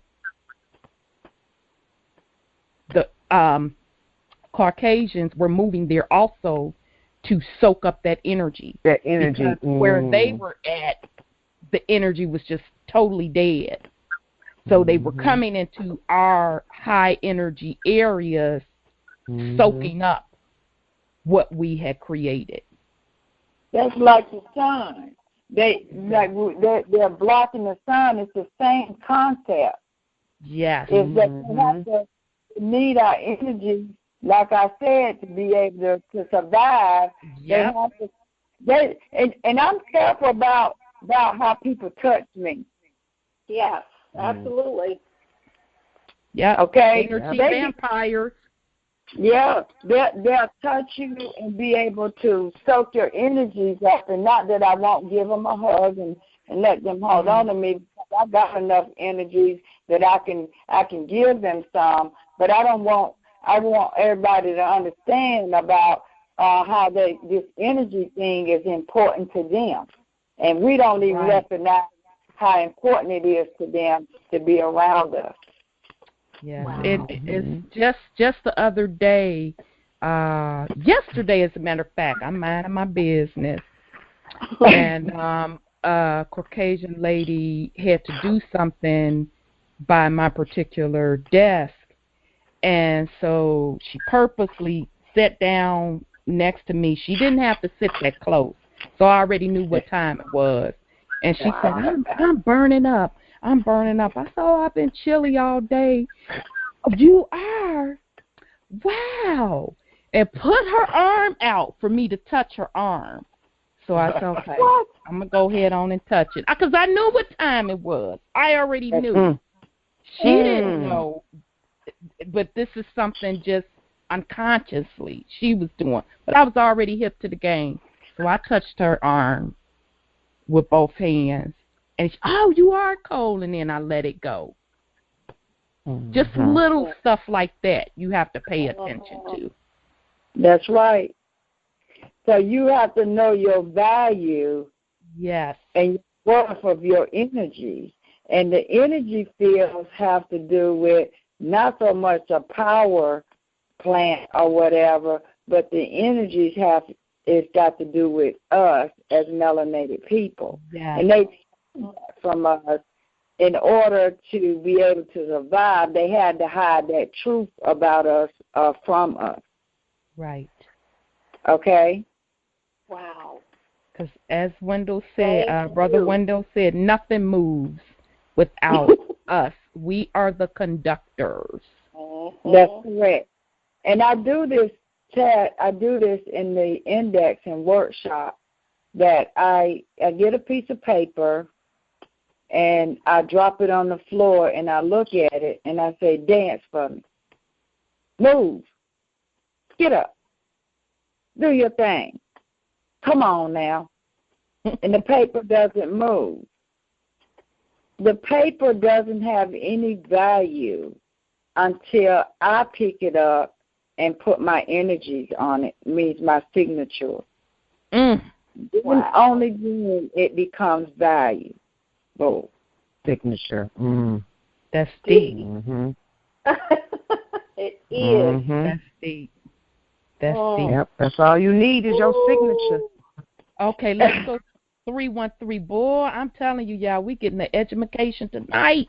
Yes, love it. 313, I know. Okay. Okay, 313, your line is open. Peace, Rhonda, and all the guests. I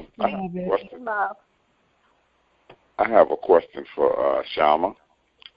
When she was speaking on the processes, I have a question. What if you don't have any receipts, but in the past you have worked and even had your own businesses and paid bills and all? How do you recoup a record of that stuff so that you can actually use that? Because I know they said everything you did in life you should be able to recoup. Yeah, because those are your energies. Aha. Now you can tie that to what I'm saying, right?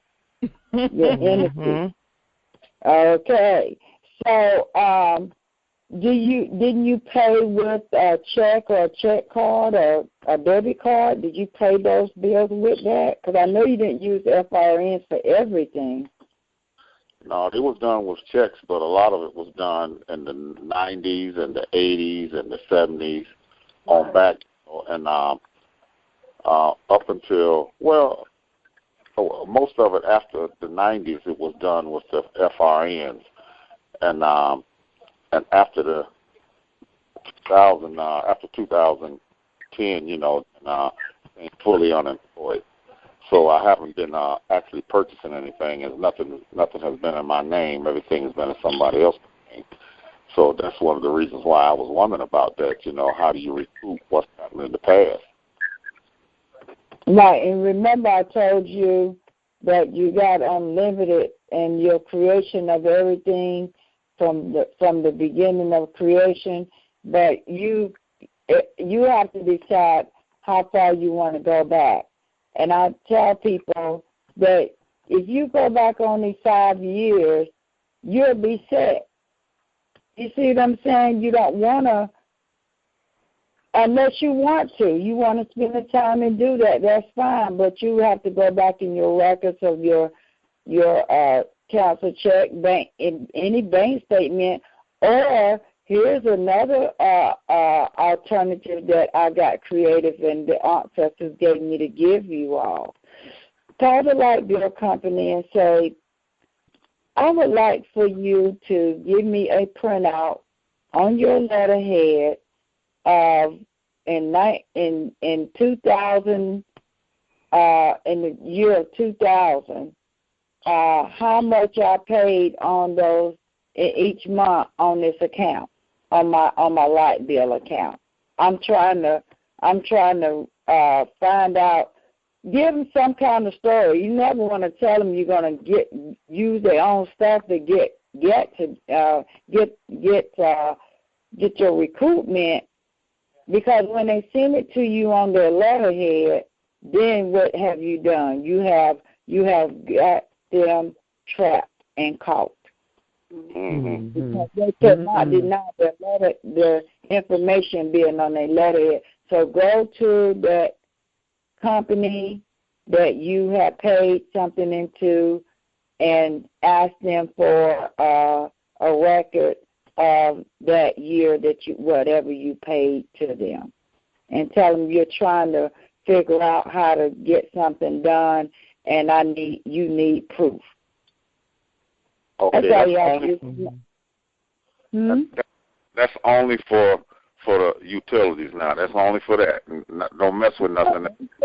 No, it's for anything that you have created, because without your signature, it wouldn't be of no value. It was your credits that you accessed. It wasn't the money. It's no money. You have to remember that there's no such a thing as money. Okay, so everything is credit. Okay, I see what you're saying, because I had a gas station for about 10 years, and I was paying taxes on all that gas I was ordering and all. See, and I'm quite sure I could go back to the state, because the state was the one that was called itself charging me taxes on the use. I can probably go back and to the state and recoup those records. Yes, because the state, there's a state revenue department that is connected with the Treasury Department. And that's a whole new different talk show, but every state has a Department of Revenue.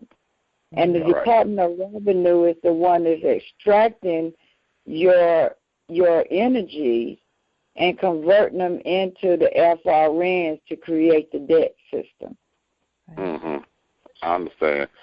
Well, I'm going to yield, because that's another time, like you said, at least I got a little bit of insight on it, because it'll start coming in time as I keep coming to the workplace. Yep, that's correct. I really appreciate donating your time and all, because I've really been getting a lot out of the classes. Yes, absolutely. Great. That's Peace great. and love. Thank you, brother. Peace and love, family. Peace and love to you, brother. Peace and love. Okay, let's go to 931. 931, your line is open. Love, peace, truth, freedom, and justice. One man, one heart, one spirit. It's Army L here in Michigan. You all just do such a beautiful job. I stay awake on Thursday nights just to hear you all. I mean, y'all got it going on, something serious. But y'all hitting all the topics.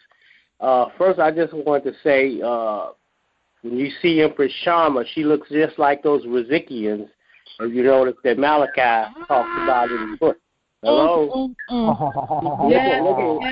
Right? Ooh, you know what? You wrong for that, brother. Cause soon as you said that, I see the recipient in my head with the lens on. Woo! Check out what she rocking, right? She got that beautiful. She got that beautiful crown of 9 ether hair.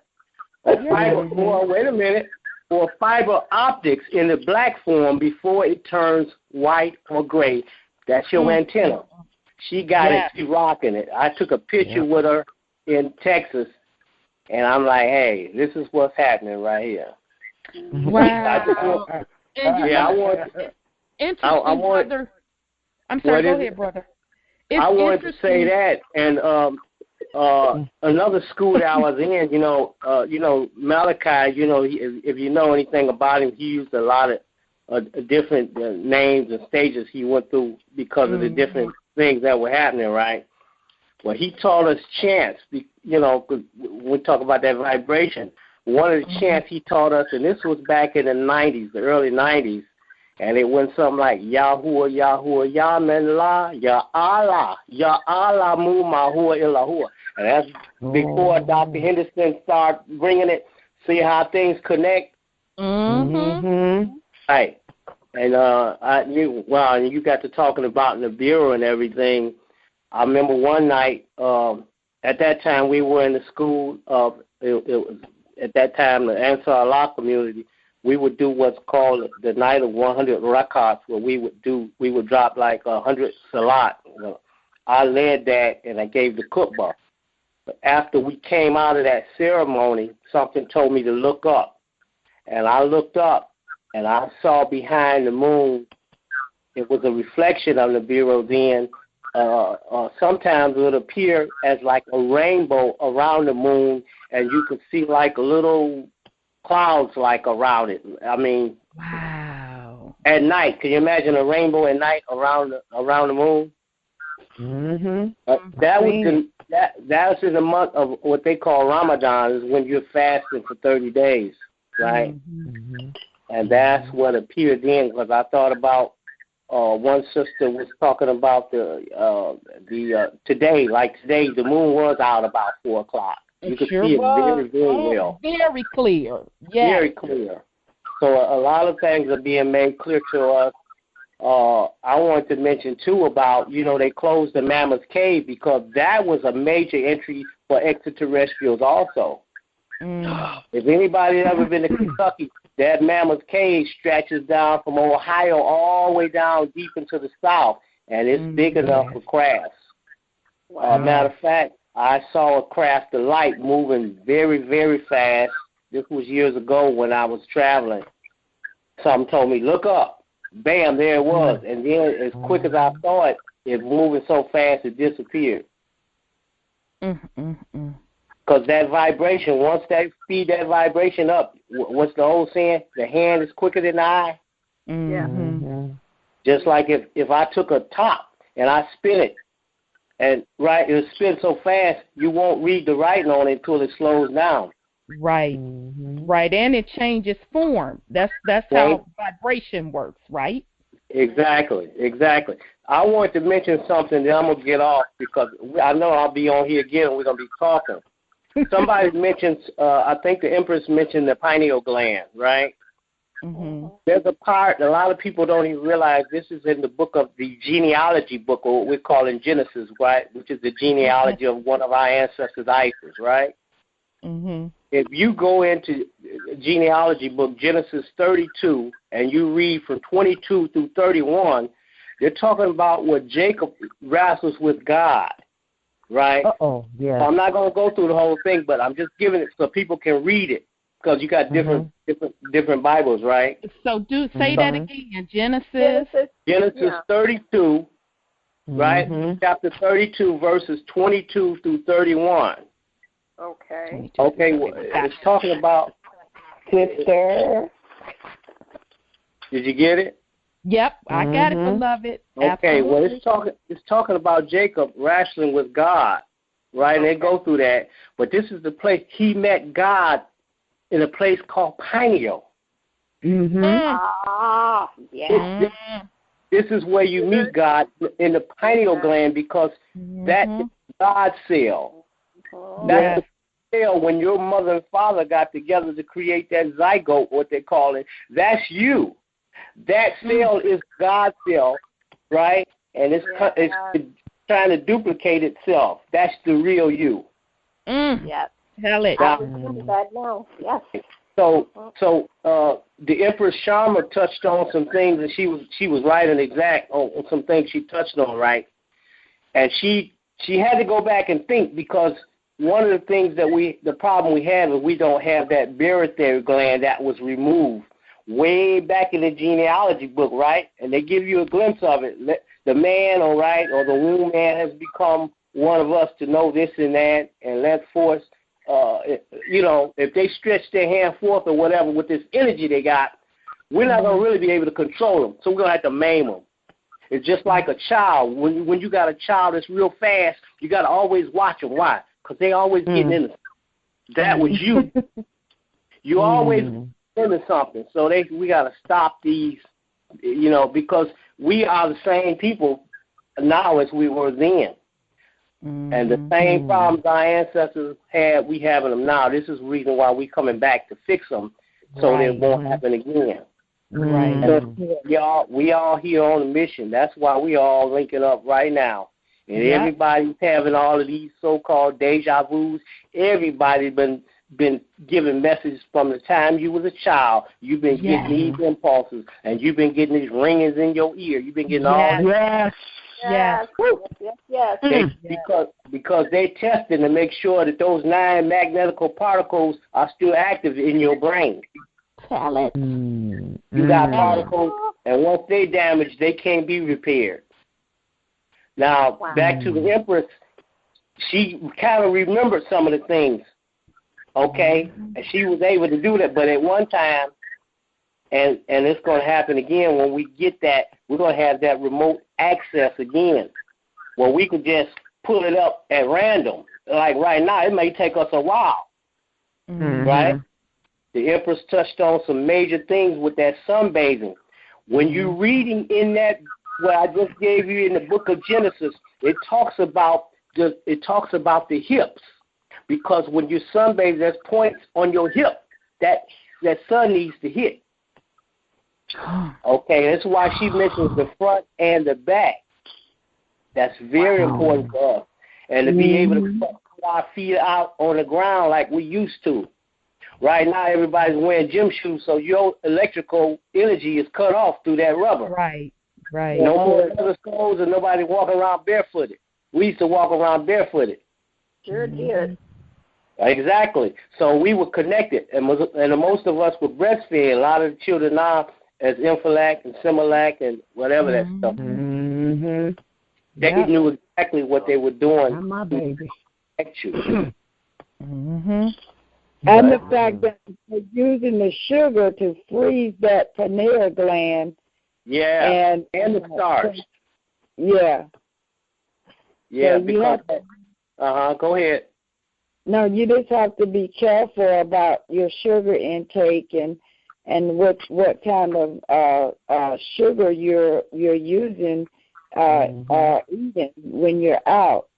It's very important to use honey and leave that sugar alone, because they're purposely putting stuff in their sugar to keep the pineal gland closed. Exactly. It's something you mentioned, the honey. Now I know everybody's probably familiar with Dr. Sebi right about now. He's talking about that honey, though, should be the honey that's broken down or whatever from that black bee, or use the date sugar. Date sugar. Yeah, date sugar. Because,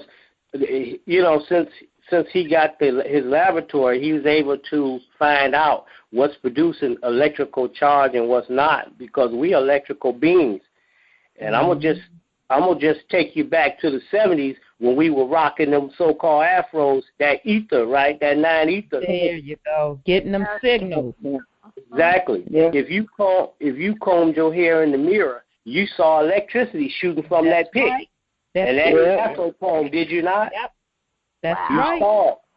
So, and sometimes you could feel yourself. You could feel a charge just going through your body.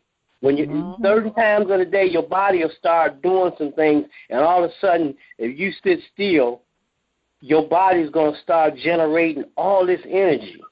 Mm-hmm. See? Yeah, vibrating. It vibrates, and I'm gonna tell you, if you can get back to growing your gardens or whatever, it'd be a beautiful thing. Because right now everybody's living off of blood and starch, the majority of blood and starch, and I know some of you remember the time when we led the field in pretty much everything, and now we're just trying hard to keep up. We see right now how the food has changed the structure and the children and everything. And somebody mentioned those shots. Those shots break down the immune system also, and they know exactly what's going on when they get those shots. They know exactly what they're doing. Absolutely. Yeah. So. And I wanted to tell you that when the doctors use the symbol, that medical symbol, if you notice, it's two snakes wrapped around the spinal cord. Exactly. Yep. Exactly. Well, that's what I mentioned, I think, when I was on the call before, when we used to be down on the land, it was formerly called Kodesh, when the pyramids were set up, and you could see the energy, and you would see that same symbol on the top of those pyramids, and then the biggest pyramid, a light would shoot out from it. And in that pyramid, some of those pyramids would be a crystal ball. Right. Yep. So it'd be a lot of energy, and also water would flow there, because there was more than just learning centers. Those are energy centers and everything also. Which is why when they flew over it, from what somebody told me, when the government flew over it and saw the way that it was laid out and the energy shooting off of it, they like, oh, we got to get rid of him. Exactly. Exactly. That guy who was the main devil was Sheriff Seals. Okay, he was a major devil. Doc put that together. People came from all over the world for the realignment of the souls and the different things. I'm going to find some things. I got a lot of old information that it takes me a while to find things, because when I move back up to the north, I got a bunch of stuff in boxes. And a lot, when you move, a lot of times some things get misplaced. Right. But connecting with you all, just that's a whole new light for me, and I see a way to what Empress Shama is putting, that I'll be able to free myself from a lot of these those jackals and things right now, going to this plantation, right, and working. Well, brother, I'm sorry. I do want to say that now you came in, and when you mentioned Empress, the way she looks, and I can see her so clear, her look in the El Holy tablets. Just yesterday, one of the sisters posted, I think it was Sis Joan, posted a new video, relatively new, by the big head scientist, because he studied under Dr. York. So he posted one of the 24 elders. So when I saw it, I'm like, ooh, cool, big head scientist got some new stuff out. Boom. So I listened to the one with the 24 elders, and then I saw all of his new videos breaking down the elders, breaking down the different positions in the order. And then all of a sudden, I got a message. Rhonda, it's time for you to start introducing them to the galactic family. So the next show See, none of this stuff is accident. I promise you now. The next show, I'm like, okay, that'll be perfect. Tonight we're going to go over Nibiru. The next show, we're going to start discussing the galactics, a.k.a. the angels, etc. So when you brought up again about Empress, her exact look from the shape of the eyes, the shape of the body, all of that, and the El Holy tablets, I saw I got to do it. That's the confirmation right there. So thank you for that. Wow. Indeed, indeed. I'm going to mention one thing, then I'm going to yield. It's just something. I think you was talking about the chakras.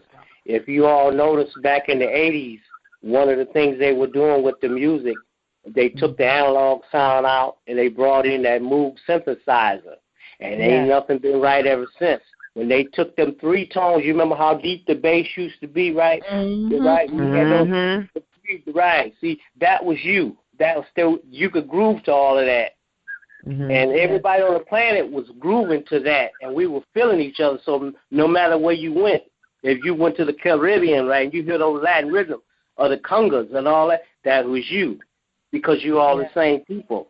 And then they came out with that Moog synthesizer, and it just took the analog sound out. They started moving digital music in because certain people had to, they couldn't pick up analog, or they couldn't pick up a natural sound, so they had to read the numbers. Yeah, and, like Bobby Hemmings said, remember, those of us that had albums and 45. Exactly. y'all gonna hear me. Even the actual 45 and the LPs itself made of carbon. That's a certain vibration, and when that needle went around, remember that? Right. Yes. They knew what they were doing. Right. Now, you just mentioned something. You just mentioned carbon, because you got carbon, hydrogen, and oxygen. That's the cycle of life right there.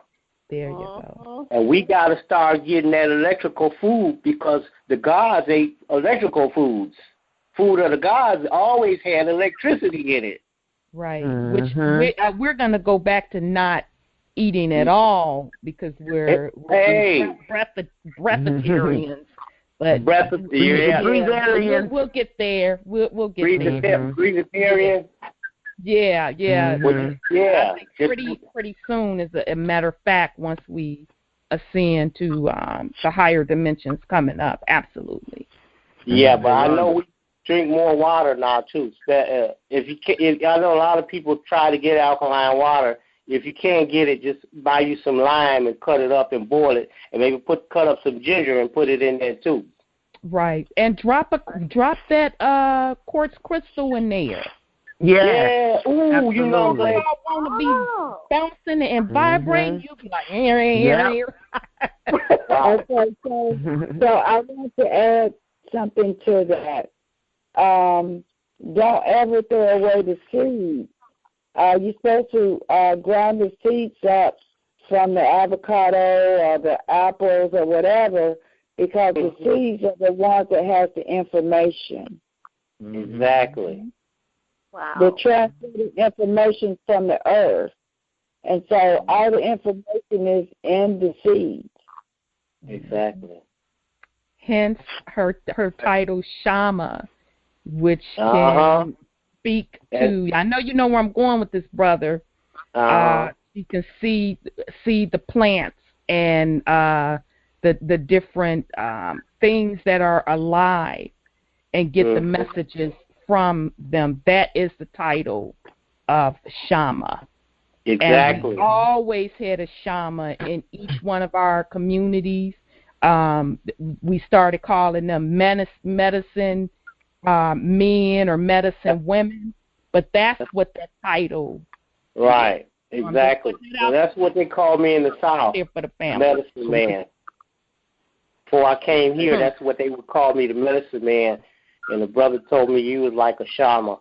And that's why I can relate. When I first met Empress Shama, I say that's the one right there. Because one brother was saying, well, she don't think. I say no, that's the one. See, you don't. It ain't what you think.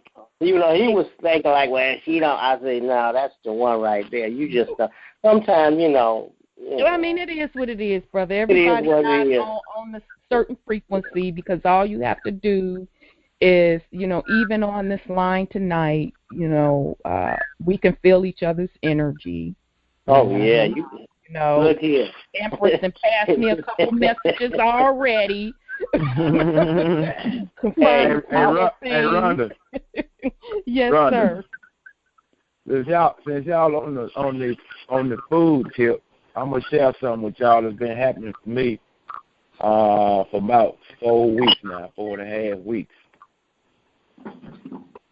I eat a meal maybe once, maybe twice a week,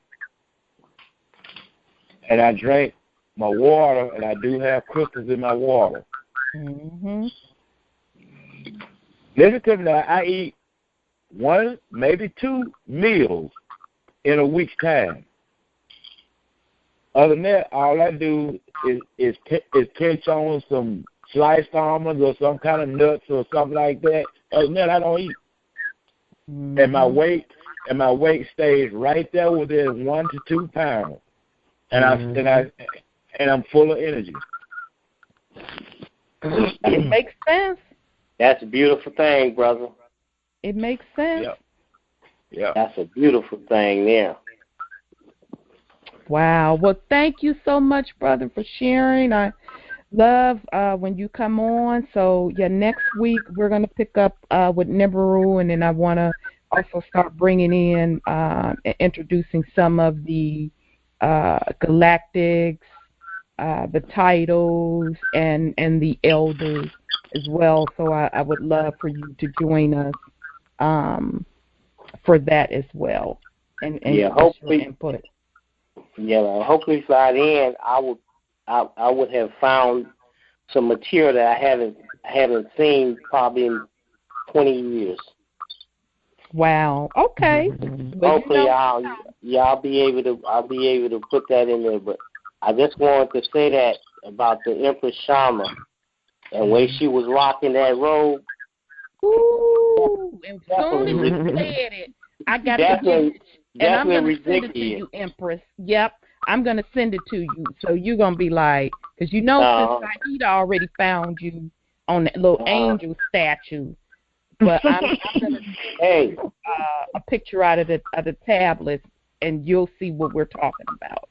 Right. And when I found she was from the Carolinas, that's where my people from North Carolina and South Carolina, and I love it down in Charlotte. Yeah, mine are South Carolina. Yep. Greenville. My people, they from down that way. Yeah, y'all need to come on back to the Queen City. Exactly. And I love it. I haven't been there since 2006. I love it. Wow. Yeah, and that's why I met that's why I met Brother Oracle Tahuti. Tahuti, okay. Yeah, and then we were both from Detroit, from the same area too, and I happened to run into him up here. I'm like, it's a beautiful thing. Then I see him again in Texas, him and his beautiful wife. Just some good people, So, it's a beautiful thing. Absolutely. With that, I yield on everybody. Love, peace, truth, freedom, and justice. One man, one heart, one spirit. One spirit. Okay. Thank you, beloved. Thank you. Okay. We have 786. 786. Peace, love, truth, freedom, and justice, family. This is Deidre down in Florida. How's everybody? We are doing well, beloved. How are you? Doing great. Listening to you all and enjoying all of this information. It's amazing. There's just like a couple of things I wanted to touch on. I'm not going to keep y'all long because it's the hour.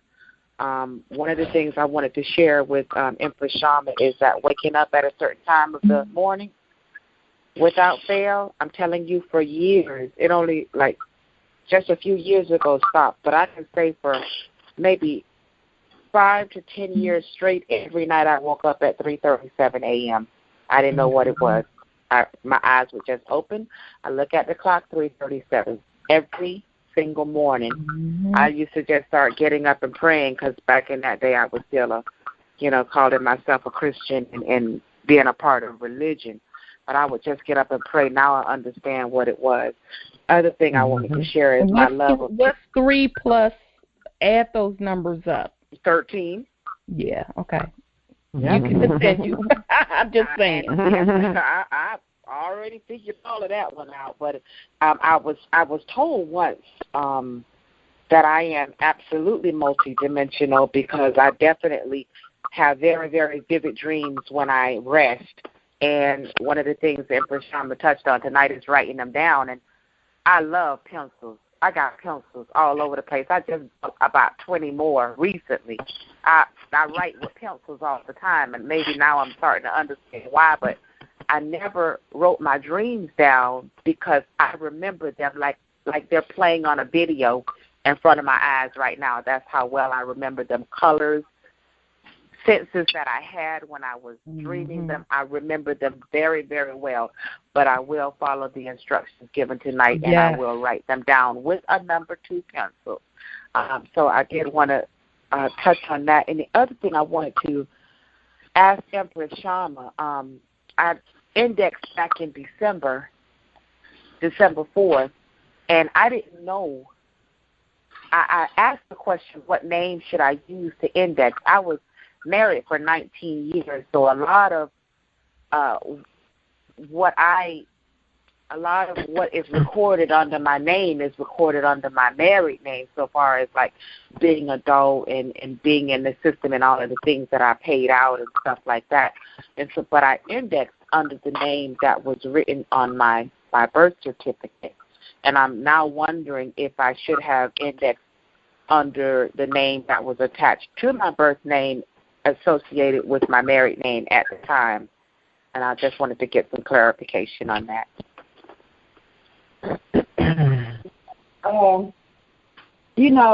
It doesn't matter because when you gave them that last 4, that social, they're connected to you.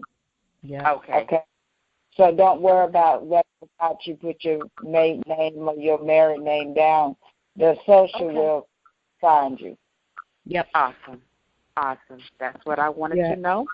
Because just so the family knows that the first part of that social is geographic. Okay, so the first 3 digits are geographic, so are the middle 2. So they could the last 4 is really what's unique. So literally, they know just when you give your entire Social Security number, that first part of your Social Security number, because remember, they're making these numbers up in blocks.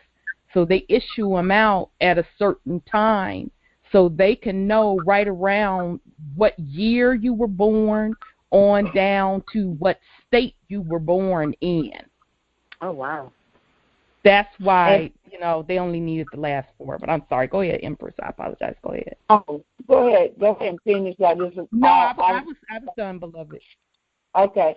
At some point in time, I will show you how to become the owner of the account,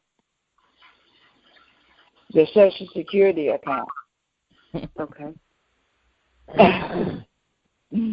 How you turn it into a G.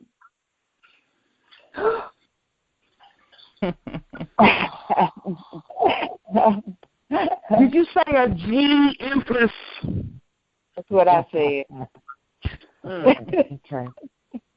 I'm a G. Oh my God. My husband a G. Select few I've shown how to become a G. Okay. This is the knowledge that has been hidden.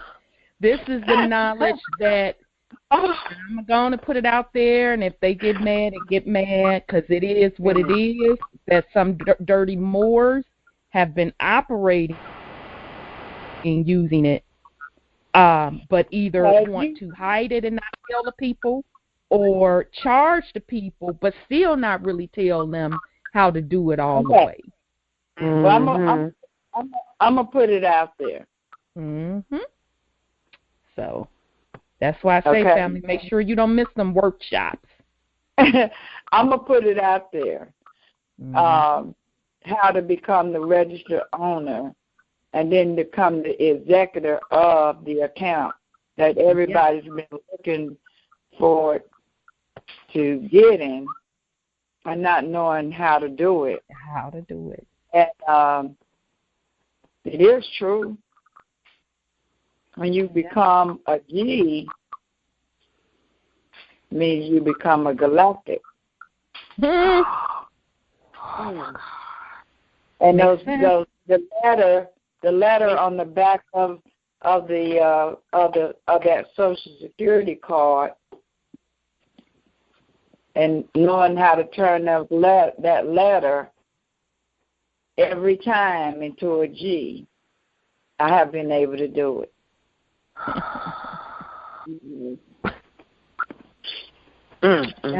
And now it's making more and more sense, Empress. Our first conversation that you and I had.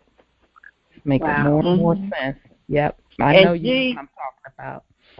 Yeah, and the G is connected to Chicago. Mm-hmm.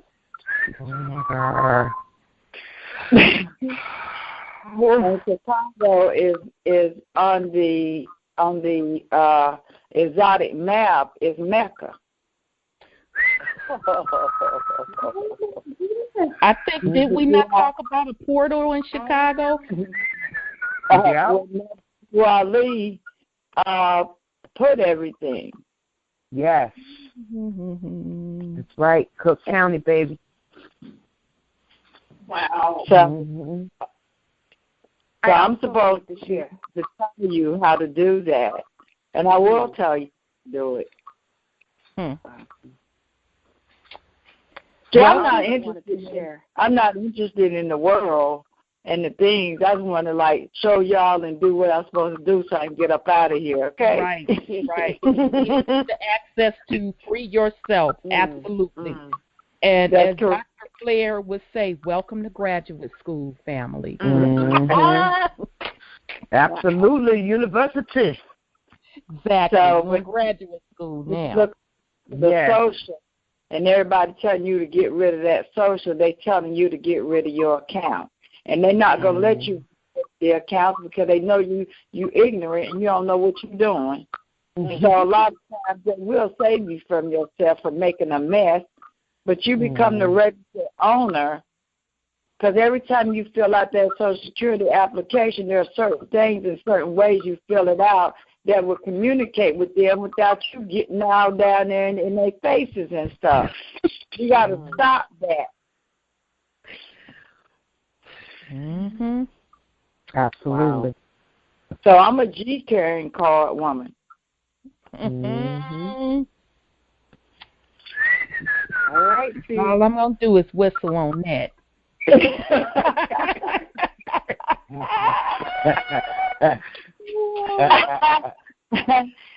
Oh, yeah. I've been waiting for her to show up. I have been waiting for her to show up. Somebody threw that up in my face 2 years ago, and I'm like, I got angry because I'm like, so you don't realize who you talking to. You trying to throw that up in my face. I know that's what I'm supposed to be doing. I'm like, but that's okay. They gonna send somebody to show me while you fronting and flossing. So when she showed up after the first conversation, I already knew what it was. I'm like, whoa. I already knew. There you go. Wow. See, I've never thought how to do it for myself. Everything that was taught to me and given to me was through the ancestors, through the right people to sit down in private with me and show me and tell me, because they knew I could be trusted with the information. And I'm not selling to everybody. freely given to them, it's your right to know.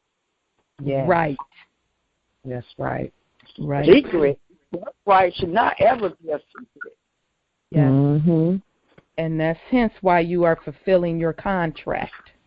That's correct. And these people out here that's selling this stuff to you that's supposed to be freely given to you, they are cursed.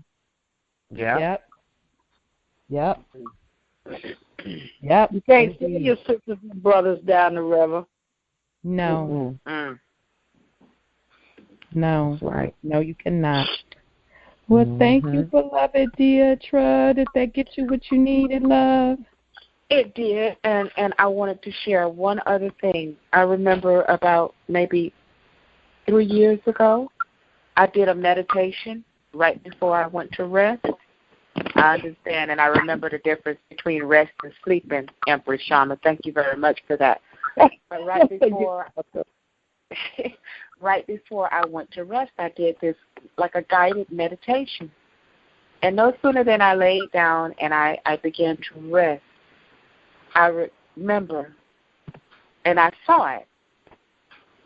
It's like my spirit rose up out of my body, and I literally floated up above my body that was on the bed, and I went straight through the walls. My eyes were wide open. I could see the concrete. I could see everything through the walls.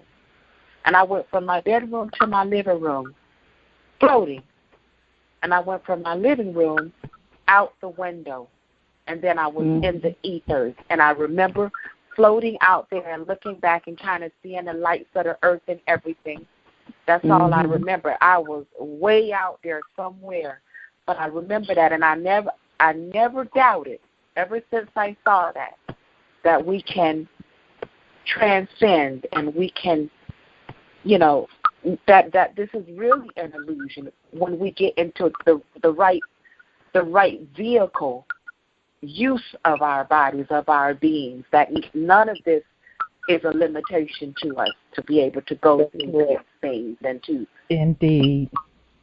be able to travel in that sphere, because I know it's possible. I've seen it. I've done it. And I just wanted to share that because I remember you speaking on it a little while ago. But with that, I'm gonna yield. I love y'all. That's all I need y'all to know. And nobody, and I know this also, no one that is on this call and nobody that is listening on this call is here by accident. You are here by appointment. You are here because you have something to contribute, something to do. 144,000. With that, I yield. One heart, one mind, one spirit. I love y'all, family. Love you too, sis. Nightfall.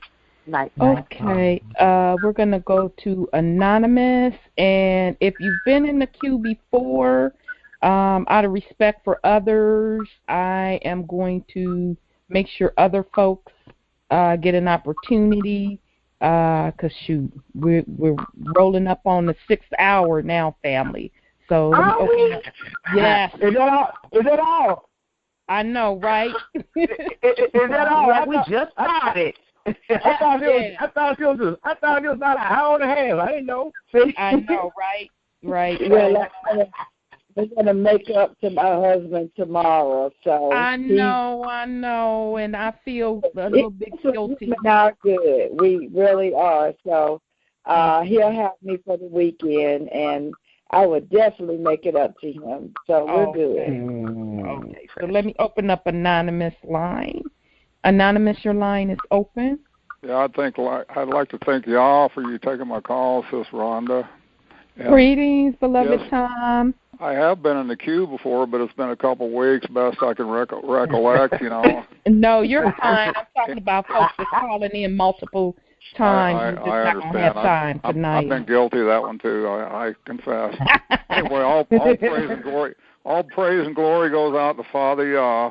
Hey, great subject tonight. I got in late even, so I guess that gives me more opportunity to come into the queue. And I thank you for allowing me to contribute and participate.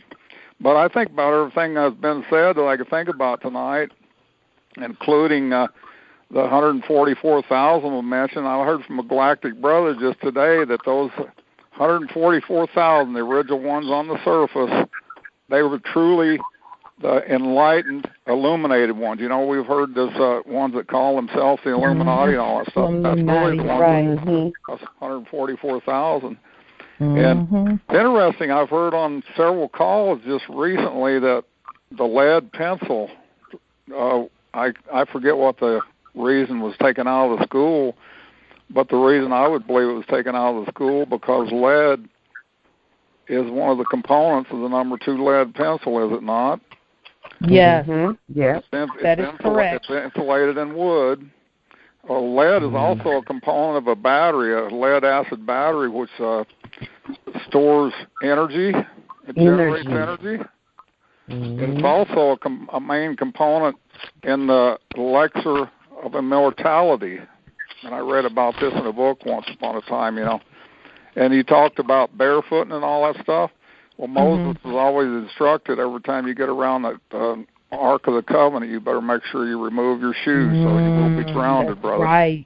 Anyway, the 144,000 and all this in the galactics, like I said, the galactic brother told me just today the 144,000 were truly the enlightened ones. Yes, indeed. Yeah, wow, that was timely. Well, the other thing about the 144,000 that I want everyone to understand is there are it has to do with the body parts and the cells and the arteries and all that stuff. It adds up to 144,000. Wow. Okay. Yep. So that's what makes you become illuminated when all those are cleansed and activated, and they come together. And when you add all that up, it's supposed to be 144,000 of the bones. When you add up the skeletal system and the organs and the different cells and stuff throughout your body, it's supposed to add up to 144,000. You know, in the crystalline, crystal. We had a brother on the call. I think it was Monday night. He said that they had discovered a couple crystals in the pineal gland. And when you really look at ascension, your spiritual ascension, we're all on this journey. We're in different parts. You know, it is a spiritual journey. We're on different parts of the path, you know, at different points of the path. But anyway, I've been told and I've read about that this transmutation and ascension, it entails becoming a crystalline-based being versus a carbon-based being, which we are now. Yes. So if you really take that all, and then the thing about the food, you know, the galactics, I don't believe they eat any dead food. They eat live plants and stuff. But what they said earlier on this call about the mortality of something being killed so you can eat it, that just didn't really fit with the being you are and the live water. But the brother just got off here a couple callers back. He said about putting lemon in your water. Well, there's another way to put something in your water if you got any kind of ailments. Just put a teaspoon of baking soda in there, and that'll alkalize it. So that'll raise your alkalinity up there at the proper level too. And it's that type of mixture. It creates electrolytes and all that good stuff, but it also creates energy, and it helps complete your circuit. We are electrical circuit, you know, and all of our signature. Anyway, with that I yield. I don't want to take up too much time. You guys have pretty well covered it all. You're all on fire tonight. You all are. So anyway, I thank you all. Thank you, Tom. Thank you, beloved. And I yield. One heart, one mind, and one spirit. All right. So we're going to have our last caller because I guess once we get past going into the 6th hour, the board just locked up on me. They kicked me off. So I guess they setting a time limit on us now. So the last caller, I got back on on, but this is going to have to be the last call. So we're going to go to 404. Let me open up your line. 404, your line is open. Peace and love. Can you hear me? Yes, we can hear you, beloved. Okay. Hold on. I can't hear. This is Sister Ian, and the reason today, and I just was remembering something. I was just remembering something that happened to me back just before 2011. I was in Texas. Sis, do you have some other background stuff? Yes, I'm trying to get the person to just chill out while I give you the information. I'm sorry. All right, beloved. I'm sorry. I apologize, sister. What I'm calling about, and I didn't realize it until tonight. Just before 2011, I was actually working for American Airlines, and I was stationed in Irving, Texas. While I was out there, and I didn't know, I met a lot of people who I did not know, and I was given the name Gigi. And for some reason, while I was given it to was one of my other melanated brothers who I'd never met before.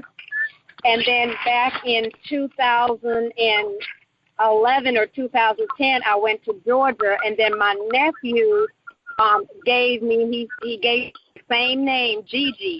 Now, one of the other things that I was presented today, and I was out and about, I was presented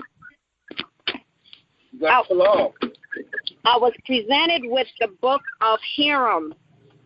I went into a bookstore today, and all of a sudden, I was guided to pick up this book, and I picked up the book of Hiram, and it has the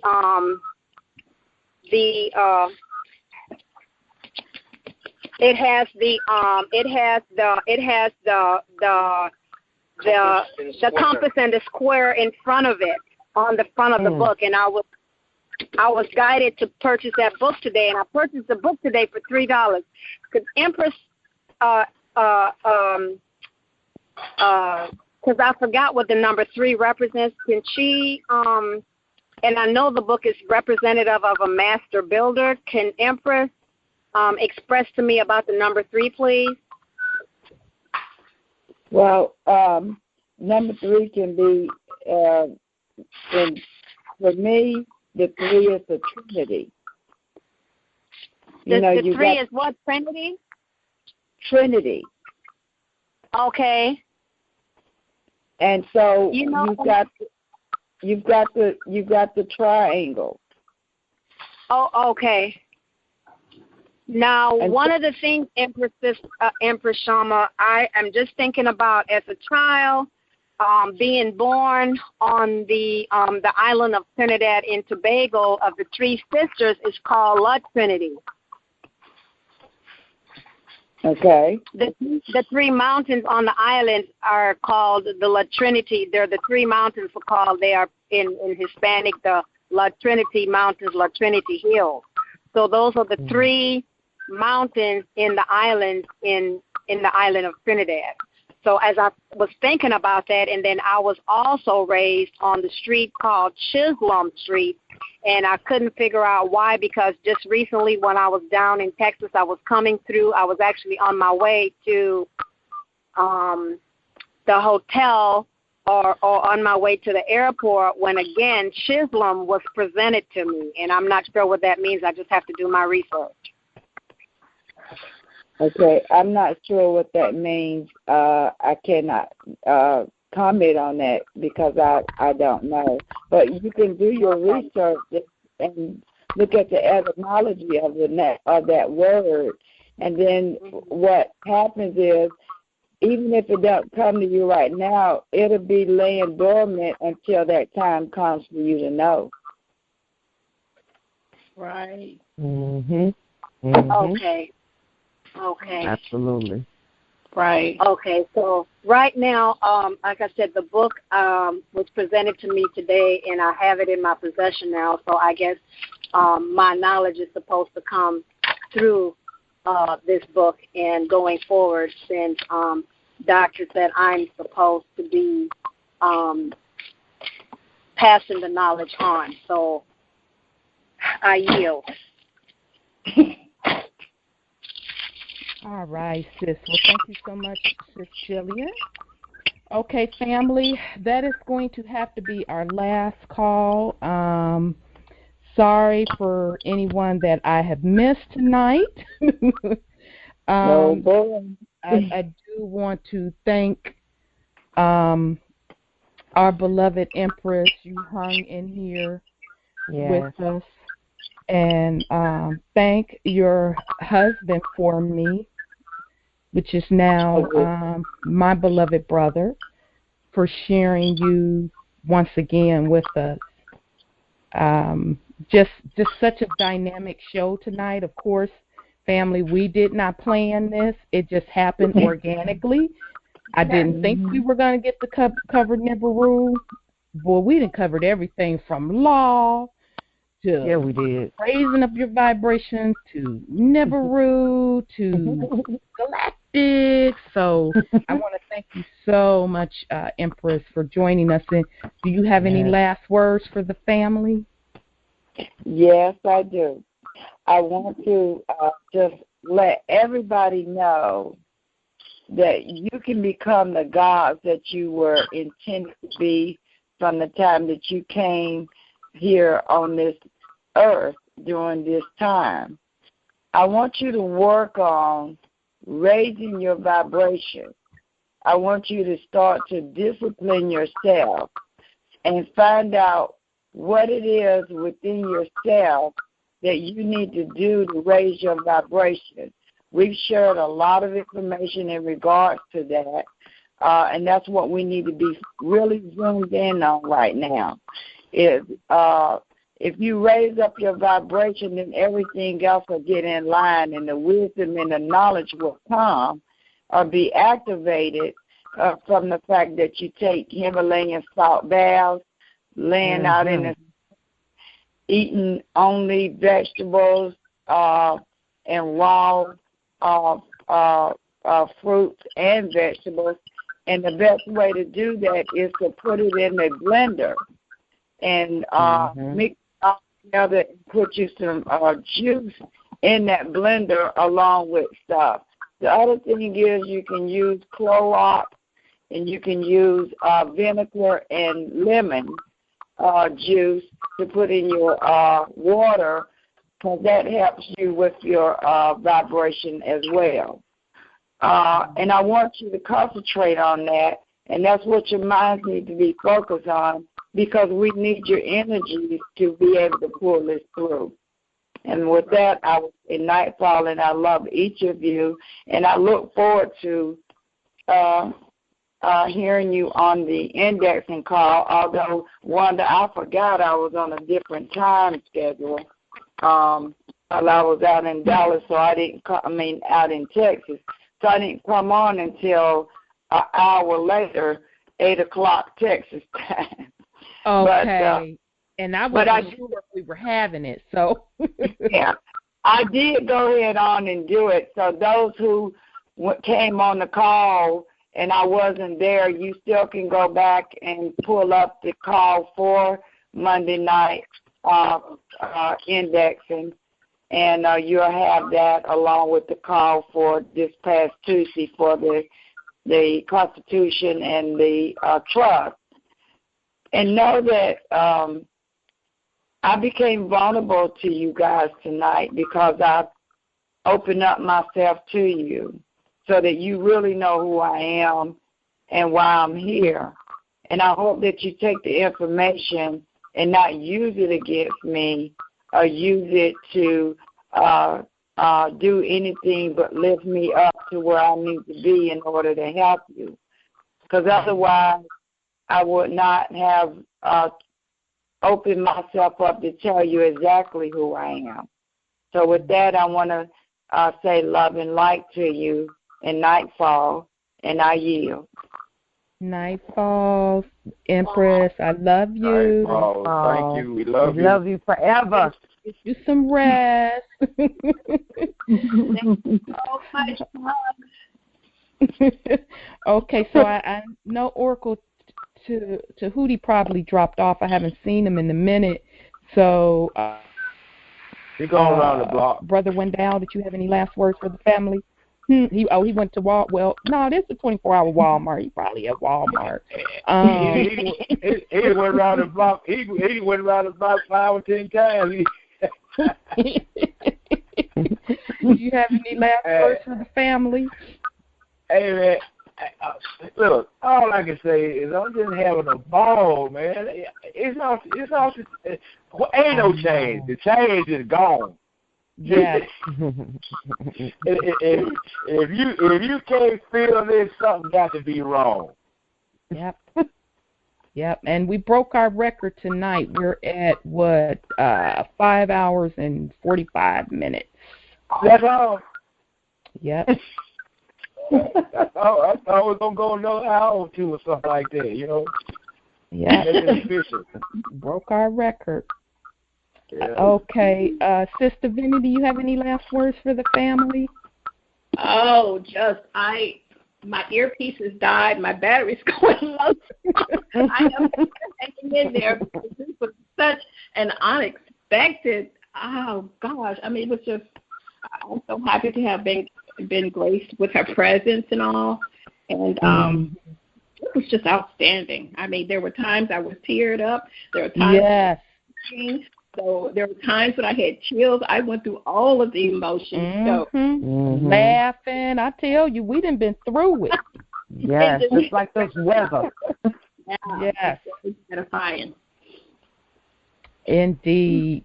Sis Sahida, you have last words for the family? Well, I'm going to say Zazuma, which is Syrian for highest gratitude for all the beloveds on the line tonight, sharing their knowledge and their pieces to the puzzle, and grateful that the Empress came on and shared so much of herself with us tonight. I'm very grateful. Indeed. Very grateful. And I also want to share Galatians 5, verses 5 through 6. For it is by the power of the Spirit who works in us, because we trust and are faithful, that we confidently expect our hope of attaining righteousness to be fulfilled when we are united with Yahshua Mashiach. Neither being circumcised nor being uncircumcised matters. What matters is trusting faithfulness, expressing itself through love. And I yield. All right. Beautiful, sis. Well, family, I want to thank you. You were with us this morning, because now it's this morning, as we broke yet another record. This morning for us that's on the East Coast, rounding up 6 hours. But just thank you for your support, for being on this journey with us. We certainly felt your energy tonight as Empress took us through the ethers. So literally we went to the ether. She did.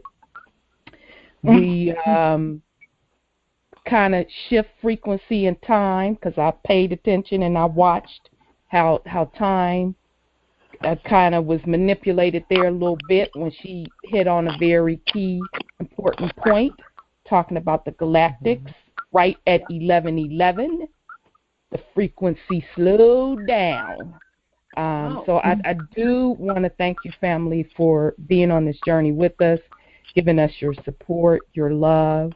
Again, I hope tonight that you did get a lot of value out of it. And if you didn't get anything else out of it, know that ye are God's. Yes. And the kingdom is within you. Yes. So guard your vessel. Yes. Raise your vibration. Mm-hmm. So we can bring this home together. Mm-hmm. Yes. Mm-hmm. So with that, I do want to say this morning, Dr. Henderson has, I notice I said this morning, at 11 o'clock a.m. Eastern Time, he has a scheduled UN call, and so check that the SOV CPR site for those details. And then he will be back at 9:30 p.m. Eastern Time for the U.S. update. Check the SOV CPR site for that as well. So next week, now family, we to the point we almost have a call every day of the week, but 2 days. So I'm finna run through this list. One day. Yeah, because it's gonna be to the point where we're only gonna have 1 day open. So remember, I told you we're in graduate school. Okay, so let me run through the list of activities for next week. We don't need no day off. I know, when to leave it up to you. You be trying to work a sister to death. But anyhow, that's another story. So Monday, family, we have Empress Shama will be back with the indexing. So those of you that have not been indexing, if you have questions, you need to know the process. That is the call for you. If other people have questions about indexing, that is the call you refer them to. That is at 8 p.m. Eastern Time. That's Monday night. Check SOV CPR for that information. And then Sis Linda, Oracle Denise, Sis Beverly will be back Monday night as well at 9 p.m. Eastern Time for prophecy. Okay. This Tuesday, we don't have a workshop call, so you are kind of getting a break next week. Sister Divinity and I don't have tarot reading, so you are getting a break on Tuesday. But Wednesday, Sister Joan will be back. She debuted Mama Yah, the Feminine Yah Principle. She will be back Wednesday at 8 p.m. Eastern Time. She is on the Truth Uncompromised Media Network. So same dial-in number and passcode. So check Facebook.com, Truth Uncompromised Facebook page for the specific topics on Wednesday. And then, of course, we will be back, Truth Uncompromised, on Thursday, and we're going to pick back up with a little more detail on Nibiru, why the government is hiding it. And then we're also going to get into discussing the galactic family, the elders, as well as what we were brought up, most of us taught, the archangels, which are really the galactic. So we're going to start introducing our galactic family to you all, and then we'll still get back into the creation story myths, picking back up with some of those books as well. Right. So that's all I have for you this morning, family. I wanted to play for you George Clinton's song, The Mothership, but the board is locked up. Okay? Oh, no, wait. Can I do it? Yeah, if you could do it, go on down and rock on out, because I can't personally do it. But y'all, just so y'all know, the mothership is Nibiru. That's what Blood was writing about. Okay? Research it. Okay, that's what he was writing about with that song. So I think it's towards the bottom, sis. Because you know that's the cut in general. Yes. Yes. On GP. Yes. Okay. There it is. I got it. Okay. All right, family. So we're going to say love, peace, truth, freedom, and justice. One heart, one mind, and one spirit. One spirit. We're going to rock out with the music. Nightfall. Hit it, sis. Nightfall. Everybody move. Nightfall. Sis, you